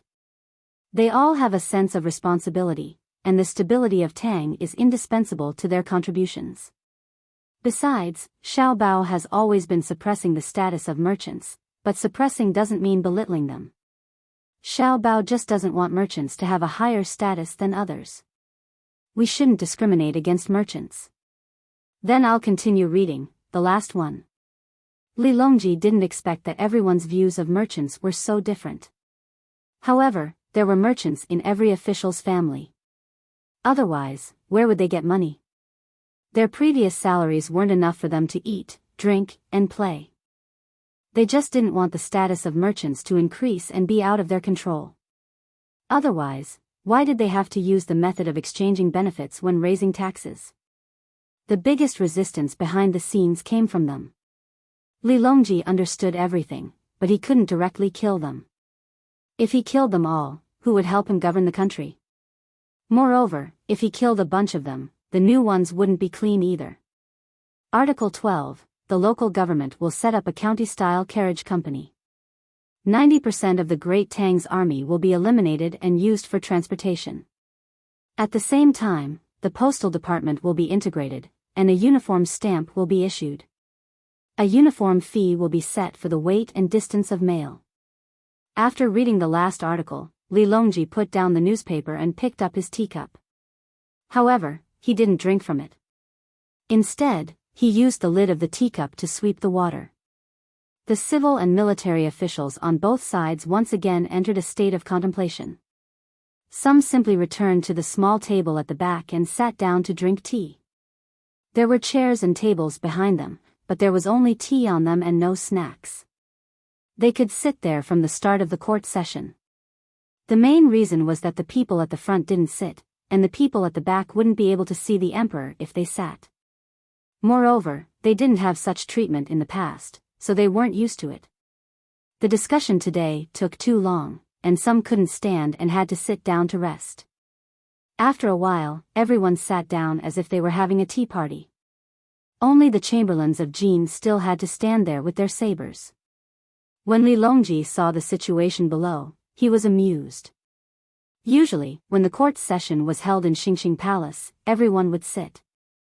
However, when it came to the morning court session, everyone would stand. Later, he discovered a problem. If they stood for too long, once the court session ended, the officials wouldn't immediately return to work. Instead, they would rest, which would affect their efficiency. Therefore, during the winter, not only did they have to install heaters, but they also had to provide chairs for everyone. After drinking a few mouthfuls of tea and waiting for someone to refill it, Li Longji looked at the people sitting and said, "Everyone, speak. Your Majesty, the tea is good." Jiangsun, the person in charge of the agriculture temple who was being stared at by the emperor, had no choice but to speak. Have you eaten breakfast? You're drinking black poo or tea." Li Longji nodded and continued to stare at Jiang Xian. Seeing that he couldn't avoid it, Jiangsun rubbed his stomach and replied, "I haven't eaten. No wonder I'm hungry." This official was thinking that since many of the military horses have been eliminated, could they be used for farming? We can use oxen in dry fields and paddy fields. Where's Shao Qing? Li Longji looked at the Minister of War, Shao Song. Shao Song also didn't eat breakfast. There was only tea on the coffee table, but he brought his own food. He didn't bring any buns. There was stuffing, but he was afraid that the smell would spread too far. He brought hot and dry biscuits. Each biscuit was only a quarter of the size of a palm. There were pickles in the biscuits. When he ate one biscuit at a time, there was no smell, so he wasn't afraid of choking. At this moment, he took the time to eat 2 biscuits. Before he could swallow them, he was called. It must be said that martial artists were also quick-witted. While chewing, Shao Song quickly picked up the cup of tea and gulped it down. Then, he sighed and said to the emperor, "Your Majesty, this is indeed a famous poo or tea. It's very tasty." Li Longji smiled and nodded. "I still have hibiscus cakes. Shao Qing, do you want to try some?" "No need, this official isn't hungry." Speaking of the military horses, this official is only worried about one thing. After the military horses are eliminated, will the remaining ones be enough for war? Although there are guns and cannons now, and there's no need for soldiers to ride on horses and charge with swords, transport still needs to be used, right? Cannonballs and bullets, as well as food and medicine. Shao Song rubbed his chest as he spoke. Just now, he had swallowed too much and choked.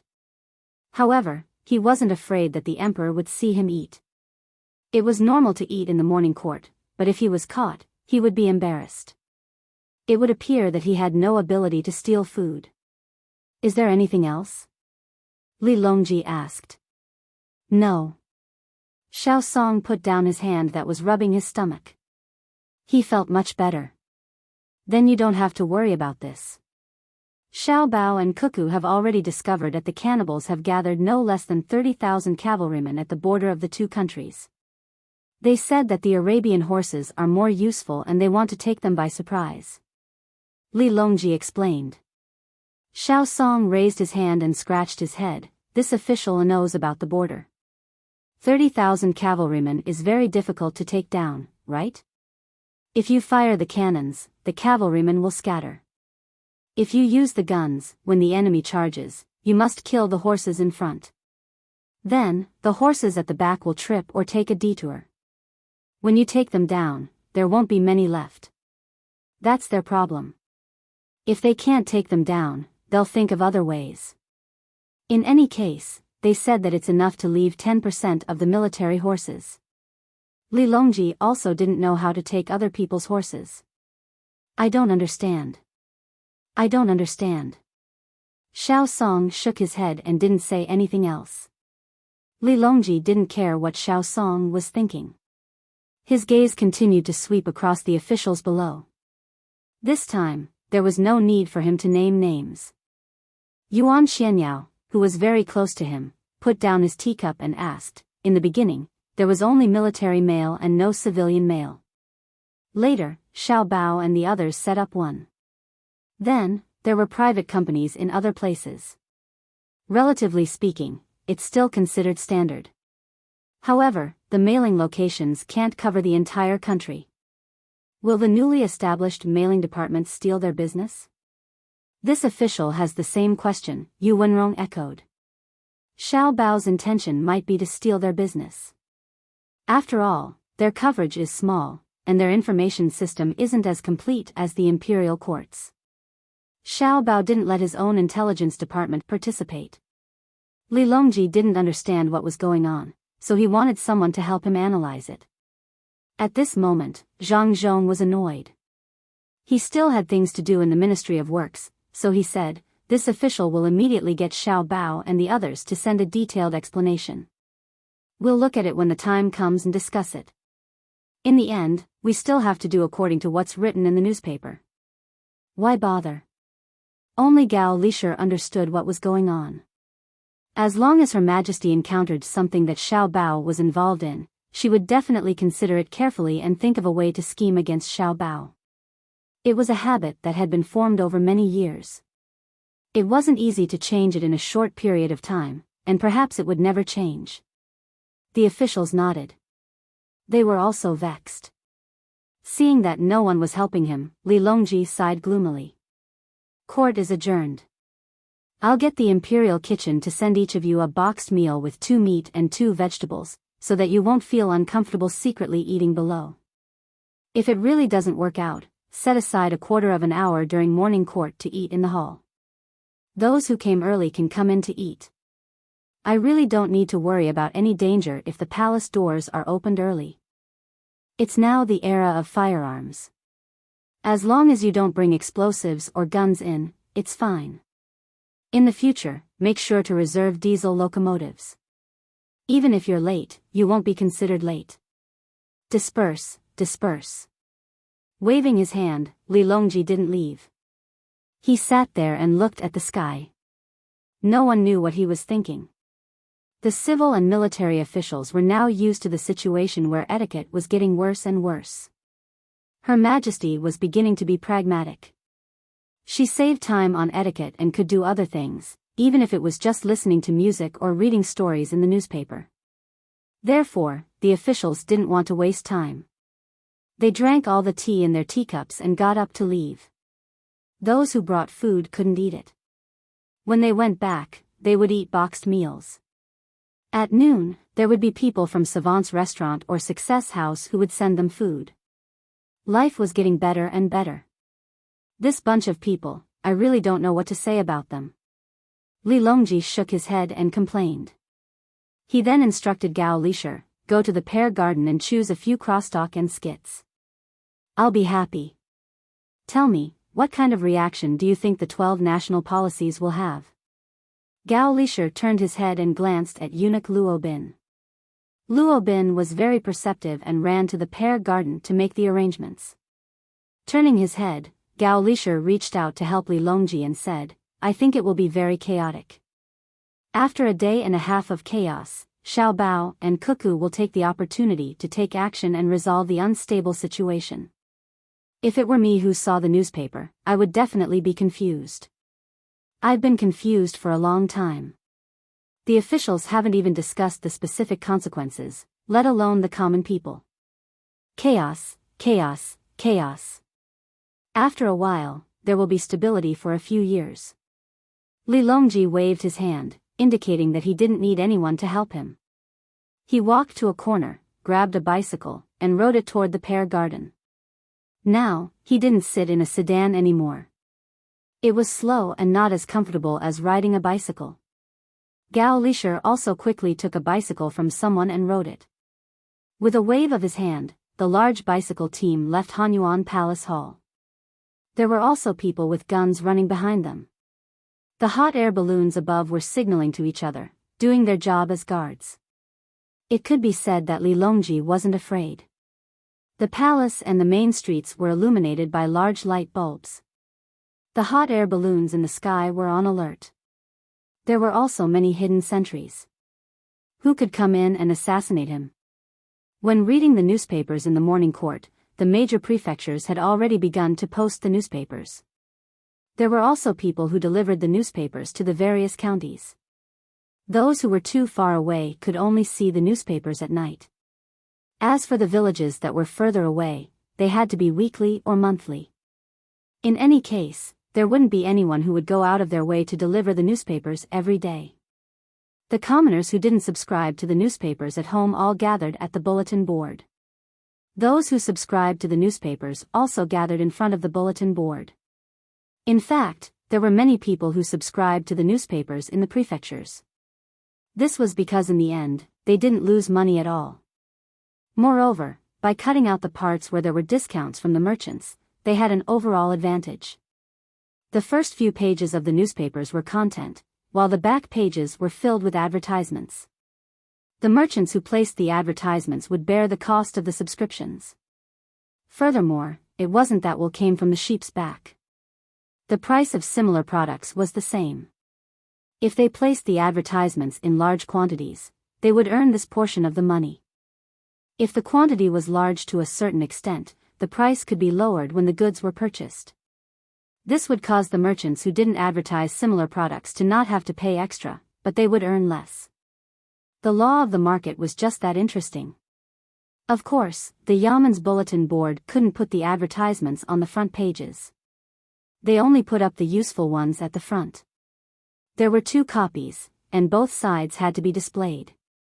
The commoners who weren't in a hurry to work basically liked to look at the bulletin board in the morning. They would chat with others and discuss the state affairs.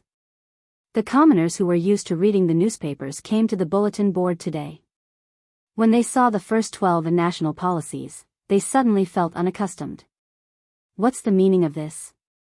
A bunch of policies came out today? In front of the Yaman's bulletin board in Luoyang Prefecture of Hunan Province, a person who usually learned to read a few words from a child was stunned when he saw the 12 national policies. Usually, there would be a national policy every 10 days or half a month. Most of it was about the new laws. The economy was developing too quickly, so there was a need to constantly supplement the laws. Therefore, most of the time, it was about the laws. Most of the time, it was about the new security requirements and the situation of the poultry being farmed to let everyone pay attention. Most of the advertisements were printed according to the situation of each prefecture. Unless it was a chain store that crossed prefectures, there would be merchants from other places who would come to spend money. 1, 2, 3, 12. There are 12 in total. Another person followed. In fact, he was just showing off that he knew how to read. You still need to count one by one? At the end, it says 12. Of course, it's 12. The main question isn't how many, but what is written every day. The person who spoke first continued. Everyone looked at it as if they were reading it. Occasionally, someone would read a few words. Not only did they not read it completely, but even if they did read it, there were some who read it wrongly. Who can tell us what the newspaper means? Everyone crowded to look at it for a while and realized that they didn't understand. They began to look around for someone who understood, such as a scholar. Otherwise, if they let their children read it out at home, they wouldn't understand either. Everyone looked around for a while and finally found a scholar who had just finished his breakfast. More accurately, he was a teacher. He taught in the largest school in the prefecture and was a high scholar. Usually, he would only teach in the afternoon. In the morning, he liked to wander around the bulletin board to gain extra respect. Teacher Yuan, good morning. Quick, help me take a look. What's written on the newspaper? I don't understand. As soon as he arrived, someone greeted him. The teacher with the surname Yuan smiled reservedly. He strode through the path that others had made way for him to get close to the notice board. He looked up and said, the first rule, the first point is, it is a series of material tax forms minus the farmer's rent and poll tax. It is replaced by money. All farmers need to sell their grain to raise money. Teacher Yuan, can you tell us what it means? When the people around heard this, they couldn't understand. It means that in the future, you don't have to give them food or other things. You just have to give them money. Using money to pay the rent, isn't that making things difficult for them? After Teacher Yuan finished explaining, he added another sentence. The people around looked at him and waited for him to continue. Look at this. You have to sell your own crops and exchange them for money to pay the tax. If you sell your crops for a lot of money, then it's fine. But if you sell your crops for a little money, then won't you lose money? And when the crops are harvested, it's also the time when the crops are cheap. How can the imperial court do this? Teacher Yuan's tone became serious. He was obviously very angry. He didn't understand how the imperial court changed in the blink of an eye. The people around started to discuss. Then what should we do? How can we do business? Even if we raise chickens, someone will come and collect them. It's the same for our crops. We have to wait for the government to come and take them away. Teacher Yuan, are you sure you didn't read wrongly? Teacher Yuan, please think of a solution. How did it become like this? Teacher Yuan, please read on and see if there are any other explanations. All right, I'll read it. Mr. Yuan suppressed his anger and continued reading the newspaper. The first and second point is that the cultivators are allowed to work with other cultivators in the area around them. All decisions will be made by the leader, and they will be protected by the corresponding laws. After reading the second point, the people around continued to wait for his explanation.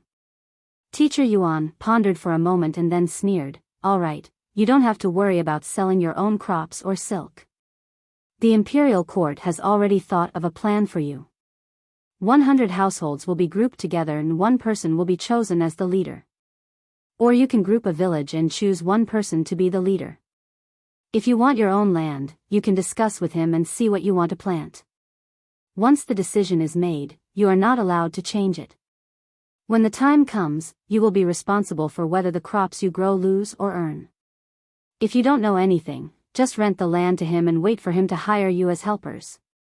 If you lose or earn, it will all belong to him. After all, you don't have to sell your own crops anymore.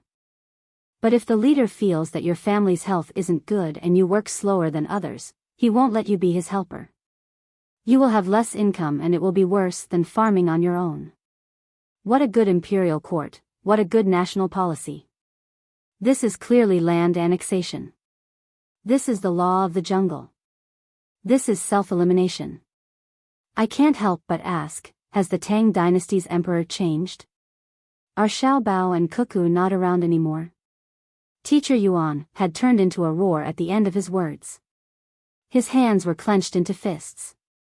The people listening to him were dumbfounded.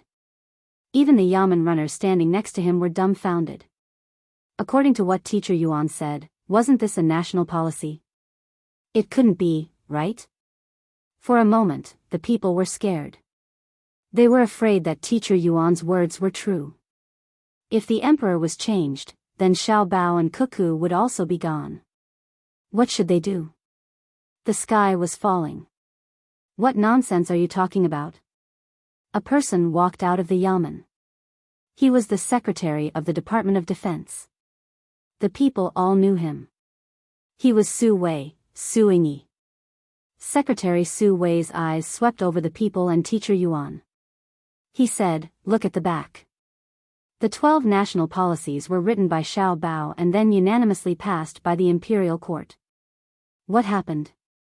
Do we need your money to see a doctor? Don't let children go to school for free. Don't you have a place to complain? Can't you eat and starve to death? Don't you have a single old man to take care of? Teacher Yuan shook his head and looked at the back. Indeed, Zhang Xiaobao and Wang Wan's names were written. There was also a seal. He was even more puzzled. If it was Xiaobao's policy, why did he allow for the annexation of land? Furthermore, he used the first point to speed up the annexation of land the next day. The people around were not as worried. When they heard that it was Xiao Bao and Cuckoo who wrote the national policies, they were relieved. Then, someone asked Teacher Yuan, "Teacher Yuan, did you think wrongly?" You. It was clearly written. How could I think wrongly? I am a high scholar. How could I not understand such a simple thing? Teacher Yuan, no one said that you don't understand. It's just that. Look at it from the beginning. Think carefully. Everyone makes mistakes. Right? There were still people who did not believe him. Teacher Yuan was so angry that he did not speak. He looked at Tian'er. Advisor Chao laughed and helped him out. It's just as Brother Yuan said. Xiao Bao and Cuckoo's national policies, according to the literal meaning, are to encourage the annexation of land. However, I don't think that they would have the intention to harm the people. It's just that we are unable to understand the deeper meaning. Everyone, there is no need to panic. That's right, that's right. What's there to be afraid of? Would Xiao Bao and the rest harm us? I don't believe it. They would have done it long ago. Why wait until now? Isn't that so? If they say that I am harming myself, I believe it. If they say that Xiao Bao and the rest are harming me, I don't believe it. I guarantee that there is something that we do not understand. Let's not worry about it first. Teacher Yuan, please continue reading. There are still 11 more. Teacher Yuan was clearly in a fit of pique and didn't say anything. I'll read it. Su Wei, who had already read the 12 national policies 3 times, stepped forward. Official Su, please continue with your work. Just find an official to do it. An official to do it is even busier. I'll read the same thing. The second policy, the Tang Bank will reduce the interest rate in one go, and can increase the amount of loans in the future. Su Wei read the second policy out loud and explained it according to what he understood when he was reading the newspaper in the yamen. The purpose is to tell everyone not to keep their money in the bank. Take it out and spend it. If you are not willing to spend it, the interest rate will decrease when you keep your money in the bank. There is no need to worry about the money you have saved before. Furthermore, it encourages everyone to work together to open a workshop and take a loan from the bank. The interest rate will be lower than before. Furthermore, the bank will have enough money for you to take a loan. There is no need to be afraid that the bank will not have enough money. But money will become less and less valuable. Teacher Yuan could not help but say. Su Wei shook his head, that is hard to say. Whether money is valuable or not depends on its purchasing power, not how much it can be spent. The second policy is just like that. Su Wei then read the third policy, which was military service, and the fourth policy, which was for students to work as volunteers. The people did not understand the first 2 points, but the third point did not matter. Being a soldier was much better than being in the past. In the past, they had to prepare their own weapons and armor, and they were not paid. Furthermore, there was only so much time every year, and they could still shoot to satisfy their cravings. The food in the army would not be bad, and after some training, their bodies would be strong. In case there was a need to fight, they could pick up a gun and contribute to the country. The fourth policy was for students to work. If they want to do it, they can just treat it as training. Don't study all day and become stupid. Su Wei then read the fifth policy. The people felt that this was good, and it would be more lively in the future. The sixth policy was for lottery. The people were indifferent. Only those who opened gambling houses were troubled. The seventh policy was for craftsmen to use the same ruler. The people felt that it was not bad. In the future, when making furniture, there was no need to worry about the different sizes. The eighth policy was for food quarantine. The people around the announcement nodded their heads. This was right. What if they ate something bad? The ninth policy was for workers to have a minimum wage. Good. In the future, if any employer dared to give them less, they could sue them. As for rest, there was no need for that, right? Rest when you are tired. Rest when you are not tired. Just wait and see. If you really can't do it, you can do it secretly. The 10th policy was for the government to train. In the past, they could go to the yamen to learn and then arrange for them to work. Now, they just had to go to the yamen. Perhaps it would be a waste of time. They did not know if there was a need for them to learn. The 11th policy was for sellers and stalls to not have to pay any money. Was there such a good thing? There was no management fee. All the money they earned was their own. The 12th policy was for them to send things to distant people in the future through the yamen. They did not know if it was cheaper than the original. If it was cheaper, they could use the yamen. Would it be faster to send things? If it was faster, they could also use the yamen for the same price. Su Weinian explained a little, and the people followed suit. Their thinking was very simple. Everything was for their own benefit. Deeper knowledge had nothing to do with them. Alright, that's the general idea. There is a lot of knowledge in it. Including the one in front of me, I have already read it 4 times. I still do not understand it. In any case, most of them seem to be beneficial to you. After Su Weinian finished, he added this sentence. He shook his head and remembered what he came out to do. He continued to work. After he left, Teacher Yuan was still in a daze. Previously, he had concluded that Zhang Xiaobao and Wang Wan's national policies were harmful. However, after the last 10 policies came out, they started to become good. What was going on? Teacher Yuan, look, you misunderstood Xiaobao and Cuckoo, right? I knew it. How could the 2 of them harm us? In the future, we can go and watch normal football matches. It won't be like now. Sometimes they play, sometimes they don't. It makes people anxious. Someone nudged Teacher Yuan and said. But the first policy is indeed, I don't understand. Is there a need to say that Xiao Bao is scheming? You may think one thing, but it is actually another. You may think that he is good to you, but he might not be good to you. You may think that he is bad to you, but he might not be bad. Yes, he is not bad. Someone said at the side. Teacher Yuan really could not understand what was wrong. He shook his head. Forget it. I will take one step at a time. We will see in the future. I am going back. You can see for yourselves. After he finished speaking, he left with his hands behind his back. He bent down and lowered his head. It seemed that he was still thinking. The people did not disperse. They still surrounded the bulletin board and said a few words from time to time. They were mainly afraid that they would forget. There were 12 policies. They should memorize them first. It would be easier to show off when they told others later. Especially when their children came home from school, they would let them read it and ask them what it meant. If they could not answer, they would teach it to them. They would let them understand that parents were still very powerful.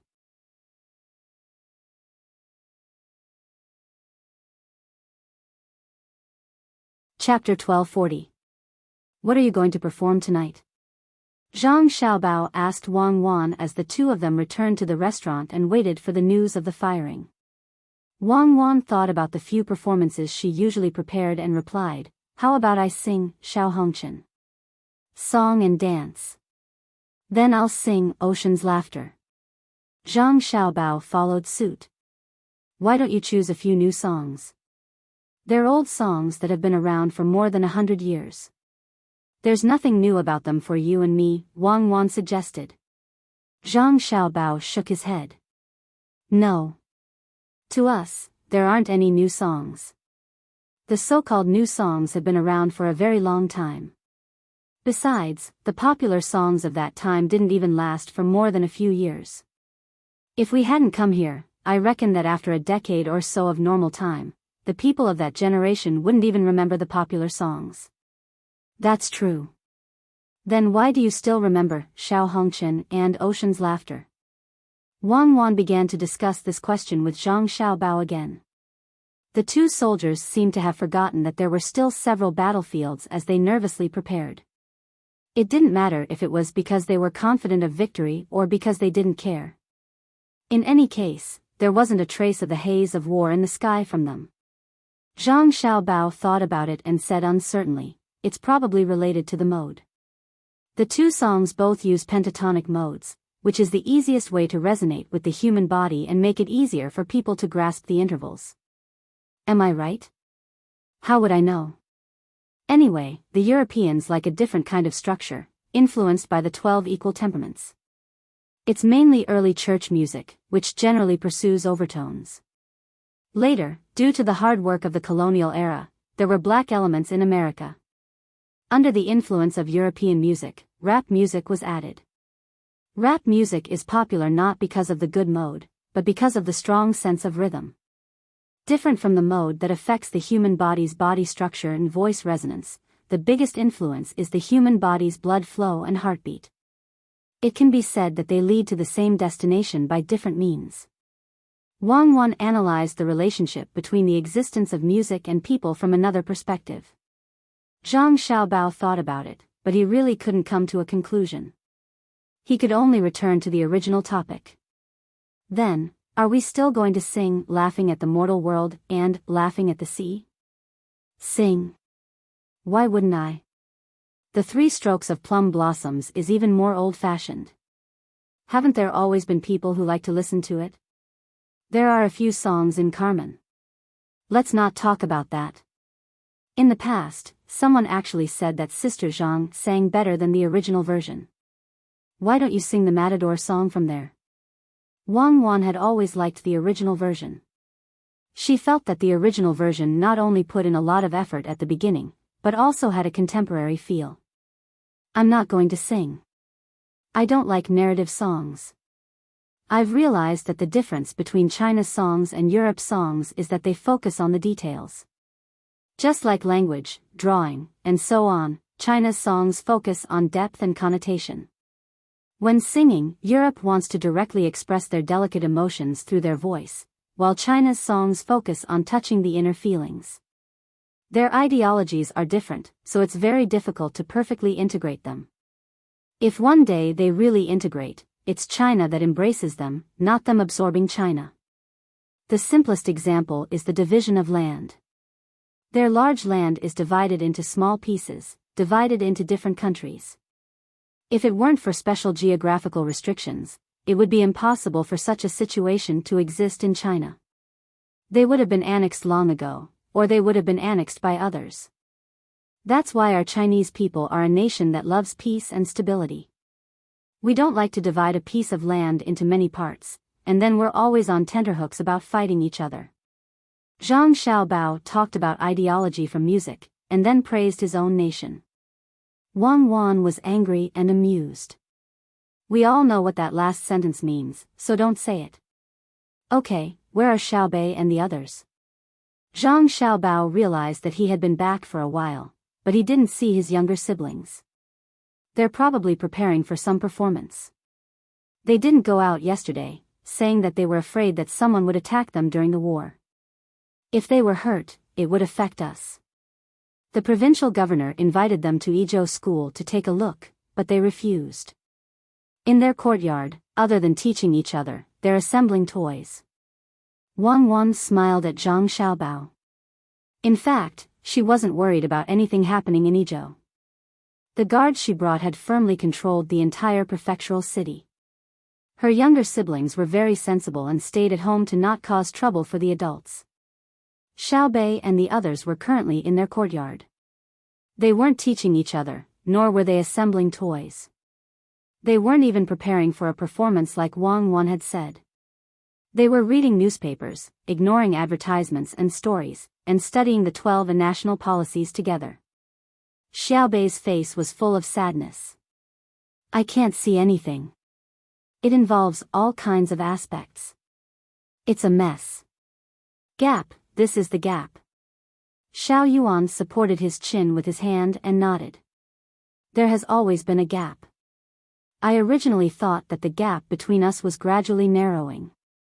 Today, I realized that it was because our older siblings didn't use their full strength. The more I think about it, the more my head hurts. Why don't we just assemble toys? Toys, toys. Is research more important, or is playing with toys more important? Xiao Bei pouted. For us, playing with toys is the most important thing. We need to learn. We need to learn while playing, not reach the sky in one step. Reaching the level of our older siblings is just a dream, absolutely. Brother Xiaohai, what do you think? While speaking, Xiao Yuan flipped through a catalog with the names of various toys. She wanted to choose one to play with. They had a lot of toys, so many that they could fill up a large room. They were divided into many types, and each type of toy required them to treat seriously. They contained all kinds of knowledge. Even the simplest pushcart game had to be played with brains after adding in the rules. But at least they were playing, unlike now, where they stared at the words on the newspaper and pondered over them. When the words were combined, it wasn't a poem, nor was it a story. It was a strategy related to the stable development of the entire Tang Empire for a period of time. Xiao Yuan felt that with the current level of the Tang Empire's inspection team, they should stay away. Perhaps in another 10 or 20 years, they would be qualified to participate. Xiao Hai, who had strong logical thinking ability, was currently in a confused situation. He wanted to use his logical thinking ability to organize the 12 policies, but the more he did, the more illogical he felt. It was too painful.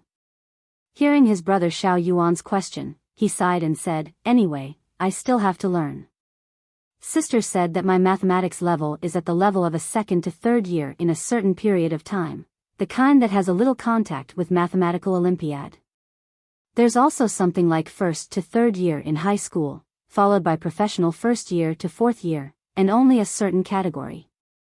After that, it's a graduate student of that category. Then when will I be able to understand all of the categories? Then I'll continue to learn to a higher level, to the extent where I can calculate the circulation of the universe and calculate the trajectory of time and space? Sister also said that she can only teach me to the level of a graduate student in one of the categories. I have to walk my own path in the future. Otherwise, she told me to wait for her and my brother to find time to specially study it. With their talent, they might be able to teach me to a higher level." Xiao Hai trembled as he spoke, clearly feeling the fear of the future.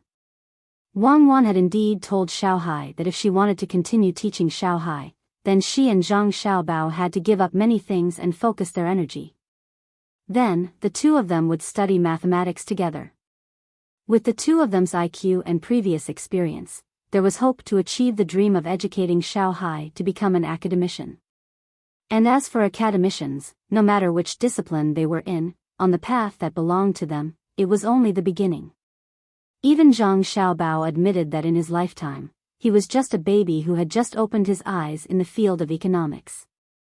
The world was so strange and varied. Let's understand one thing first, okay? Don't worry about the rest. Xiao Bei saw that everyone had lost interest in the 12 national policies, so he made a request. Zhang Cheng shook his head vigorously. It's not that I don't support you, it's that I don't understand it at all. It's not like you don't know my brother's style. What's the use of taking out one of the policies? It's a chain of policies. Not one of them can be missing. It's much more difficult than the various reforms we learned in history. That's right, that's right. Xiao Yuan echoed and said, after seeing my brother play, I know that the reforms of the past were really too simple. Let's play Monopoly, okay? Okay. Xiao Bei gave up on continuing to study the 12 national policies. What program are they preparing? Zhang Xiaobao and Wang Wan were waiting for time. They did not wait for a telegram, but they did wait for someone to check on Xiao Bei. They're playing Monopoly. Many people are busy. They want to add in the 12 national policies rules. They say that they want to carefully study the reforms in the game and reach half of your level. The person who went to check on them reported. After he left, Zhang Xiaobao looked at Wang Wan and smiled. Wang Wan also smiled and said, the people who proposed the reforms in history are all heroes. What ability do we have? It's nothing more than summarizing the path taken by our predecessors. In fact, everything we have was given to us by our predecessors, so we have the obligation and responsibility to pass it on to our descendants. Wang Wan thought about the development of various parts of the world in various historical periods and was filled with emotions. The figures that stood out in every period seemed to be right in front of her eyes. They were so vivid and distinct. Whether it was success or failure, there was a star that belonged to them in the night sky of history. Zhang Xiaobao smacked his lips twice and knocked on the table with his hand. He said, "That's why humans are more powerful than other creatures. The inheritance of human experience is systematic. Xiaobei and the rest are really smart. They know that they don't understand, so they let people put the rules into monopoly. As they play, they can feel the specific changes. This is an era full of vitality, and we have a lot of potential. What you can do is to invade, and you're encouraging me to invade as well." Wang Wan habitually attacked Zhang Xiaobao. "We're spreading the seeds of civilization so that the people of the world can feel the abundance of spring and the harvest of autumn as soon as possible. And the heat of summer and the cold of winter, right?" Reporting, a call from the front. "The vanguard of our first army has engaged the garrison of the Akangduo. They're advancing at full speed under the cover of artillery fire." While Zhang Xiaobao and Wang Wan were leisurely chatting, a person who was guarding the telegram ran in and reported to the two of them. Okay. Zhang Xiaobao was very happy. They were finally fighting. As for the engagement, that was impossible. What kind of fire did the other side have? The other side probably had a stomach full of anger. Wang Wan thought for a while and waved to the person to leave. Then, she analyzed to Zhang Xiaobao. "Using artillery, it's probably because the local garrison of the Akangduo has gathered troops. At the same time, the infantry also took bulletproof measures. If they use thick wooden shields, normal bullets can't penetrate them. At the same time, the enemy's arrows are also effective. The Akangduo are learning to be smart." Zhang Xiaobao nodded and agreed with Wang Wan's words. Hot weapons were indeed superior to cold weapons. It was an overwhelming advantage. However, the two of them pursued 0 casualties in the battle. As for running and falling to death, being bitten to death by poisonous snakes, or even dying of illness, that didn't count. To achieve 0 casualties, long-range attacks had to be in place. Otherwise, once they entered the range of the enemy's long-range weapons, there would definitely be casualties. That was absolutely unavoidable. Now, what was tested was the supply of artillery shells. As long as they were willing to spend money, the Tang Empire's military supply could keep up. It wasn't difficult to destroy the enemy. Wang Wan still looked indifferent and said, "The Akangduo can only last through the first wave of attacks. Even if they make wooden shields, when the situation is out of control and they are defeated, they will definitely throw away the shields. Or, the main defensive weapons of the defending troops will be removed by the small cannons. War is about logistics. They have no way to use their advantages to counterattack and can only passively defend. If we want to rely on mobile warfare, our commander must be stupid and advance into their encirclement alone. I believe that our commander won't be so stupid. Yes, it's just like India. Not the current India, but the India of our time. They only know how to buy weapons from others. They don't produce good weapons themselves and rely on buying. If they really fight, they will be used up after a few rounds. What will they do then? Buy more? If they don't use nuclear weapons, it won't take too long. 3 years, and the entire country will be worn down." Zhang Xiaobao followed and deduced. The cavalry that the Akangduo could think of was to gather at the periphery and wait for an opportunity to attack. Then, they would make simple defensive equipment. This should be the result of previous small-scale conflicts. But if they had to rely on bulky and heavy wooden and iron shields to block the barrage and were blasted by the small cannons a few times, would the production be able to keep up? How many people and tools did they have to produce the shields? Thus, it sounded very serious. In reality, the use of artillery had always been beneficial to their side. As for which direction they should continue to advance and occupy, they would need to see the actual situation. It would take 3 to 5 days to understand. They're not going to fight a blitzkrieg, right? Zhang Xiaobao asked again. Relying on infantry to fight a blitzkrieg? Not to mention now, even Germany during World War II couldn't fight a blitzkrieg when faced with the current Akangduo. They had to fight a positional battle and advance step by step. Wang Wan chuckled and shook her head as she imagined the map of the Akangduo's territory. This was the strategy that had been formulated before. Originally, they wanted to wait for the Akangduo to gather more troops and supplies at the border. Then, the navy would disembark. But there was a small problem, so they had to start the war early. Even if they started the war early, they had to take it slow. They had to give the Akangduo the illusion that the Tang Empire was attacking from land. The Akangduo probably wouldn't think that the Tang Empire would play a land battle. So, what we're waiting for now is Jinla's movement. I've been angry this whole time. Why did they have to wait for us to start the war? When their people go back, they'll give us some trouble. I'm guessing that they felt that they had received a lot of rewards from the Tang Emperor this time. They think that we have to be on good terms with them because we want to fight, so they took the opportunity to indulge. But they forgot about the two of us. Fuck, they dare to bully the women of the Tang Empire. If I can take this lying down, I'm not a man.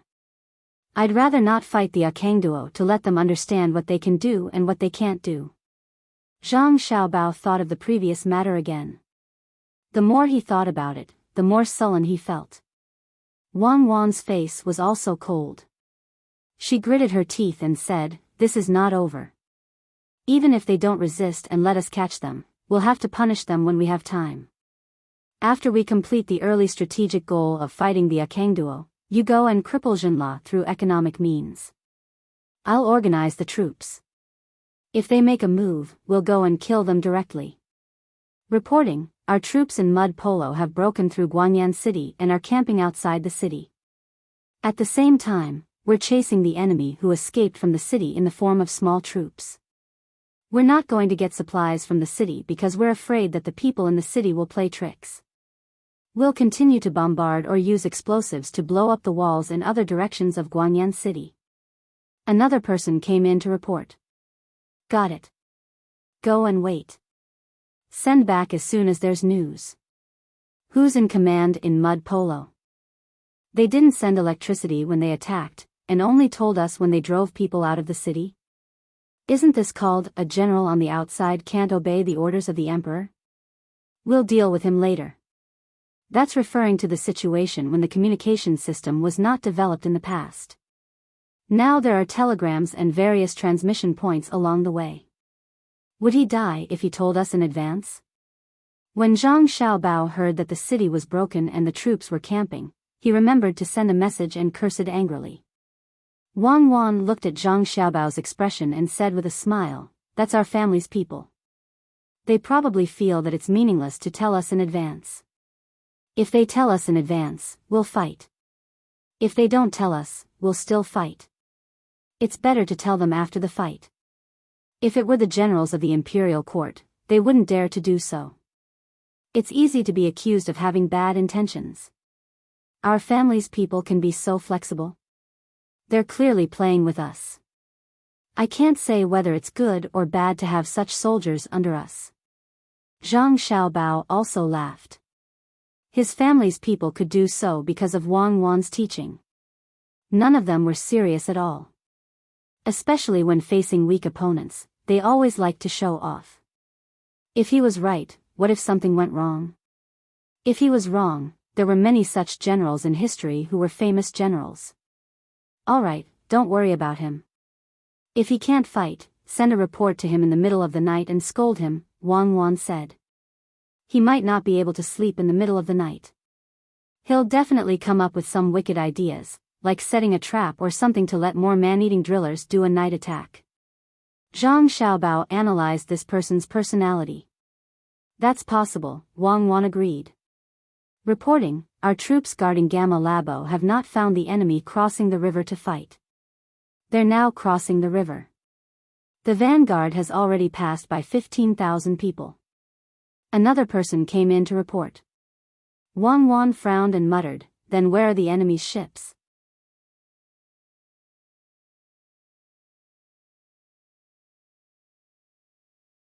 Chapter 1241. The so-called crossing of the river was actually the Brahmaputra River, which was also the Brahmaputra River in India. Although it was called India, there were very few indigenous people there. The land was fertile, the flow of the river was abundant, and there was a lot of rain. There were also many types of animals and plants. The reason why there were so few people in such a good place was because there were also many floods. It rained almost every year, and most people did not have the courage to live there, especially the small rivers and tributaries. Because there were water, mountains, trees, and wild animals in the mountains, water could provide the necessities for people's survival. Thus, the cannibals treated this place as an important place to attack the Tang Empire. As long as the army crossed the river and continued north, some of them would die and they would be able to reach Lhasa city. There were many good things in Lhasa city of Tibet. Other than the Tang Empire's army helping them when they were affected by disasters, the usual things were all transported to Lhasa city by the Tang Empire and sold there. Tibetan specialties were also sent to the city and then transported to Tang by the merchants of the Tang Empire.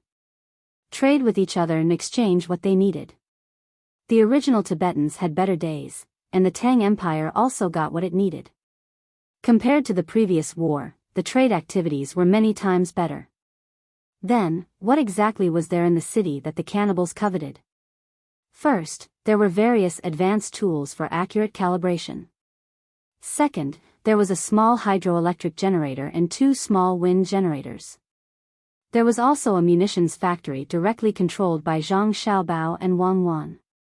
There was a medicinal material classification center, a simple processing center, countless pressure cookers, endless salted eggs and century eggs, cloth and silk from the Tang Empire, finished medicines, and hundreds of tons of salted fish and shrimp sent over from Qinghai Lake.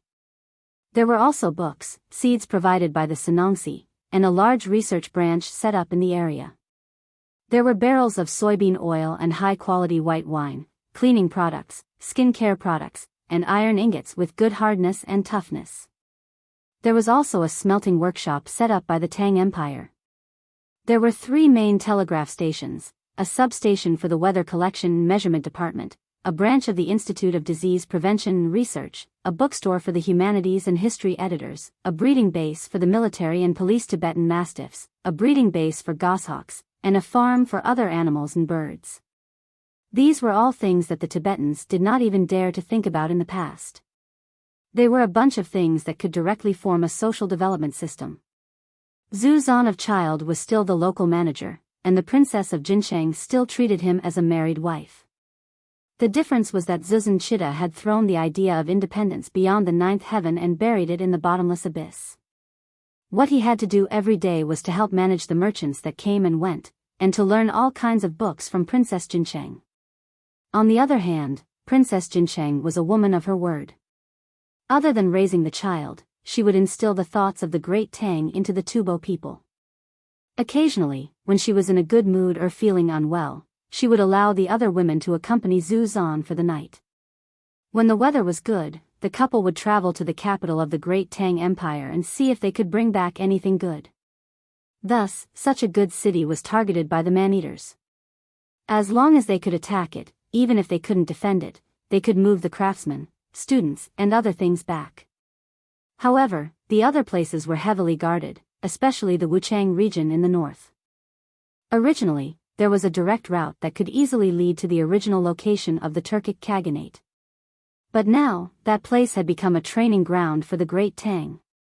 Small-scale conflicts were incessant, and all kinds of weapons were used for testing. In a situation where there was no other way, the man-eaters gathered an army of 120,000 and planned to sneak through the Brahmaputra River's sluggish basin. Then, they would cross the mountains and ridges to launch a surprise attack. The other armies in the other places would cooperate with them to feign an attack. Although it was called a feign attack, it was actually a suicide mission. The man-eaters' idea was not bad, and they were willing to pay a huge price for it, even going as far as to take a detour. According to the historical records that Zhang Xiaobao and Wang Wan knew, they had never done so before. But the current Great Tang was developing too quickly, so quickly that it was like a piece of cake smeared with honey in the eyes of others. Everyone wanted to take a bite out of it and then retreat, getting as much benefit as possible. It was much better than watching the Great Tang develop to its limits and then turning around to bite them. Of course, if everything developed according to history, the Great Tang couldn't have sent scouts everywhere, especially the Brahmaputra River. If one went north, the geography was extremely harsh. Canyons, snowy mountains, and dense forests were not places that people should go. Man-eaters believed that they would have to sacrifice a lot to attack this place, but they would be able to catch the enemy off guard. Thus, they secretly built the ships. They didn't need ships that could be transported across the ocean, and they didn't need ships that could withstand strong winds or currents. As long as they could get the people to the other side of the river, they would have completed their mission. Man-eater's calculations were not bad. In the past, if he didn't care about other battlefields and just concentrated his forces to attack, the Tibetan cavalry wouldn't have been able to hold. Now, they no longer wanted to seek victory on other battlefields, even paying the price of religious compromise. But their opponent was not the original Great Tang, but the Great Tang controlled by Zhang Xiaobao and Wang Wan. The two of them would not allow their intelligence network to have a blind spot. No matter where the border was, regardless of the local environment, as long as there was a border, they would definitely send people to investigate. After the two of them received news of the man-eaters' movements, they also secretly sent their soldiers over, and they even sent a total of 46,000 people. Their goal was that after defeating the man-eaters, some would stay behind while the rest would continue the pursuit. The man-eaters had sent 120,000 soldiers, not more than 1 million, but less than 200,000. How many supplies would 120,000 soldiers need? Where were their supply points? Where was the source of the supply lines? Are there any local Indian ethnic groups involved? Both sides moved in the same way, stealthily. The difference was that the Great Tang side sent over small cannons, which were mortars, and grenade launchers. For this reason, the grenades were specially primed, otherwise, they wouldn't be able to be fired. As for why they didn't send the field cannons over, it was because they lacked transport helicopters. The two of them originally planned to attack when the enemy was crossing the river, and then continue to attack after crossing the river. How could they make the other party attack at the time they requested? As long as they send out a small portion of their troops to stand on the other side of the river, the man-eaters would be afraid that the Great Tang would send more troops and expose themselves. Under such circumstances, they would have no choice but to attack earlier. The idea was good, and there weren't any problems during the operation. The problem was that when the man-eaters saw the small portion of Great Tang's troops, they didn't forcefully cross the river. From the simple telegram, the other party seemed to have given up. Wang Wan was puzzled. Their side had sent over 15,000 people, so where was the man-eaters' resistance? Whether or not their ships were captured by them could be judged from these 2 points: that the other party had made a strategic move in advance. Go and ask. The content of the telegram just now was too vague. Let them say a few more words. Zhang Xiaobao ordered the person who passed on the message. After the person left, Zhang Xiaobao didn't know whether to comfort himself or Wang Wan. He calmly said, "There's no need to rush. The man-eaters aren't gods. It's just that the information they sent over wasn't detailed enough. The commander there is Zhang Shogui, and he sent the eunuch Yang Xishuan to supervise the troops. We'll send 2 battalion commanders, graduates of the Third World. I'm not worried about the man-eaters suddenly disappearing, but I'm worried that the man-eaters will destroy the enemy's ships and kill the future slaves." Wang Wan continued. "That's true. We have information on him. This person likes to use the lives of his enemies to intimidate them. We don't need that now. I hope he learns to be smarter. Otherwise, we'll lose slaves. I'll have him carry the stones himself."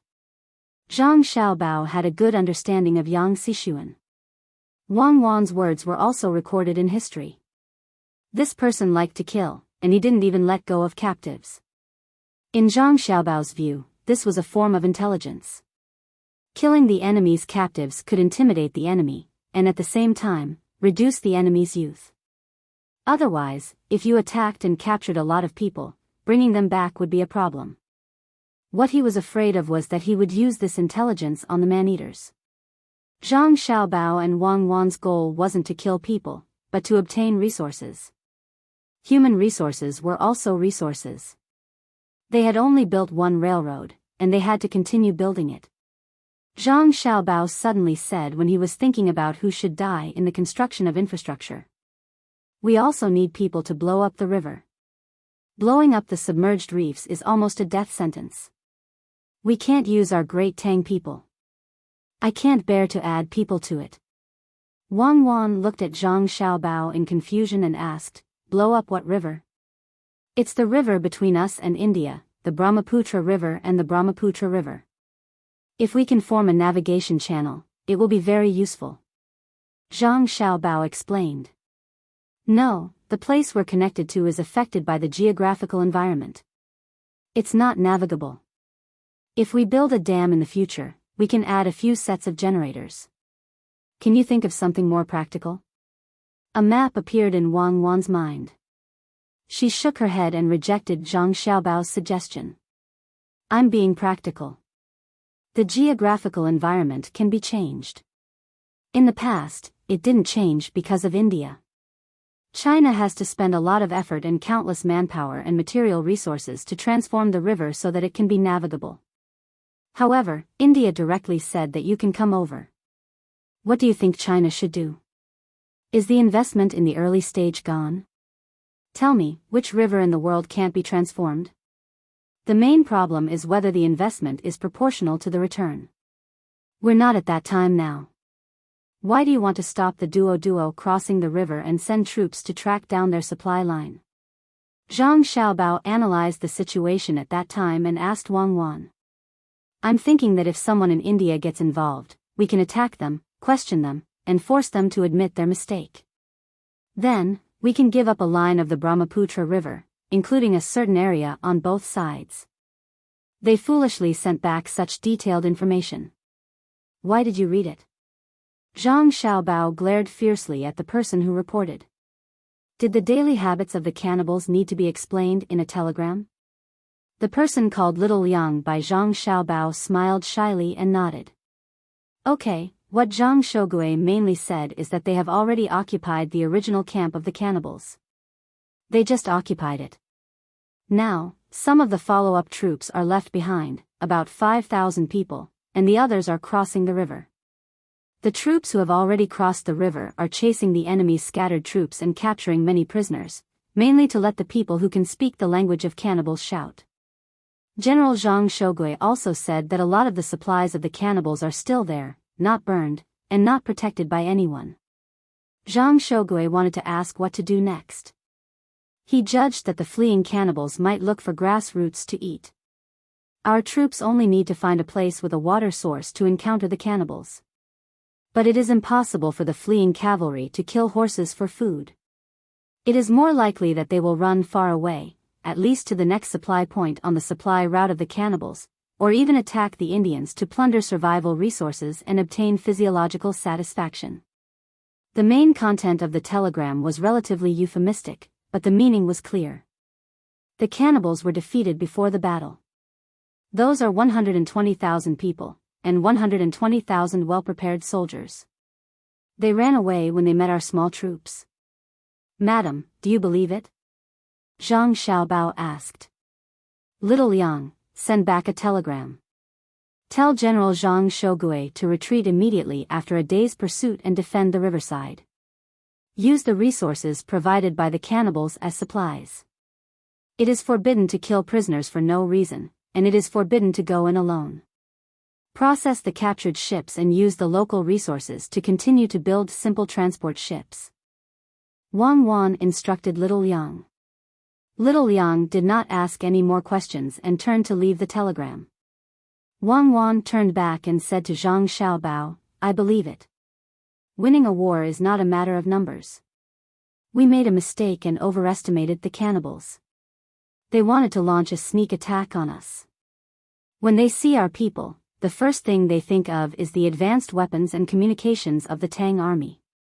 They are afraid that if they run too slowly, the Tang army will call in more people to attack them. If a few of them run first, they will definitely lose the morale of the entire army. It's not like this didn't happen when the Japanese attacked China in the past. In the First and Second World Wars, this kind of phenomenon is really too normal. What I want to say is that if they run away, our strategic purpose will not be realized. Isn't it to kill the enemy's strength? After they run away, how many people can we catch in a day's pursuit?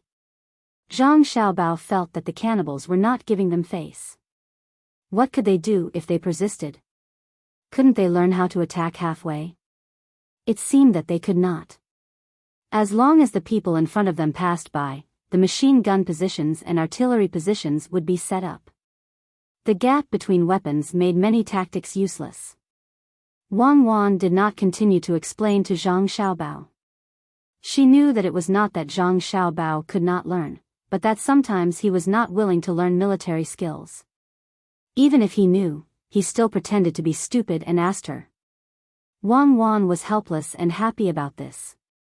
She was happy because she understood that Zhang Xiaobao wanted to set her off, let her perform, and then be happy with him. Many men did not understand this. Generally, women understood, so their family life was very happy. What made her feel helpless was that Zhang Xiaobao actually knew that she understood his intentions, but he still pretended to be stupid. At this time, Zhang Xiaobao did not look pretentious, but cute. He was really good at coaxing girls. "Hubby, tell me, how did you train?" Wang Wan suddenly asked. It had nothing to do with the war they were talking about just now. I saw it in family psychology and couple psychology.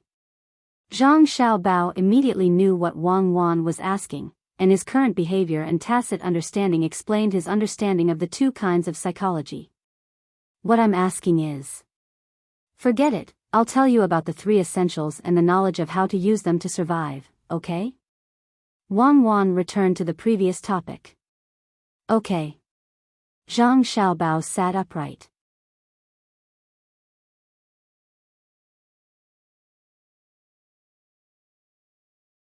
Chapter 1242. First point. Wang Wan raised a finger. Zhang Xiaobao looked at it seriously. When he realized that it was not the middle finger, he did not do anything else. To survive, the military structure cannot be lacking too much. Even if there is only one person left in a battalion, the structure is still there. Why is it a battalion and not a squad, platoon, or company? Is it because there are more people in the battalion? Zhang Xiaobao said enthusiastically. There are more people in the regiment. I am talking about our time, not now. Now, the regiment is under the battalion. The battalion now is a regiment, or a reinforced company. Yes, reinforced company. Now, a regular battalion has about 600 to 700 people, and a reinforced company can have more than 1,000 people. For example, Guards Company? Zhang Xiaobao continued to be enthusiastic. Yes, now we are not talking about guards or not. We are talking about why the battalion structure needs to survive. The number of people in our battalion can form a natural survival unit. It is gathering, farming, hunting, guarding, and building. The number of people in a battalion can be replenished, and in the case of no one to rely on in the wild, they can survive independently. In fact, they can even survive, but it is very difficult. As for a platoon of 30 people, can they survive? In theory, they can. If they want to live a good life, half of them need to be from the Special Forces, and the other half need to graduate from the Shonan Science and Technology University.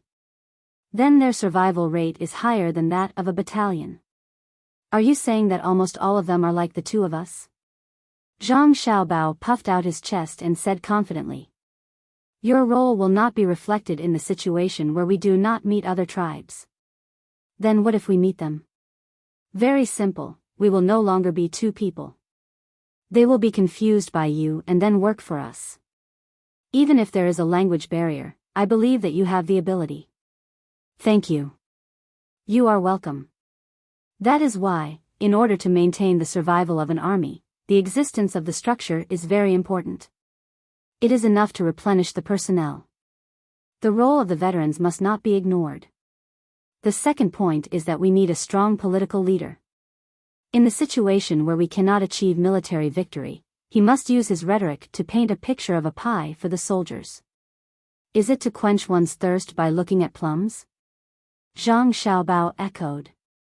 More or less. Under normal circumstances, this political leader can't be someone who participated in the direct command of the battle. Otherwise, confidence won't be able to gather.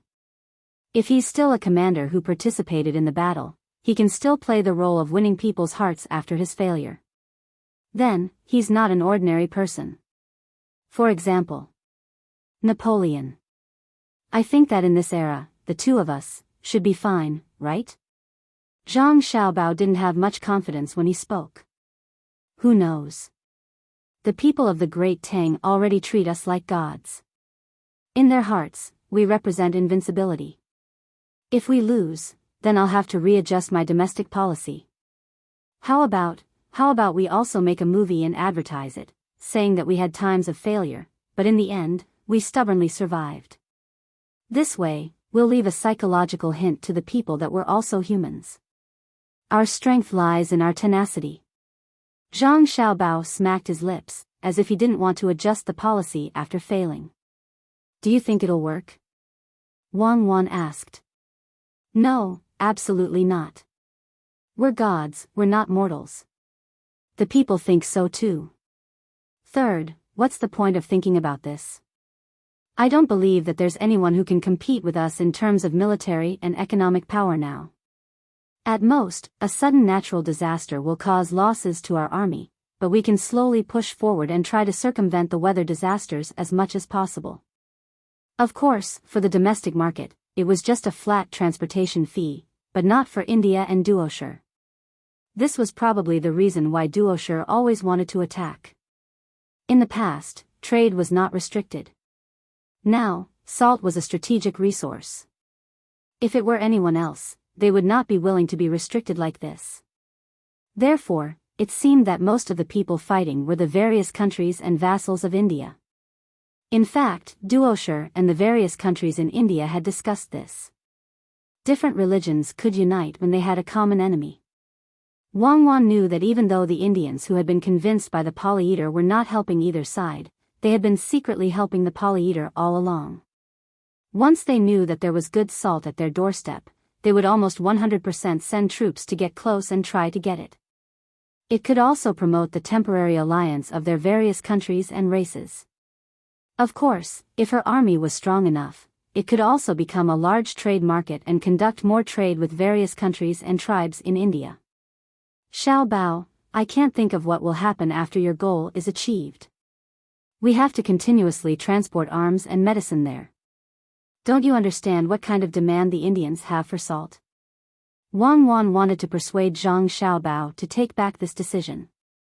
After all, her family still controlled an area of Qinghai Lake. Anyway, they were selling salt. Why should they cut off the original market? Consequences? Can we still fight a planetary war? Zhang Xiaobao pretended to be stupid and said.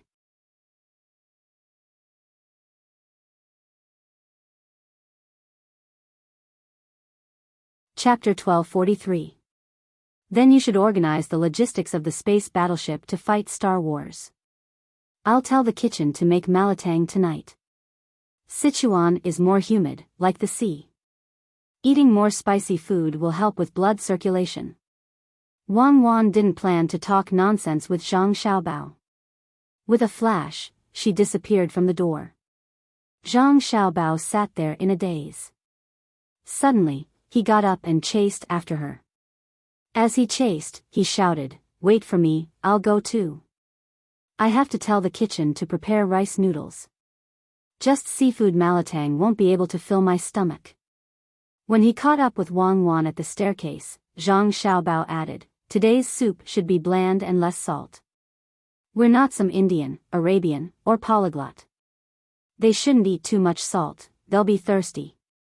The problem is that they don't have salt. The drying method of sea salt hasn't been passed to them yet. You don't let their people get close. Say, they're stupid. Why don't they think of ways to learn from Japan and Shinlua? Didn't we have an alliance in the past? That time with Japan. Wang Wan felt that it was sad for a nation to be controlled by salt. In the past, we worked with many countries in the world. Have we learned all the techniques? How slow is it to directly dry seawater? How many of them know that they need to put in brine later? Let the people by the sea continue to boil salt and put a rope or something in a container. It's good to crystallize. Speaking of which, our people are the ones who are blessed. How much did salt cost when we came? How much does salt cost now? In daily life, other than water, the cheapest thing is salt. 1 copper coin is enough for a person to eat for half a month. This is because the transportation cost is high.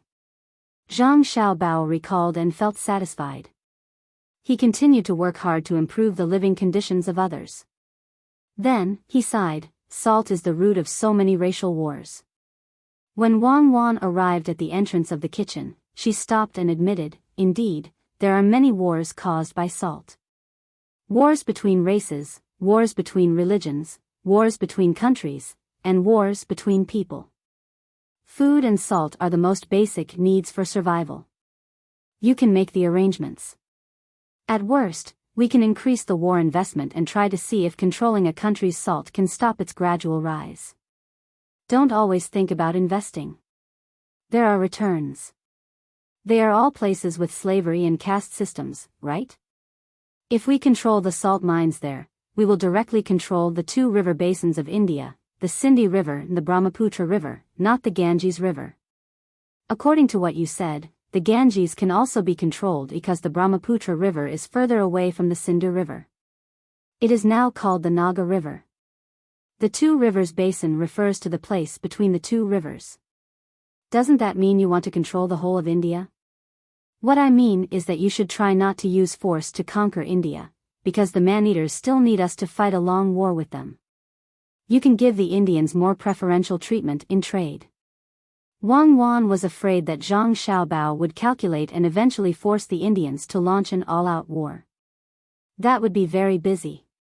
Zhang Xiaobao lowered his head as if he was thinking seriously and then looked up. Preferential treatment. It must be preferential. In the past, if it was half a kilogram of salt in exchange for a slave, I will increase the price by 5 times. 2 kilograms and a half of salt in exchange for a slave, male or female, but not a child. I will not let them raise a child. Their own country has not yet understood how to raise a child. There are also ceramics, silk, glass mirrors, and tea leaves. If it really doesn't work, I will specially mix various kinds of curry powder for them. I would rather let the Tang people eat less chili and provide them first. Wang Wan shook her head and stopped talking to Zhang Xiaobao. There are also rice noodles. We will eat them during the performance. Find someone to prepare enough cooked food for the performance venue. We can use a big pot. Zhang Xiaobao ordered. The head chef nodded and suddenly thought of something. He said to Zhang Xiaobao, "Young master, there have been a lot of cows and sheep recently, especially females." Zhang Xiaobao didn't say anything. He looked at the head chef and waited for him to explain. Most of them are people from the West. They drive the cows and sheep and drink milk along the way.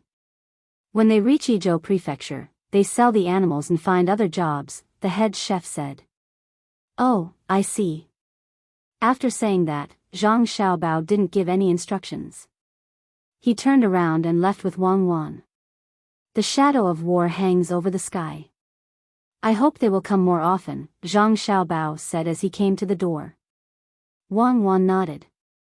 They are from Tubo, which is on the border with India. They don't want to be directly involved in the war.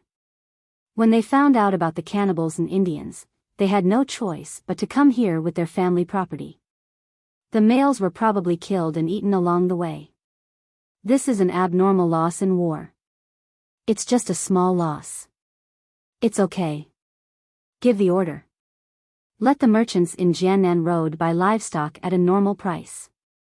They will find a place to build a farm. There is a lot of alfalfa, so it's not worth much. We can make up for the loss in 2 or 3 years. Moreover, the livestock we will buy along the way will be in good shape. Their genes will be very good. Zhang Xiaobao was optimistic. It wasn't a big problem to exchange livestock from the Indians and Indians. Let's go and see Xiaobei and the others. Wang Wan pulled Zhang Xiaobao to the courtyard of her younger brother and sister. 5:00. Let's go until we reach Hongnong County. I will invest 5,000 strings of cash to build a local market. You have to buy when you come in. After Xiaobei threw the dice, he picked up his little figure and walked 5 steps forward to an open space. He took out the fake money that represented 5,000 strings of coins from his box and handed it to the game referee. He said happily. The map they used was a very vague and abstract map of Hunan province.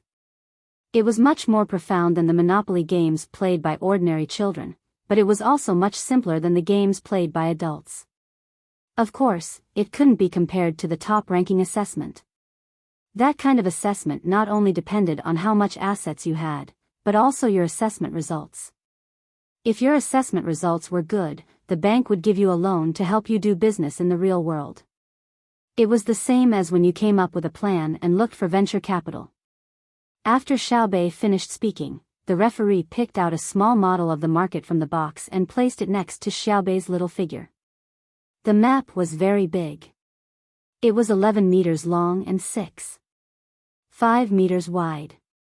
Otherwise, it wouldn't be able to cover the entire Hunan province. If the game didn't end today, they would remember the location and roll up the map. They would put it back the next time they played. That's not right, right? I took out 5,000 strings of cash. Why did you give me a small market? Hongnong County is a big county, not a small county. It's the one that had a flood. Xiaobei looked at the model and realized that it was a small market. She turned to look at the referee. The referee smiled and explained, it's a small market. The price of the materials used to build the market has increased. It's mainly reflected in the cost of labor. Hongnong County used to be an important county where the army was stationed. It is now a Shang county and has a lot of farmland. Due to its good location, there are many cattle. That's right. With many cattle, it means that the cost of labor has decreased. Why is it still expensive? Xiaobei argued. If she had known, she wouldn't have spent the money on the market. Because the land is grouped into a group of 100 households and villages.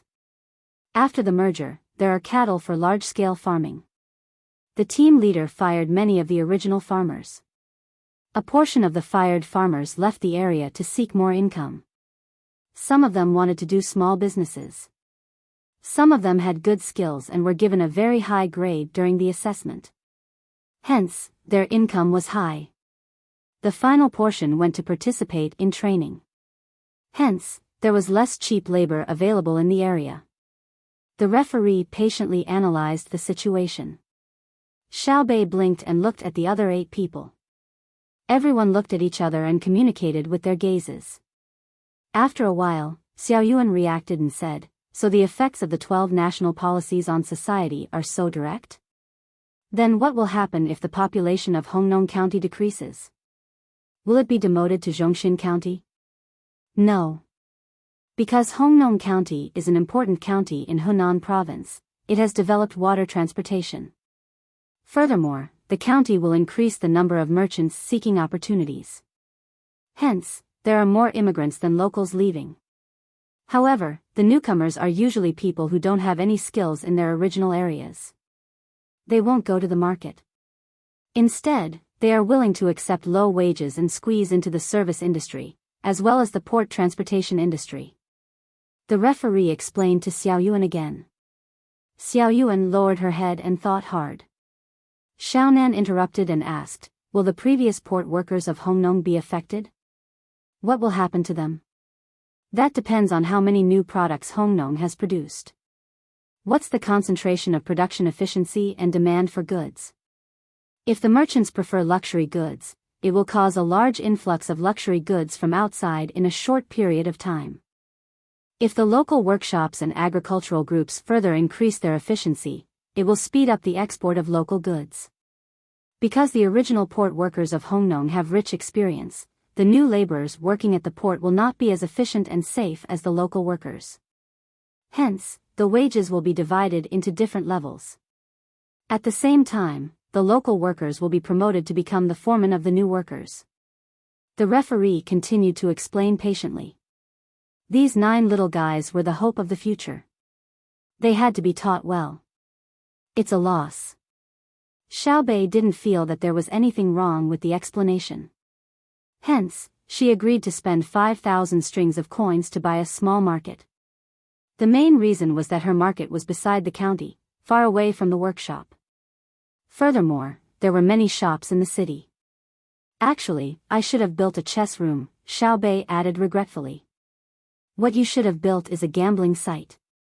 The investment is small, but there are many people entering and leaving the city. Zhang Xiaobao's voice sounded at the door.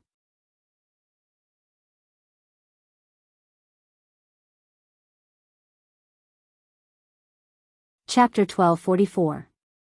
Xiaobei looked back at her brother and sighed, alas. There are 12 national policies. Everyone is anxious. It's hard enough to play games, but I don't know what it's like in real life. Just do what you're supposed to do. Let's take a rest.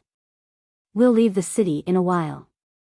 There will be a good show tonight, Zhang Xiaobao said to his brothers and sisters with a smile. The little guys began to prepare. Zhang Xiaobao and Wang Wan also went back to their room to rest. Night fell as everyone was looking forward to it. Tens of thousands of Tang citizens who had passed the household registration verification came to the west side of Biyao City. The stage was not facing one direction, but was surrounded by the crowd. It was a test of the actors' ability to control the situation. They had to take care of all aspects. There was an empty space in the crowd facing the north. Zhang Xiaobao and the others sat there and put the malatang utensils on the rack. People in other places began to give out lunch boxes. There were no disposable plastic boxes. They were made of thin bamboo slices and could be used again after being cooked. 2 copper coins per serving was enough to cover the cost.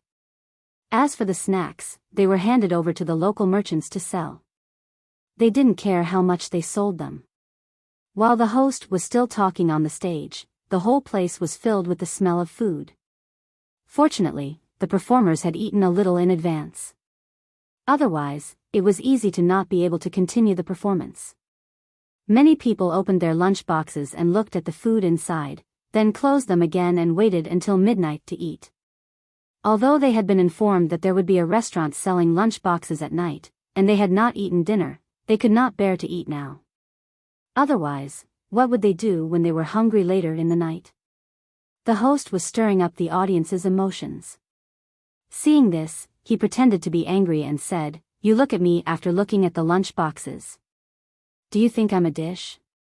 The crowd burst into laughter. "Okay, let me tell you. There will be a midnight snack.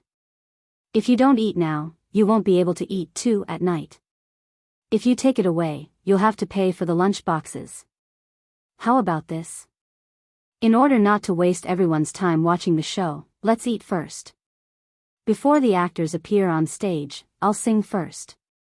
I'll sing a Jiangnan's Purple Bamboo song. I'll repeat it 20 times, and I believe you'll finish eating." The audience continued to burst into laughter. They had never seen the same performance before. In the past, when they had seen a song and dance performance, it was very serious.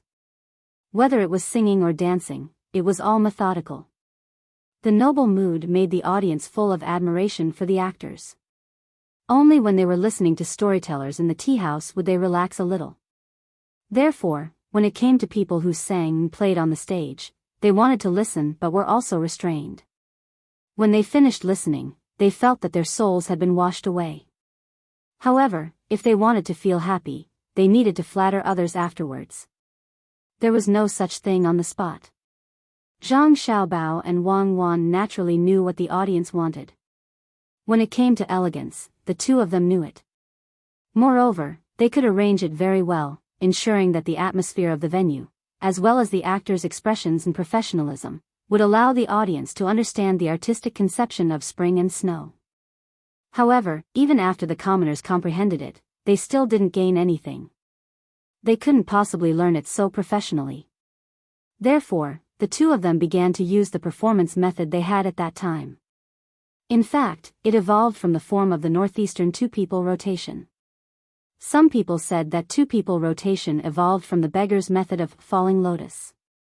The commoners would usually hum a few lines of the main melody, and sing the lyrics, "The green grass is green and the blue flowers are in full bloom." If it was the zither, the commoners were more willing to use it as a companion and sing the song, "Swallows Fly Together," which was sung by the very famous Qian Shuesan and his wife, Jiang Ying, when they were childhood sweethearts. Zhang Xiaobao and Wang Wan also liked it very much. Occasionally, they would sing, "Swallows Fly Together, the picturesque railings are quiet in the evening breeze." Now, Zhang Xiaobao and Wang Wan had their family, who were in charge of entertainment, learn elegant and popular ways. If there were people who needed elegance to eat in a restaurant, they would let them experience this kind of atmosphere. Of course, being elegant also meant that the price was high. Moreover, the restaurant also specially provided a venue for the guests to enjoy at the Western Symphony. There were pianos and so on, but they had only practiced for a short time, only 7 or 8 years. The problem was that the guests did not know what a rhapsody was, so it was fine if they did not play it. Li Longji had once asked Pei Guangting to treat him to a meal. Pei Guangting's family was rich, and because he was an official of the imperial court, he had a 30% discount. Therefore, a blue Danube waltz only cost him 4,900 strings of coins. Including the dishes and drinks, that meal came to a total of 6,125 strings of coins. The change was rounded up, and he only received 6,100 strings of coins. He gave him a small gift and did not give him an invoice. Since then, when Li Longji asked people to treat him to a meal, he would change the program to crosstalk, skit, or sing a few songs. Today's performance was free, so Zhang Xiaobao and Wang Wan did not intend to put anything expensive on the stage. The piano was quite heavy, and it took a lot of effort to move it around. Tonight's performance did not have a duet or an allegro. There were a few folk music pieces to be played separately and in unison with the folk music. There were also a set of timpani, a drum set, 2 cellos, a harp, 2 trumpets, a trombone, and 2 guitars. Unfortunately, there were no effects instruments, and the timbre was required. It could be considered a combination of Chinese and Western music, although there were no such instruments in the West. The main thing was that Wang Wan and Zhang Xiaobao were going to sing "Laughing at the Mundane World" and "Laughing at the Vast Sea." Zhang Xiaobao chose the Mandarin version, as he felt that the Cantonese lyrics sounded better. However, in terms of emotional expression, Huang Zhan's version was better. Wang Wan also chose the Mandarin version, as the Cantonese lyrics were a bit of a failure. Of course, these instruments and musical scores were all taken out by Wang Wan. She knew how to play them, and she could even teach Zhang Xiaobao. Zhang Xiaobao had always been very sentimental about this. If only he could have been born in the same family and received the same kind of nurturing. How good would that have been? Wang Wan also sighed. Hardships made people. Xiaobao had fought his way up from the bottom of society, showing off his heroic spirit. His life was not in vain. The host on the stage did not know more about the meaning behind this, nor did he know about the past encounters of the young master and young lady. At this time, he was singing the Purple Bamboo tune. Sometimes he would spin around, sometimes he would do a handstand, but he did not stop singing. Originally, it was time for others to eat, but when they saw him playing around on the stage, everyone looked at him. After singing twice, the host half knelt on the ground and stuck out his tongue in tiredness. He said, "Eat, I'm so tired." "Why aren't you eating? How many times do you want me to sing?" "Everyone, please be merciful." There was a cheer from below, and the children brought by the adults also jumped, and clapped happily. The whole party had just started and was full of jubilation, but who would have thought that there was gunfire somewhere else? Zhang Xiaobao had a gratified smile on his face. While cooking seafood skewers for his younger siblings, he also cheered along with them.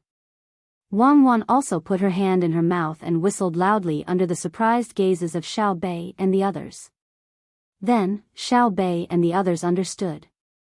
They had to be as happy as possible today, so they coordinated the rhythm and shouted together, "Sing, sing, sing, sing 100 more times."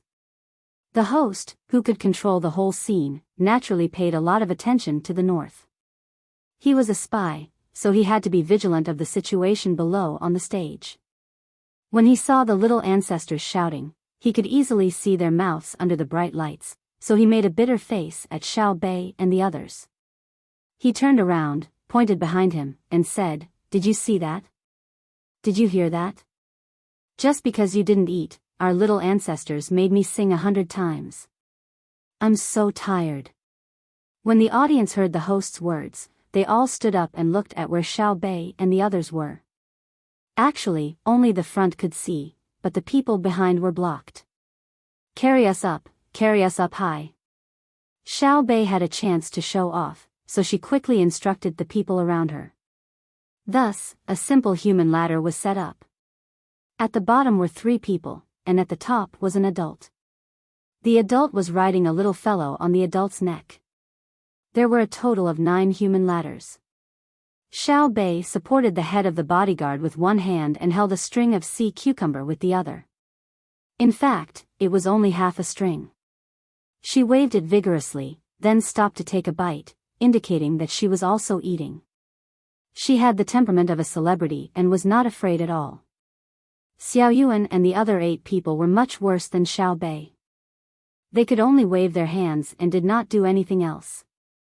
When Xiao Bei finished eating half of the sea cucumber, she finally got someone to put her down. The audience was excited and sat back down after a while, burying their heads in eating. They were indeed hungry. If they did not eat now, it would be even more difficult to eat later when a better program came up. The host did not continue singing on the stage. Instead, a female host came up and played with him. This kind of thing had not been rehearsed before. In fact, all the program arrangements had not been rehearsed. What they usually practiced was the basics. As long as they had a solid foundation, they could do whatever they wanted when it was time to perform.